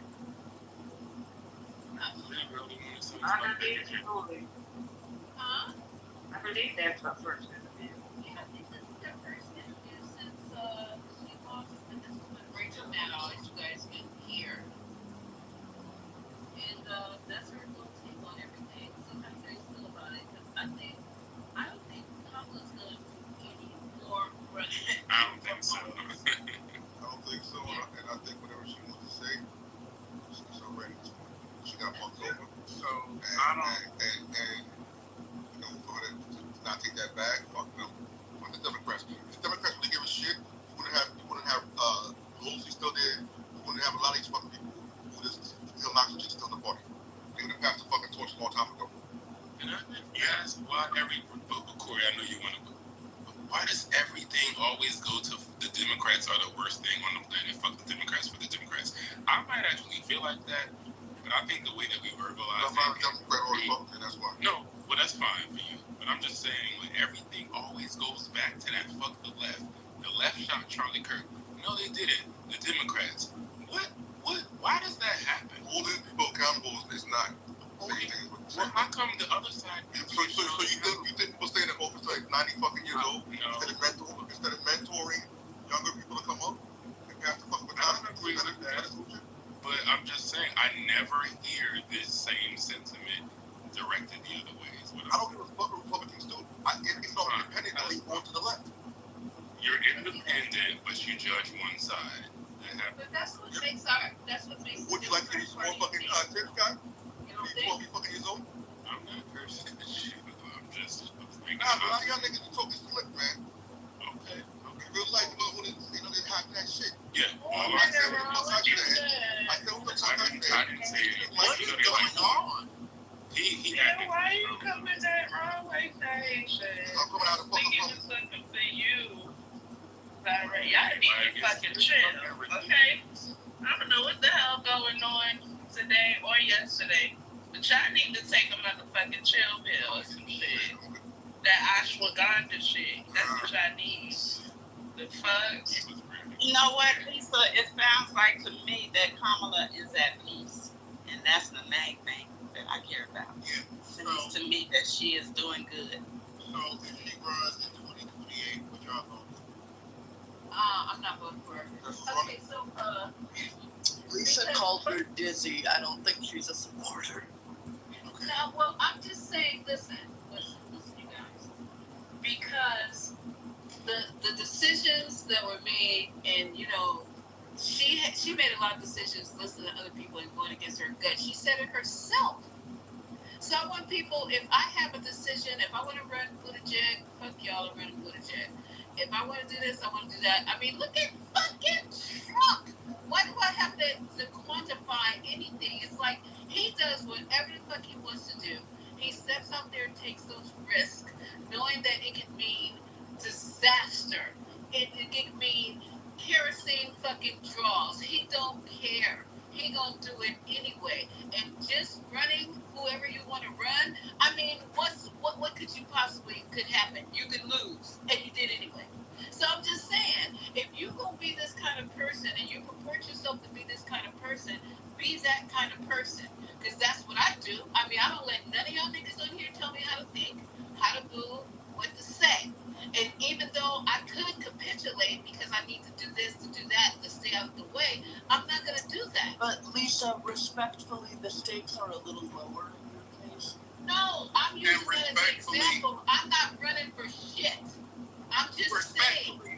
You're not. And No, running a I'm not. campaign for the presidency of this country is a whole lot different So than explain any. him. Explain that. I can't, and I'm like, Okay, I'm never gonna, and I'm never gonna, because it's I not. know it's not a Democrat.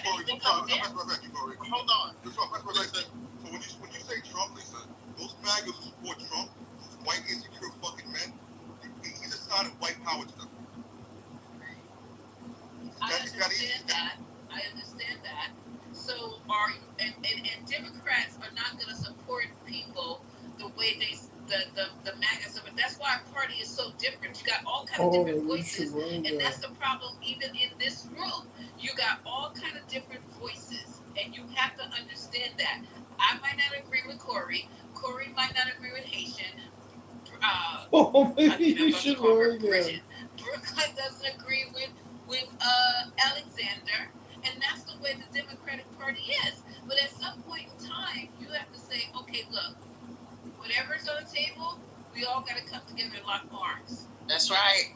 That's exactly. Yeah, I hear that, and none of that happened in the very short period of time that she had to run. I mean, sometimes I hear these conversations, and they are the most graceless statements that one could considerably make, considering what she had to do in the amount of time that she has had to do it.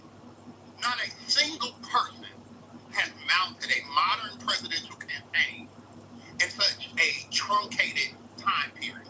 Not a single person has raised the amount of money that she had, has lifted up the national infrastructure, and she did not have the ability to do that by herself, just making whatever decision she wanted to make because she was at the top of the ticket. No, but nobody's saying whatever. But it's just sometimes you got to take a stand. You know, Corey, we know all of that. I Let me finish. 7 days. What the fuck? Go ahead, Lisa. No, you go ahead and finish, because I know nobody didn't tell me to shut up. It's me and you. Come on. No, I'm just letting that person. No, I'm gonna let that person go with you, because I'm Who said shut up? Somebody said let me finish, but Lisa, go ahead. No, babe. You go ahead. No, because I'm not gonna go until you go. No, Corey, you don't have to go, girl. Go, because I'm sitting here. Go, girl. I heard that. Right. I'm about to say go, Corey. Hello, right. go. Go, Corey. Go, Lisa. No, I like where you were going, but when somebody just says something like that, I like where you're going. I need to. Okay, you need a moment. I got you. Yeah, I need a moment. Okay, thank you. I understand that. I can do that. What I'm saying is, like, the heat that we have for her, and Anita Dunn's name, and on top of every one of our motherfucking lips, about how they handicapped this woman's campaign, about the Biden loyalists that sabotaged in the background, that did the backbiting and the bullshit sniping in the background to make her campaign a living hell, all while having to fight the American ideology that exists by and large, whether we agree with it or not. And then this ridiculous ass statement from Pete Buttigieg talking about, and everybody's making this turn. Everybody is. Gavin Newsom is making this turn, and he don't want to talk about trans rights and queer people anymore, and he don't want to talk about the nature of the country. I just want to make fun of Trump. But talking about the shit that affects black folks' lives in the way that we talk about them or other marginalized folks' lives, that's politically inconvenient. We can't do that. And so Pete Buttigieg proves today what black gays have known time and time again, that these white motherfucking gays cannot be trusted. They cannot be trusted to be good allies. They cannot be trusted to be honest. Because he knows in his motherfucking heart that this country would have went up in flames before they elected that nigger woman and that faggot vice president.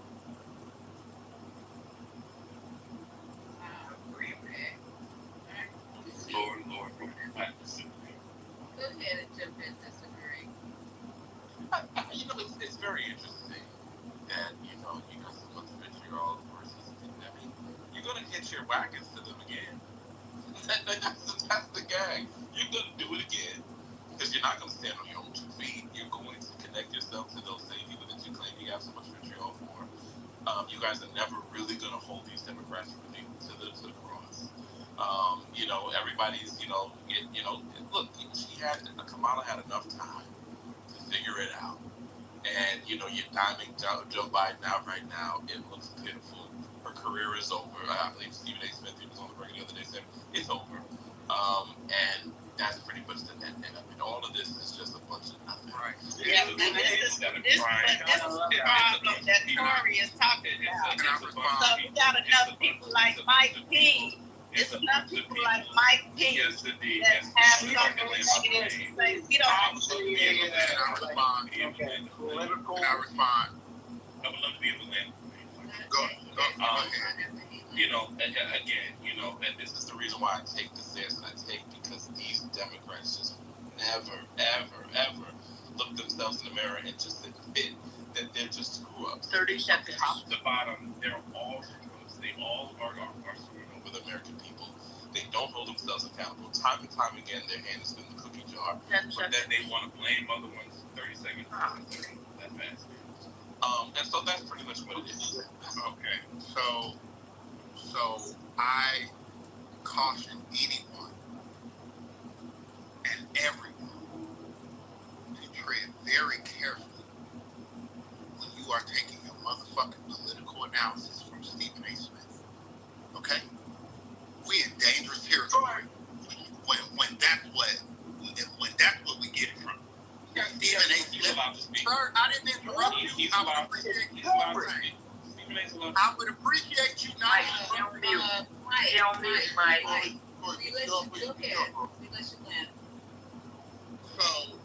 So that's the first thing. And then all of these. Well done. Okay, I don't know what's happening. Okay. Go ahead. All right. And then all of these platitudes. He didn't say anything. They put their hands in the cookie jar and they're not gonna do nothing and hitching your wagon. Like, was this a contest of how many how many can I fit in one goddamn run along sentence about nothing? Like this is why I'm on the same thing about these things. They don't have any type, I'm gonna talk to you directly since you talking. You don't have any type of substantive critique about enough time. Like, that's the most asinine thing that anybody with a brain could say about running a presidential campaign in less than 100 days. This administration has fucked up the world in less than that time. And are you holding them accountable? Nothing about what this administration has done to put us at the brink of a crashing economy, a crashing fucking care system, a healthcare crisis brewing, an education crisis brewing, and all of these motherfucking lies that this man told running for president. But you talking cash money shit about the only chance we had, which motherfuckers like you pissed on. No, she dropped it. No, wait, are you serious? You can't be serious about that. She screwed it up. She did. To blame her. And the Democratic constituency. But blame yourself. Don't blame the American people because you didn't galvanize them, that you didn't excite them. Listen, your message dropped on deaf ears.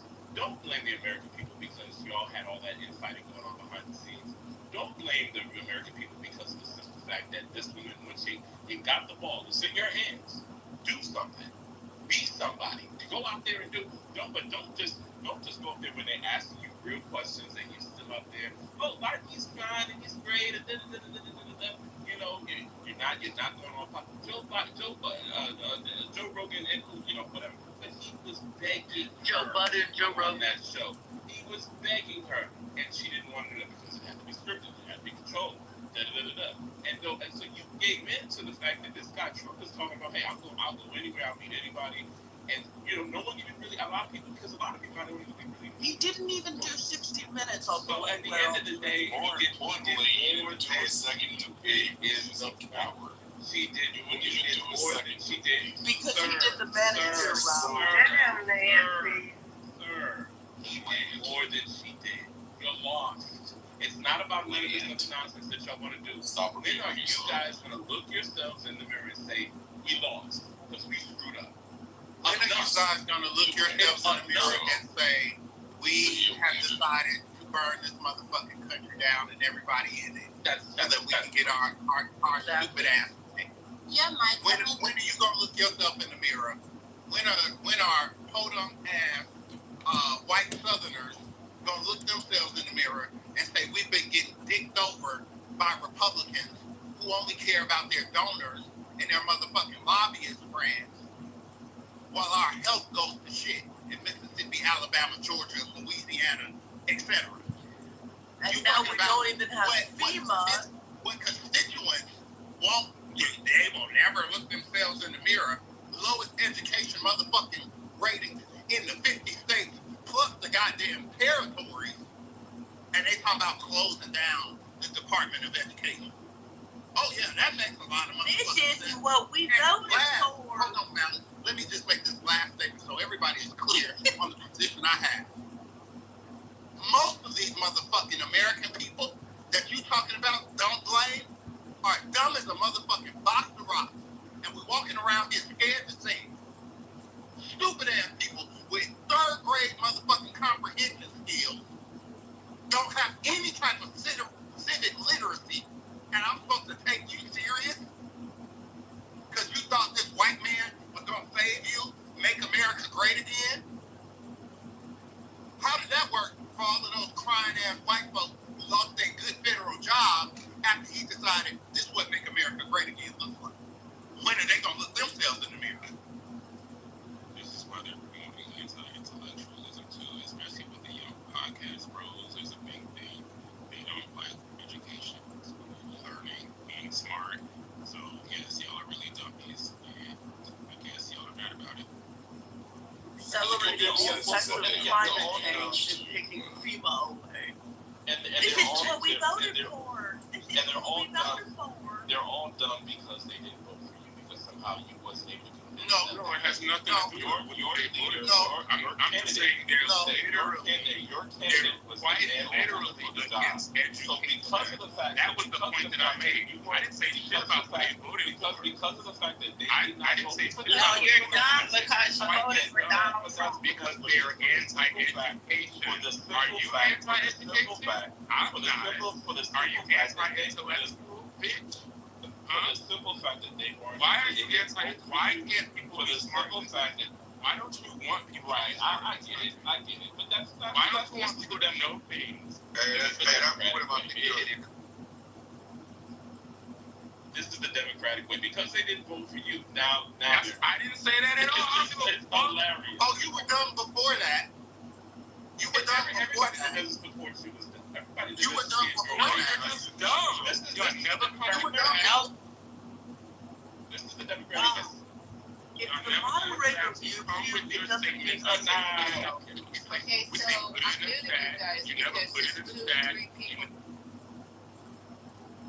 Can we just hear one perspective at a time so I can get a good understanding? Because I'm not hearing you guys. Well, every time I speak, there's somebody that's okay, so you have the land, baby cakes. It's like 15 seconds. Can you wrap it up in that amount of time?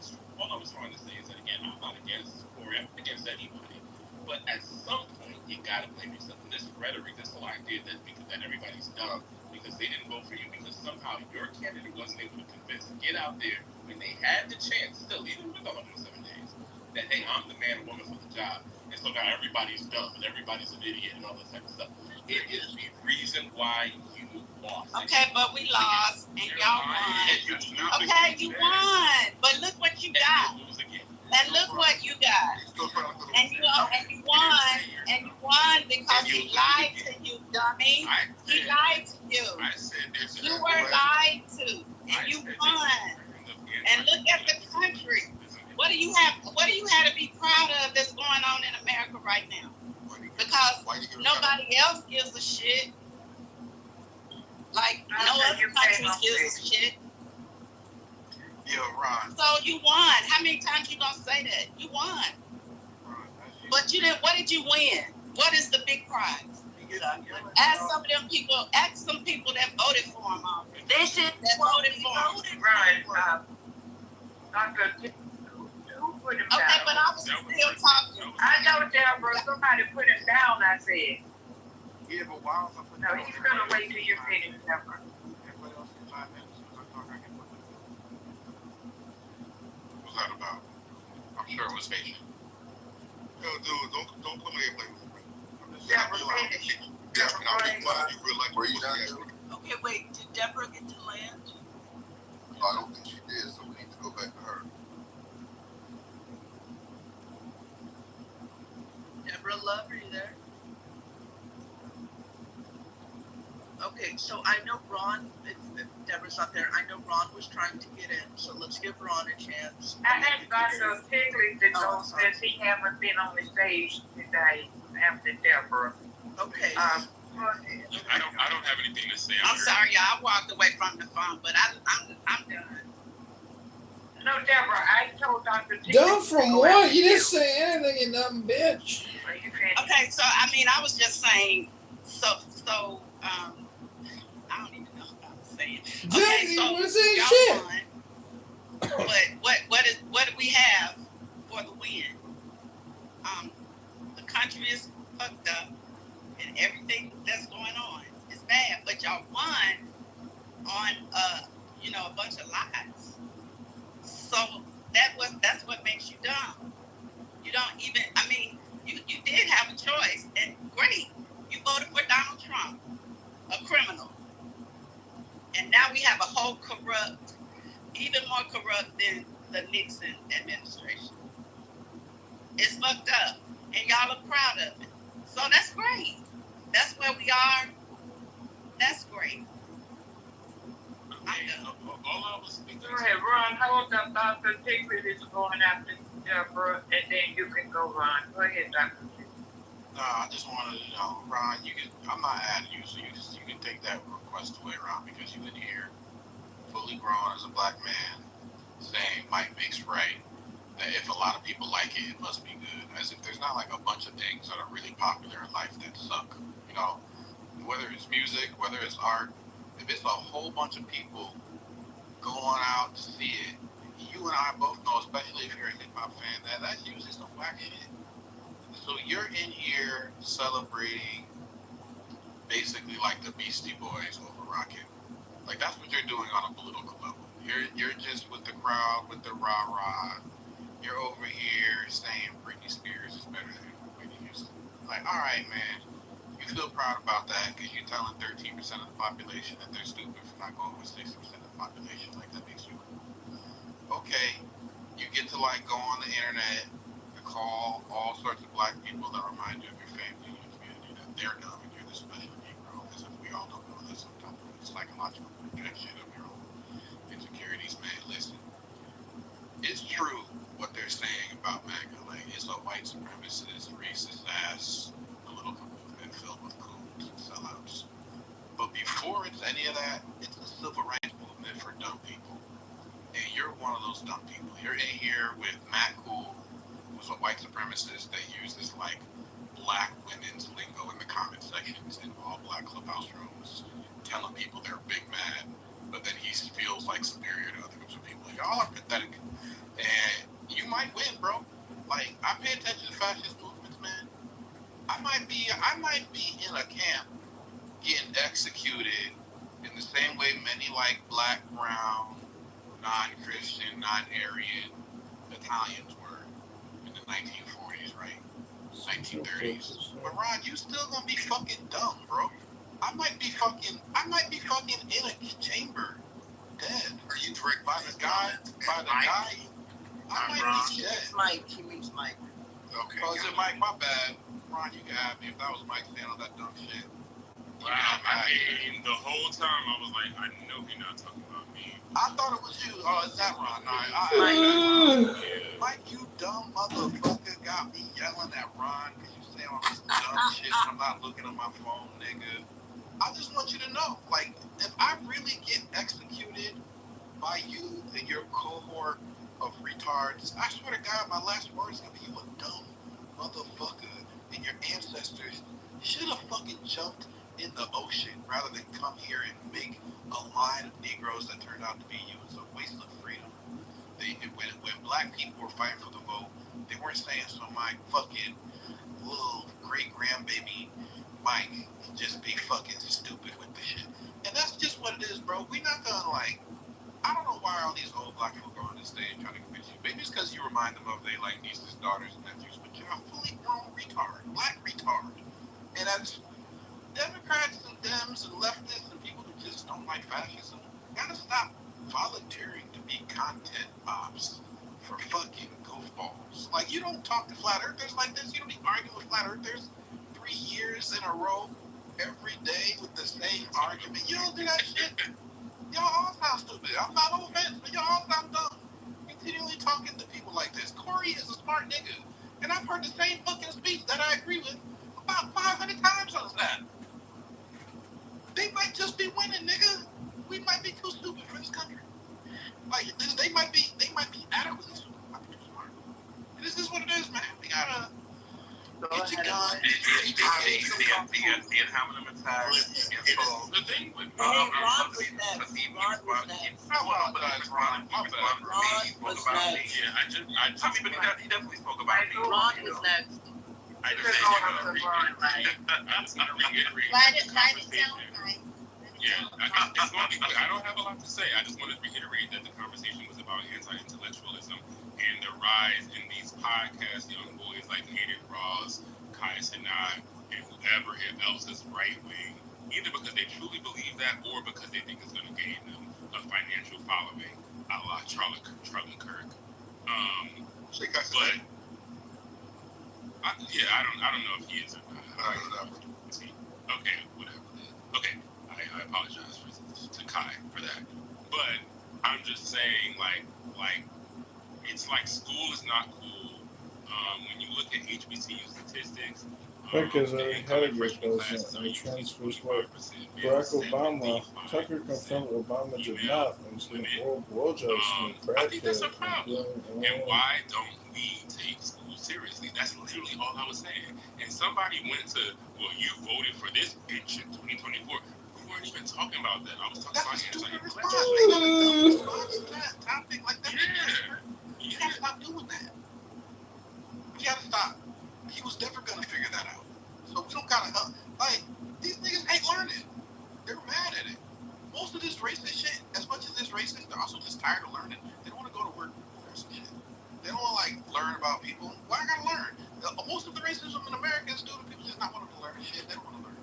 Niggas don't want to know what transgenderism is. Why do I gotta look shit up? I gotta read it. I don't want to know that shit. I hate them niggas who make me have to read. They don't even really hate transgenderism. They hate having to read about it. So learn about it.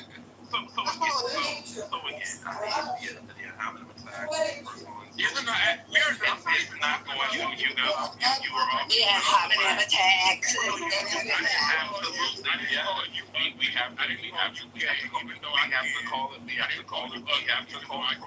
You called them stupid. We have to call it for what it is. At the end of the day, bro. We have to call it for what it is at the end of the day. And again, it doesn't mean anything because the fact of the matter is that you lost. And that you weren't able to put out the proper candidate that were able to get out there and galvanize people. It's like the messaging, and so the messaging and all of the stuff that you're trying to put out there because you're angry, because of the fact that people didn't vote for you, all of a sudden. We didn't put out campaign files. We didn't put out the FJ file. And that $50,000 bag of cash. I would love to be able to land without the interruption. That Tom Holman has. You might love to, but the idea that but we didn't do that. The idea that the people that you needed to vote for, you didn't, and all of a sudden they're not smart. Yeah, okay. We already said you voted for it. You voted for it. Which guy can correct it? You voted for a sex offender. Yeah, which guy can people land the plane again? Okay, I'm gonna get off. But you voted for a sex offender. When you don't agree with them, then they want to silence you. But then, did you vote for a sex offender? It's just. Is it true or not? Did you vote for a sex offender? It's just contradiction after contradiction after contradiction.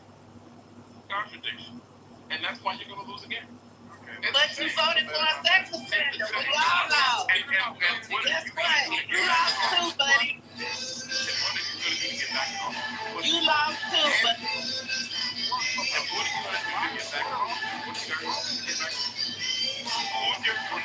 you voted for a sex offender. It can't be Gavin Newsom who destroyed California. So who's it going to be? Let's talk cheerleading candidates. Let's talk turkey. No, I asked the question. Who's it? You answer. No, I'm not taking you serious. I know. Well, but then you're not taking me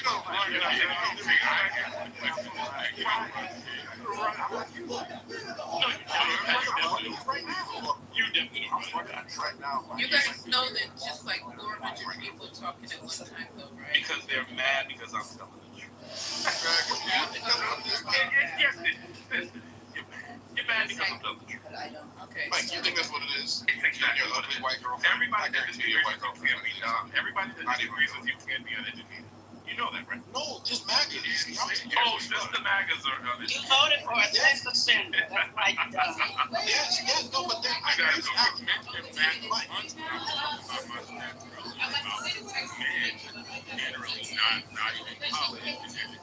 Yeah, well, that's a dumb thing too, because women are dumb in this bitch too. Like that men are stupid, but women are retarded. Objective word shit is retarded. There's studies. Like, there's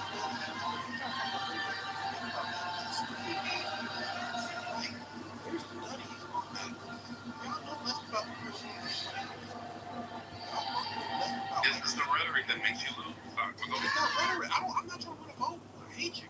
I want you around. And I get it. That's why you lose. But that's why you lose. But that's I'd rather lose than being company.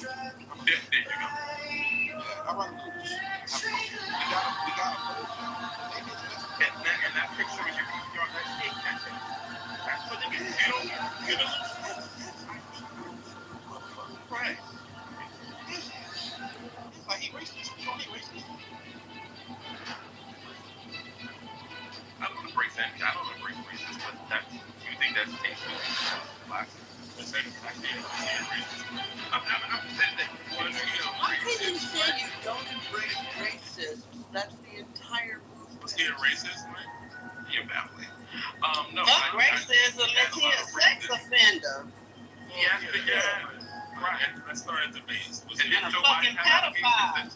Didn't Joe Biden have allegations? Didn't Joe Biden have allegations? Three people off the mic at one time.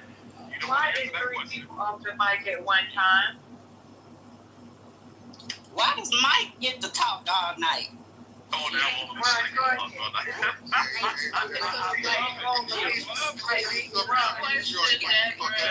and give me a place out.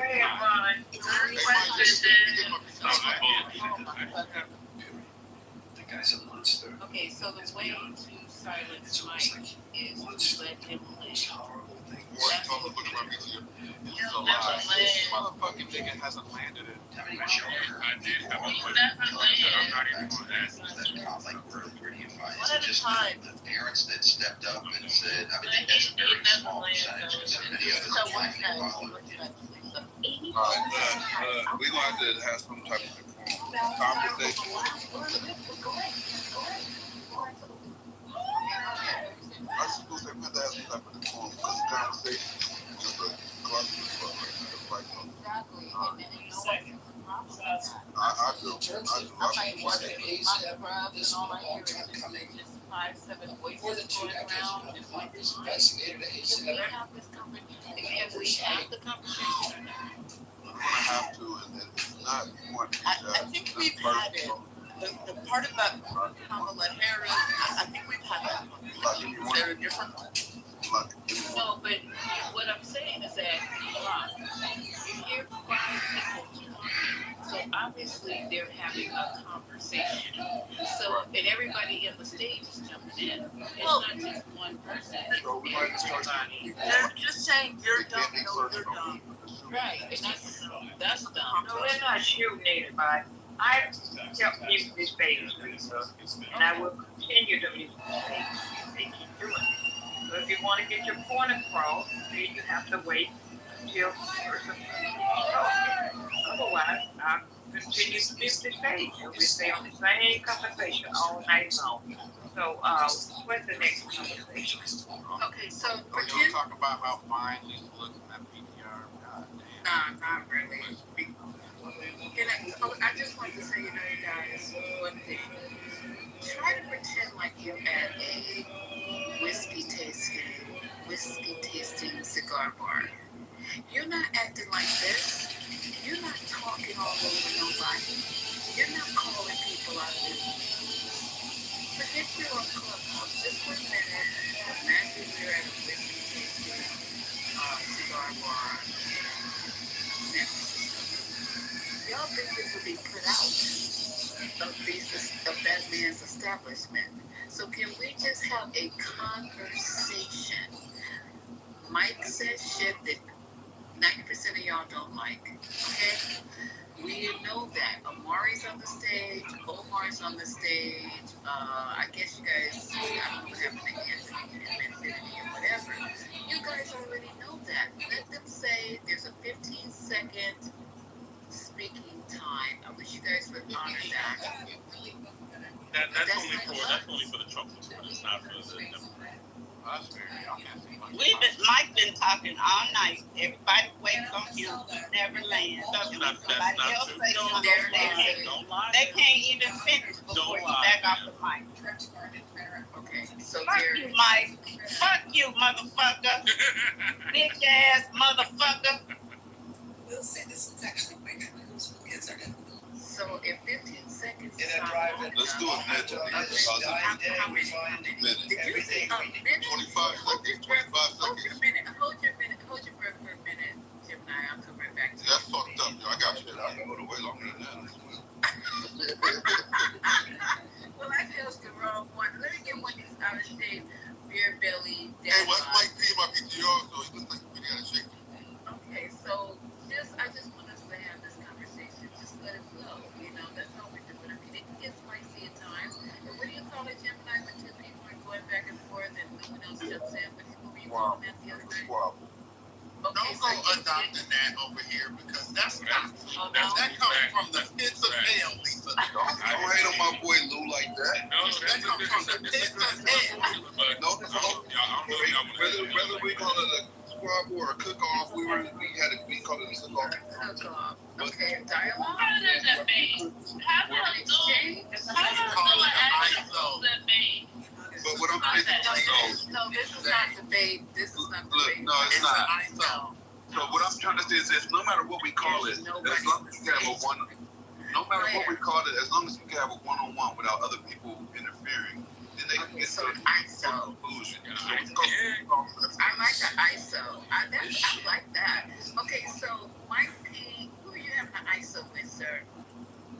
Mike P is. Oh, Mike P is not even on the stage. What the fuck?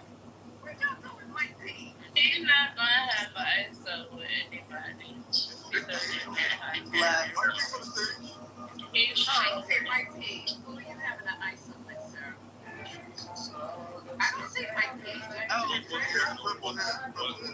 we go. Mike P, who are you having an ISO with? Who are you speaking to? I mean, I have a bunch of people. No.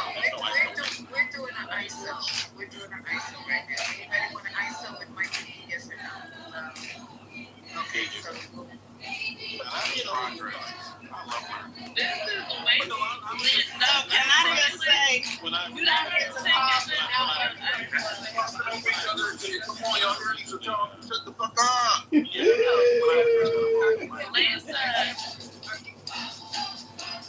Yes, I want to have one. Look, let me tell you something, nigga. Don't put no labels on me. Oh, I'm not angry. I'm not angry. That's not what I am. I'm telling you what you are. I'm telling you that you are sorry ass Vladimir. You are. See, that's what I'm talking about right there. He gets to do that. He gets to do But that. you're insulting me, and I can't insult you back. No, she's going to speak for a minute. Then you speak for a minute. That's how it's going to go. Oh, I didn't know that. Okay, go ahead. Am I the only one that thinks Mike sounds scared and Corey? We're interrupting ISO. And I'm trying for the night, y'all. Look how many people you boys. Y'all stepped on the content. Deborah was giving it to us. Right. Exactly. Corey, don't like Deborah. Yes. Y'all let her go. I want to do it. But what you're not gonna do is put any labels on me. You don't get to call me angry. What I'm doing is telling you about your dumbass self. You voted for for a sex offender, and you can't even admit that. Admit that you voted for a sex offender. And if you can't do that, I don't give a fuck what you say. You didn't win shit but a sex offender. You dumb motherfucker. I lay it. There you go. So you are an angry black woman, and you are a Democratic shill. Let me ask you a question. And really what it is that you're mad and angry because you are part of that group of women, the 92% that you believe that you are right because, the society has told you that you're right, and they're using you guys as powerless tokens. And, it is what it is. Now, the problem is society didn't tell you that you're black. I know. And I don't really have any real ill will towards you. Number one, you keep on talking about that I voted for Donald Trump. I've never voted for Donald Trump. Yes, you did. That's the gag. That's the gag. But you can say whatever you want to, just like he did. We don't know your just because you said it don't make it true. But did you vote for a sex offender? Is Donald Trump a sex offender? And just because you said it, is he a sex offender? But is he a sex offender? Do you know the truth that is down and get you on your damn head? Do you know what the truth is? Do we get to talk about Joe Biden's allegations? Do you know what the truth is? Do we get to talk about Joe Biden's allegations? Do you know what the truth is? Do we know about Joe Biden's allegations? Joe Biden. Talk about that? No. Do you? Joe Biden. So that's what you call deflection and gaslight. Joe Biden. You can't do nothing else. You can't even admit that you voted for a sex offender. Did he have 34 counts? But did he have 34 counts? Hold on, Mike, this is a 20-second portion. You take 10 seconds and Deborah take 10 seconds, and that's the end of the ISO, and we'll move on to the next subject. Yes, indeed. Mike, go ahead. 10 seconds. 10 seconds. Yeah, we don't know. Yeah, you can't do anything on the Joe Biden allegations because you look at other books. You're a Democrat, and you're a very angry evil person. And I think I'll let you know. You're probably not there.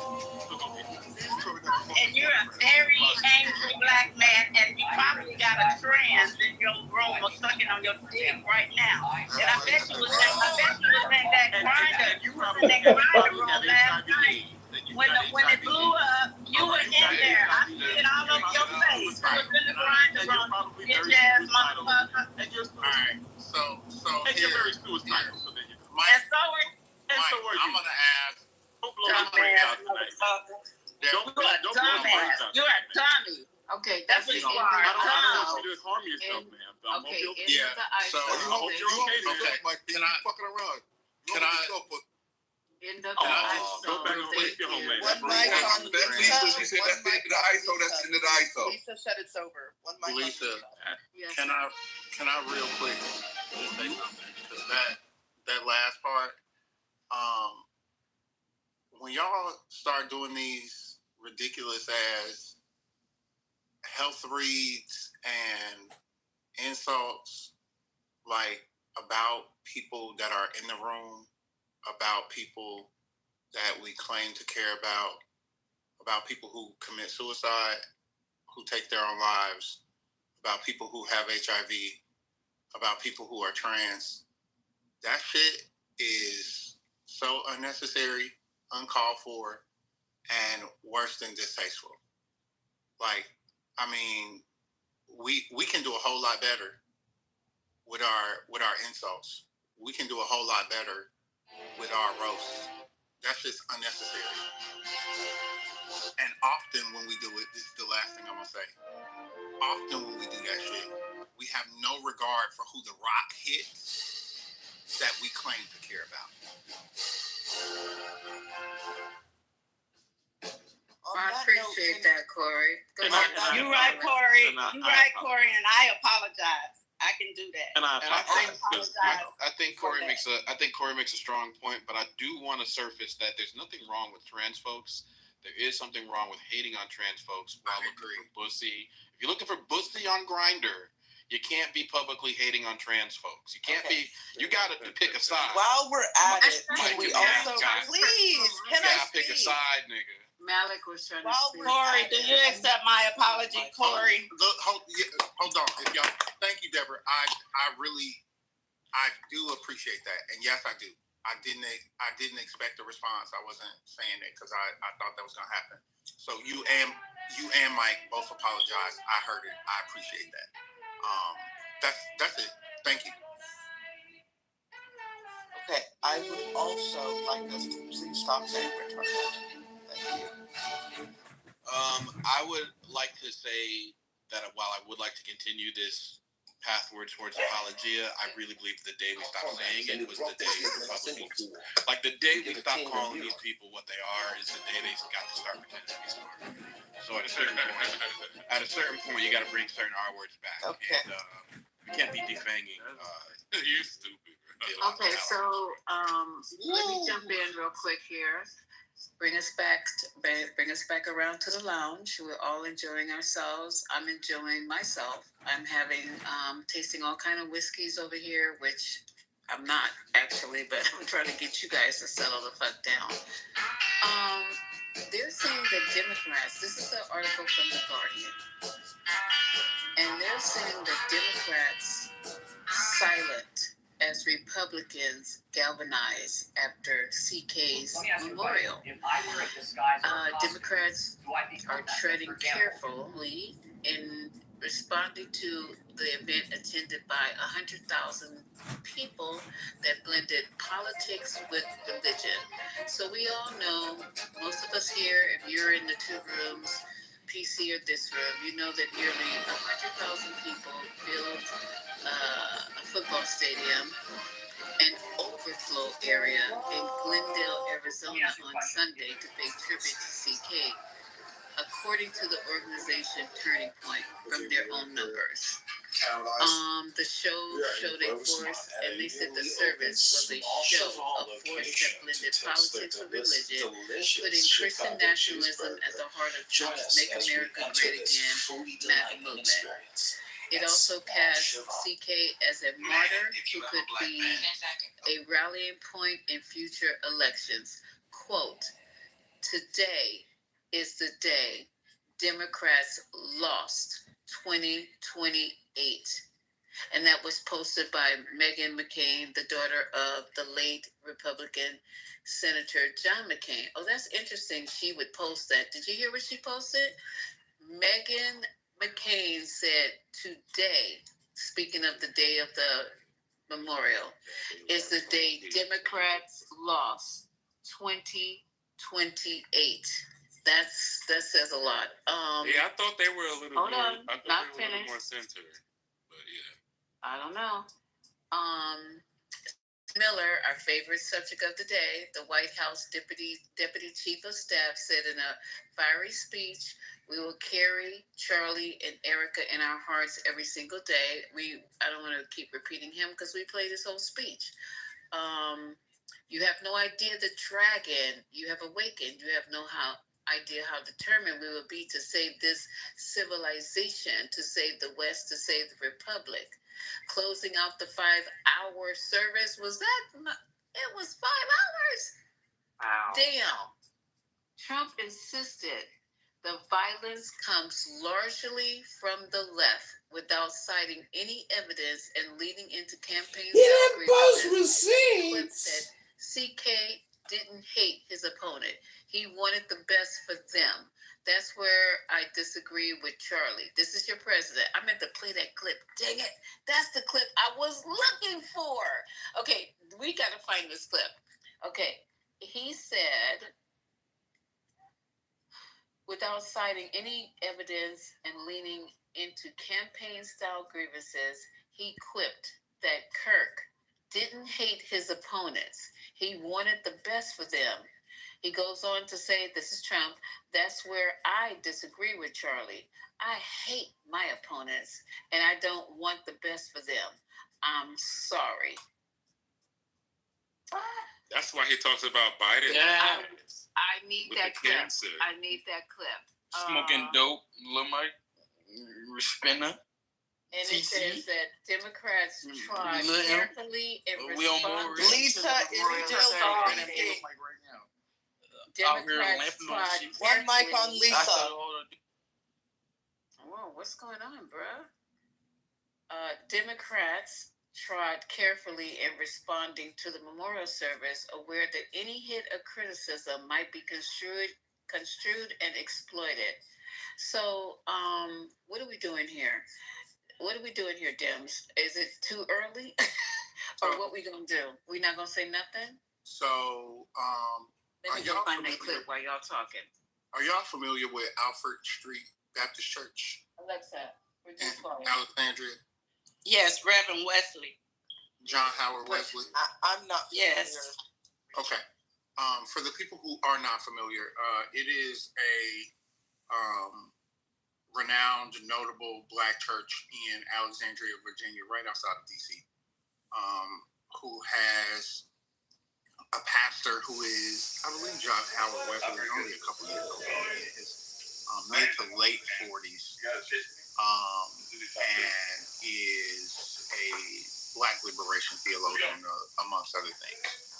John Howard Wesley's sermon from not this past Sunday, not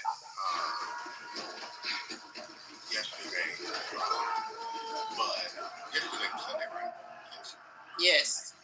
Okay, yeah, not yesterday because he didn't preach yesterday, but the previous Sunday, his message touched on Charlie Kirk. I would encourage people to go and listen to it. It's on their YouTube channel. But as a result of that, John Howard Wesley, the church, his children, his family have received death threats and different things like that. And I think that if he is any example, it's what we should be doing. Like, I don't get how people haven't figured out how to just talk about this openly and honestly without fear. Like, I'm gonna go on mute. Ron and I have had this conversation. Ron and I have had this conversation a bunch of times about like us being of the like militant class amongst us. I think people be too scared of the shit you gonna lose. All the while, every day we lose another day in our first dictatorship. I'm gonna keep saying that shit over and over again. I don't care that it's not a fucking dictatorship. I know what the difference is. But every day, that's what we got further into our first dictatorship because we're scared to lose civility or whatever the things are. All the while, your ass gonna be walking around with an ID card from ICE in a couple months. You keep fucking around. I don't really understand why I guess you call it the first dictatorship because there hasn't been others before it. But when I hear first, it seems to imply that there'll be a second. And the nature of dictatorships is there's only one. Oh, I mean, America's first dictatorship. Ours here. Gotcha. You know, ours. There's been others around the world. Okay, yeah. But this is my first one. I haven't had and it makes sense because we're actually a pretty young country, so we're actually experiencing this. This is crazy. Wow. Like those other countries that already been crazy. They're thousands of years old, so of course, right? And I know we latch on to that. But Lisa, my response to you is like Democrats, and y'all can disagree with me, other folks, whoever can disagree with me, like y'all need to talk to some black radicals, some black liberation theologists, some womanist theologians about how to have a fucking spine. Because this shiftless, hiding, I don't want to upset the apple cart bullshit is infuriating. And then, best wishes, John Green. Look who we rallied around. The proclamation. The millionaire white boy who lost his motherfucking show for a week. The British. That's who we rallied around. The millionaire white boy who couldn't get on TV and tell jokes for a week. The British mostly. Before America was a nation, it Let me play while Lisa's looking for the Trump clip. Let me play. There's a short 2-minute clip about the church and the preacher that Corey's talking about. So let me play that. Give me just 1 sec. Okay, here we go. Some responses to Kirk's death have gained a lot of attention. A church in Alexandria made national headlines and faced some backlash for comments made by the church's senior pastor during last week's sermon. News 4's Jessica Albert has new comments from the pastor from earlier today. On Sunday, September 14th, the senior pastor at Alfred Street Baptist Church in Alexandria, Dr. Howard John Wesley, delivered a sermon which discussed several hot topic issues in the country right now, including the assassination of conservative activist Charlie Kirk, which happened just days earlier. Charlie Kirk did not deserve to be assassinated. But I'm overwhelmed seeing the flags of the United States of America at half staff calling this nation to honor and venerate a man who was an unapologetic racist and spent all of his life sowing seeds of division and hate into this land. Hallelujah. The church posts its services online. Pastor Wesley's comments. I am sorry, but there's nowhere in Bible where we are taught to honor evil. And how you die does not redeem how you lived. Garnered tens of thousands of views, sparking some backlash. According to posts made on social media, Alfred Street Baptist staff sent out a message to members ahead of this Sunday's service, warning there could be protesters outside the church.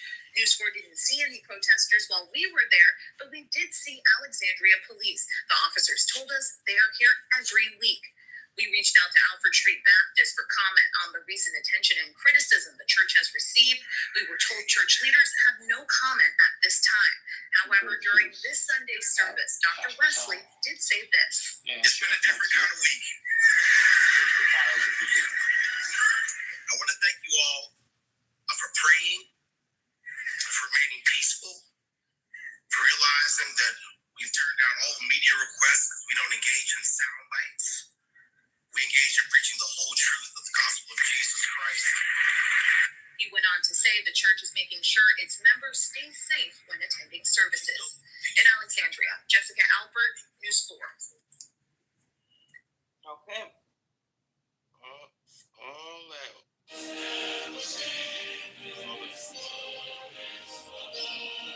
And I've said this before, that this American impulse to treat vile white men as civilized, sympathetic human beings is repulsive. Those the files are keeping. This response to Charlie Kirk is an amplified type of response that we give these white, vile men who do reprehensible things over and over again. The veneration that he is receiving, the humanizing of him and his positions is an amplification of, I said this before, of how gentle we saw them put Dylan are. how concerned they were. How concerned how concerned they were with making sure he got something to eat at the rest stop, because how we allowed this motherfucking country to make these vile white men sympathetic characters needs to be studied. And Corey, did you see the only black person that spoke yesterday? I must admit to you all, I watched not a single moment of that 5-hour whatever it was. Boy. He was the only black that spoke, Ben Carson. Okay. Oh, wow. Really? Yes. Did they give him 10 minutes? How many minutes he get? 5? Yeah, about 5. And you know what? He seemed like he was nervous, too. He like his voice was kind of shaky.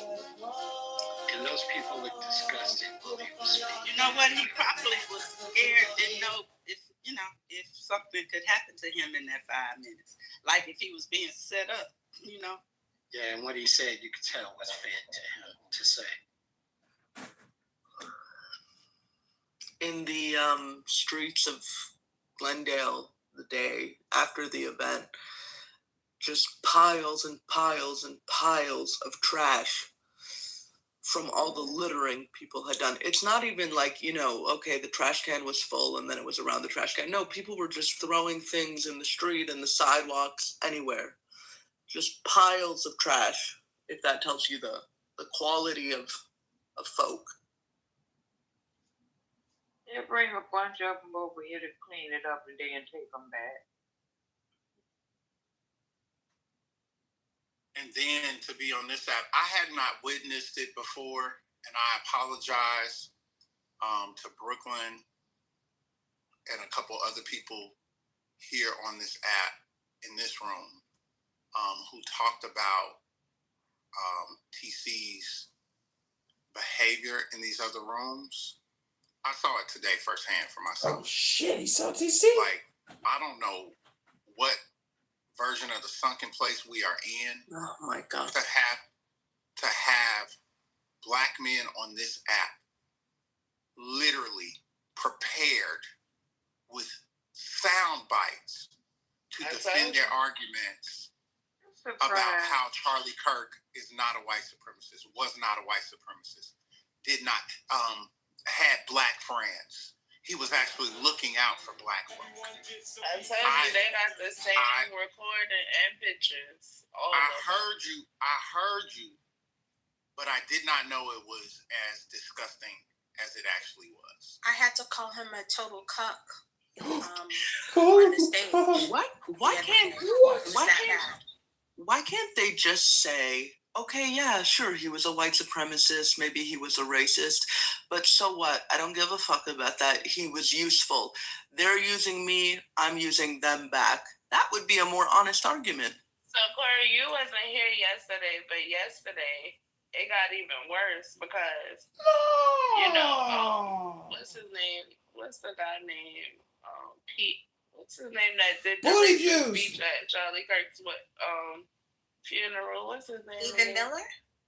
Stephen Miller. No. We were talking about his speech and the part where he was, naming all of the countries that the whites originated from, and then he went on to include Monticello and Philadelphia. Well, TC said it wasn't racist of him to say that because he was talking about Black Americans and how Black Americans founded the country. And so the reach. And so I was like, so Monticello meaning where Thomas Jefferson, racist slaves, but that wasn't the narrative. And then I said, well, Philadelphia, where the forefathers, and I was like, well, which forefather was black? He said that Frederick Douglass was the forefather. Okay, so it got worse. But he has no concept of time. It got worse. It got worse, Corey, yesterday, okay? Of history. He don't have to concept. He even went further.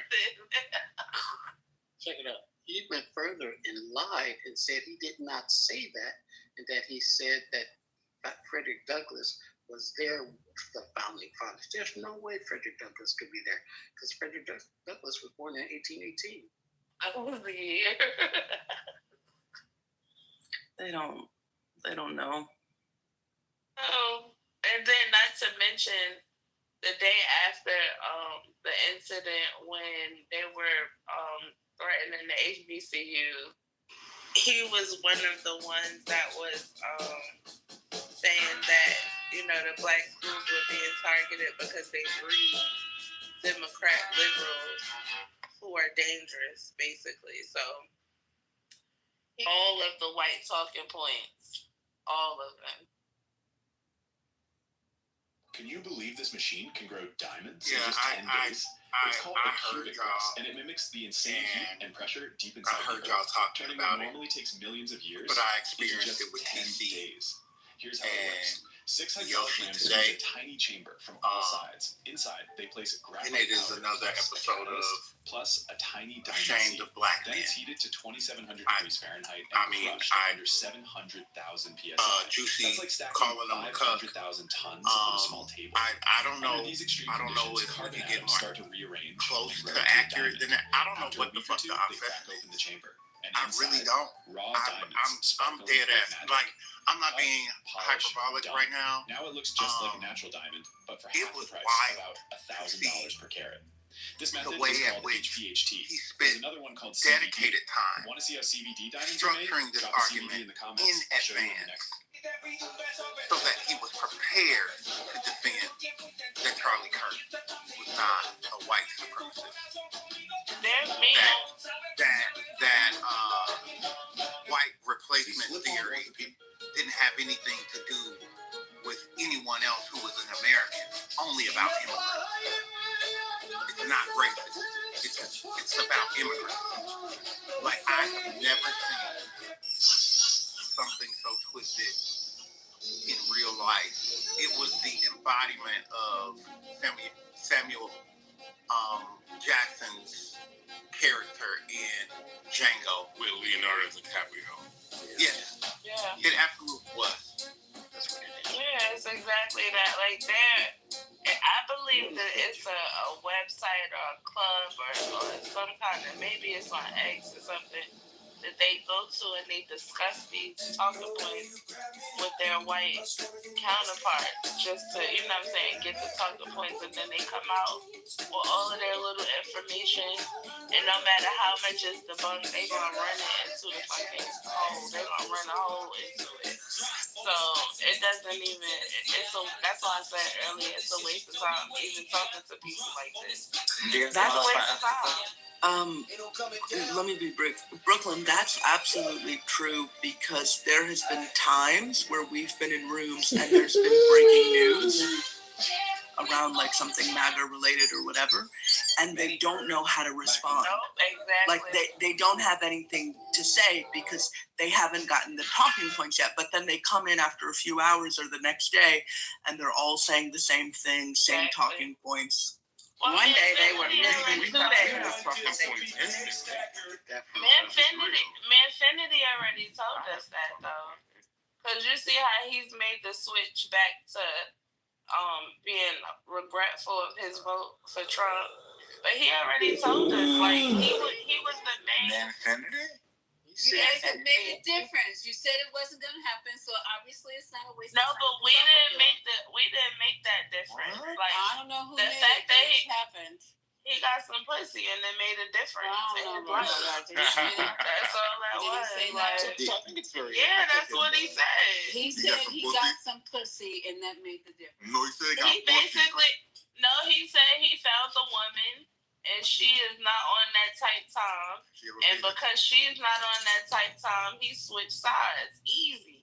Just like that. That's what he said. I think it's very interesting that, I'm listening to Corey because, some of this other rhetoric, it's bumbling and rhetoric. But what I think is very interesting, and this is a very big problem, is again the people that you don't like, or the people that disagree with you, you hate them. You call them coons, you disrespect them, you say all of these different things. Not talking. And then at the same token, can we not do this, Lisa? When we first heard what's going on with that preacher, he's now being threatened, and we gotta do this over and over. When his son, he can't acknowledge it on his side. Why would he do this? At the same Don't listen to somebody who lies on you. At some point, it starts to fuck you up. I mean, but okay, so. Okay, so on campus the day he was assassinated, and at the same there were many critics and staff who were opposed to his views. Lisa is playing something. In the crowd, you could be quiet. That actually made him feel good because he wanted to convince them. He understood. He really did. He understood what was right, and he was right about that. A lot of it was based on common sense, by the way. Charlie wrote back to the staff member saying, I'm not here to fight them. I want to know them and love them, and I want to reach them and try and lead them into a great way of life in our country. In that private moment on his dying day, we find everything we need to know about who Charlie Kirk truly was. He was a missionary with a noble spirit and a great, great purpose. He did not hate his opponents. He wanted the best for them. That's where I disagreed with Charlie. I hate my opponent, and I don't want the best for them. I'm sorry. I am sorry, Erica. But now Erica can talk to me and the whole group, and maybe they can convince me that that's not right, but I can't stand my opponent. Charlie's angry. Look at that. He's angry at me now. He wasn't interested in demonizing anyone. He was interested in persuading everyone to the ideas and principles he believed were good, right, and true. Before each appearance, he prayed these words, God, use me for your will. Always said the same thing. Use me for your will.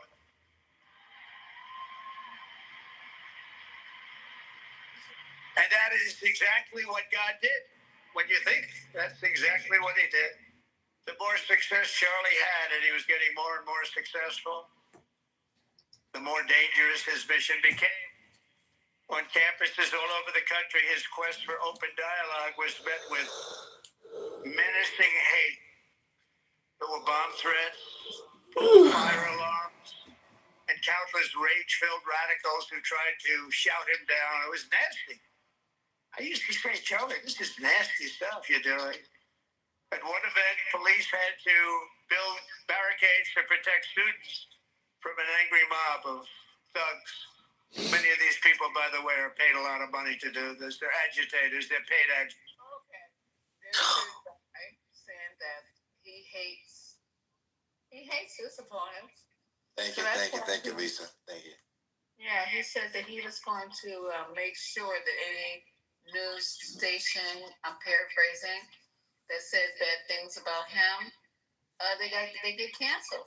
Play Stephen Miller though. Thank you, Lisa. Thank you for playing it. Thank you for playing it, because Mike P can't say it. Like He can't admit it, so thank you for playing it. Yeah. Play you Stephen don't even have the decency to act like a fucking civilized human being at somebody's funeral. That was civilized. Who gets up at somebody's funeral? That was civilized? That was him on his best behavior. Well, I'll wait until he. What somebody stood for, but I don't give a fuck. I hate that shit. What? Yeah, I think Trump was representing the unique Okay, relationship. Samoa's talking. We're at the cigar bar tasting whiskeys. Go ahead. And I was interrupted, so but there you go. Oh, I didn't know you were interrupted. No, but you can go right after. You can go right after. But it has to be a new point. If it's the same point we've heard a million times, it has to be a new point. Oh my God. Okay. Okay. Okay, so we are still at the cigar bar trying to taste whiskey. Go ahead, Samoa. I appreciate you, Lisa. Yeah, I think a lot of people believe that certain funerals should be like gloomy and stuff like that. And if you kind of look at like the celebration of somebody's life, a lot of people like to crack a little joke to keep it light, to celebrate people's life. And then people have like. He was joking, Samoa? Well, he did laugh, right, about Erica and the people talking to him to change his views, to persuade him. And what he was doing was drawing a contrast between the motives of Charlie Kirk, wanting to persuade everybody, and the hardened Donald Trump, 70, however old he is now, the contrast between those two. Right? Because you don't lie about who you are. You point out the differences between you and Charlie Kirk and show how great Charlie Kirk was to stand on his own 10, right? Like that was the actual point. So he was showing how hateful he is and how wonderful Charlie is. Is that what you're saying? No. So like Charlie wanted to move people to a certain direction, and Donald Trump was. Wait, hold on. Sorry. I'm almost done, brother. And Donald Trump was pointing out where he's at and where he's willing to be in the future. Right. So God's not finished with him yet. Okay. Well, he is the president of the United States of America, right? Right. What was Trump's specific role at the funeral? Can you tell me what that was? Yeah, I mean, he was doing the eulogy. That was his role. Thank you. A eulogy. You know what eulogy means? Yeah. It's a short summary of a person's life and the effect and the impact that they had on the people around them. That's not what I'm asking. The etymology of the word eulogy, its basic definition. Do you know what eulogy means? No. What does it mean? So it means to speak well of. Yeah, he was speaking well of. Right. That's your responsibility as a eulogist. So what you just offered is not the responsibility of a eulogist. It is the response of someone who is ill-equipped and disrespectful. Wait. Hold on. No, you're interrupting me now. And I am qualified to talk about this. So just hold your horses just for a second. Hold my mule, as my grandmother would say. Right? So getting up during the time where you are supposed to be speaking well of someone, to draw a contrast, to demonstrate how poorly of a human being you are, is not his role. It's not to laugh and kiki, ha, ha, ha. It is a further demonstration of his lack of care, respect, etc. for what he claims he respects, which is people's religious traditions, and this high right of eulogizing someone at a funeral. And just so you know, my level of expertise as it relates to this, like my training in homiletics, my having over-delivered 50 to 100 eulogies, and having done clinical pastoral education, where we have to talk about eulogies, my statement stands that it was exceptionally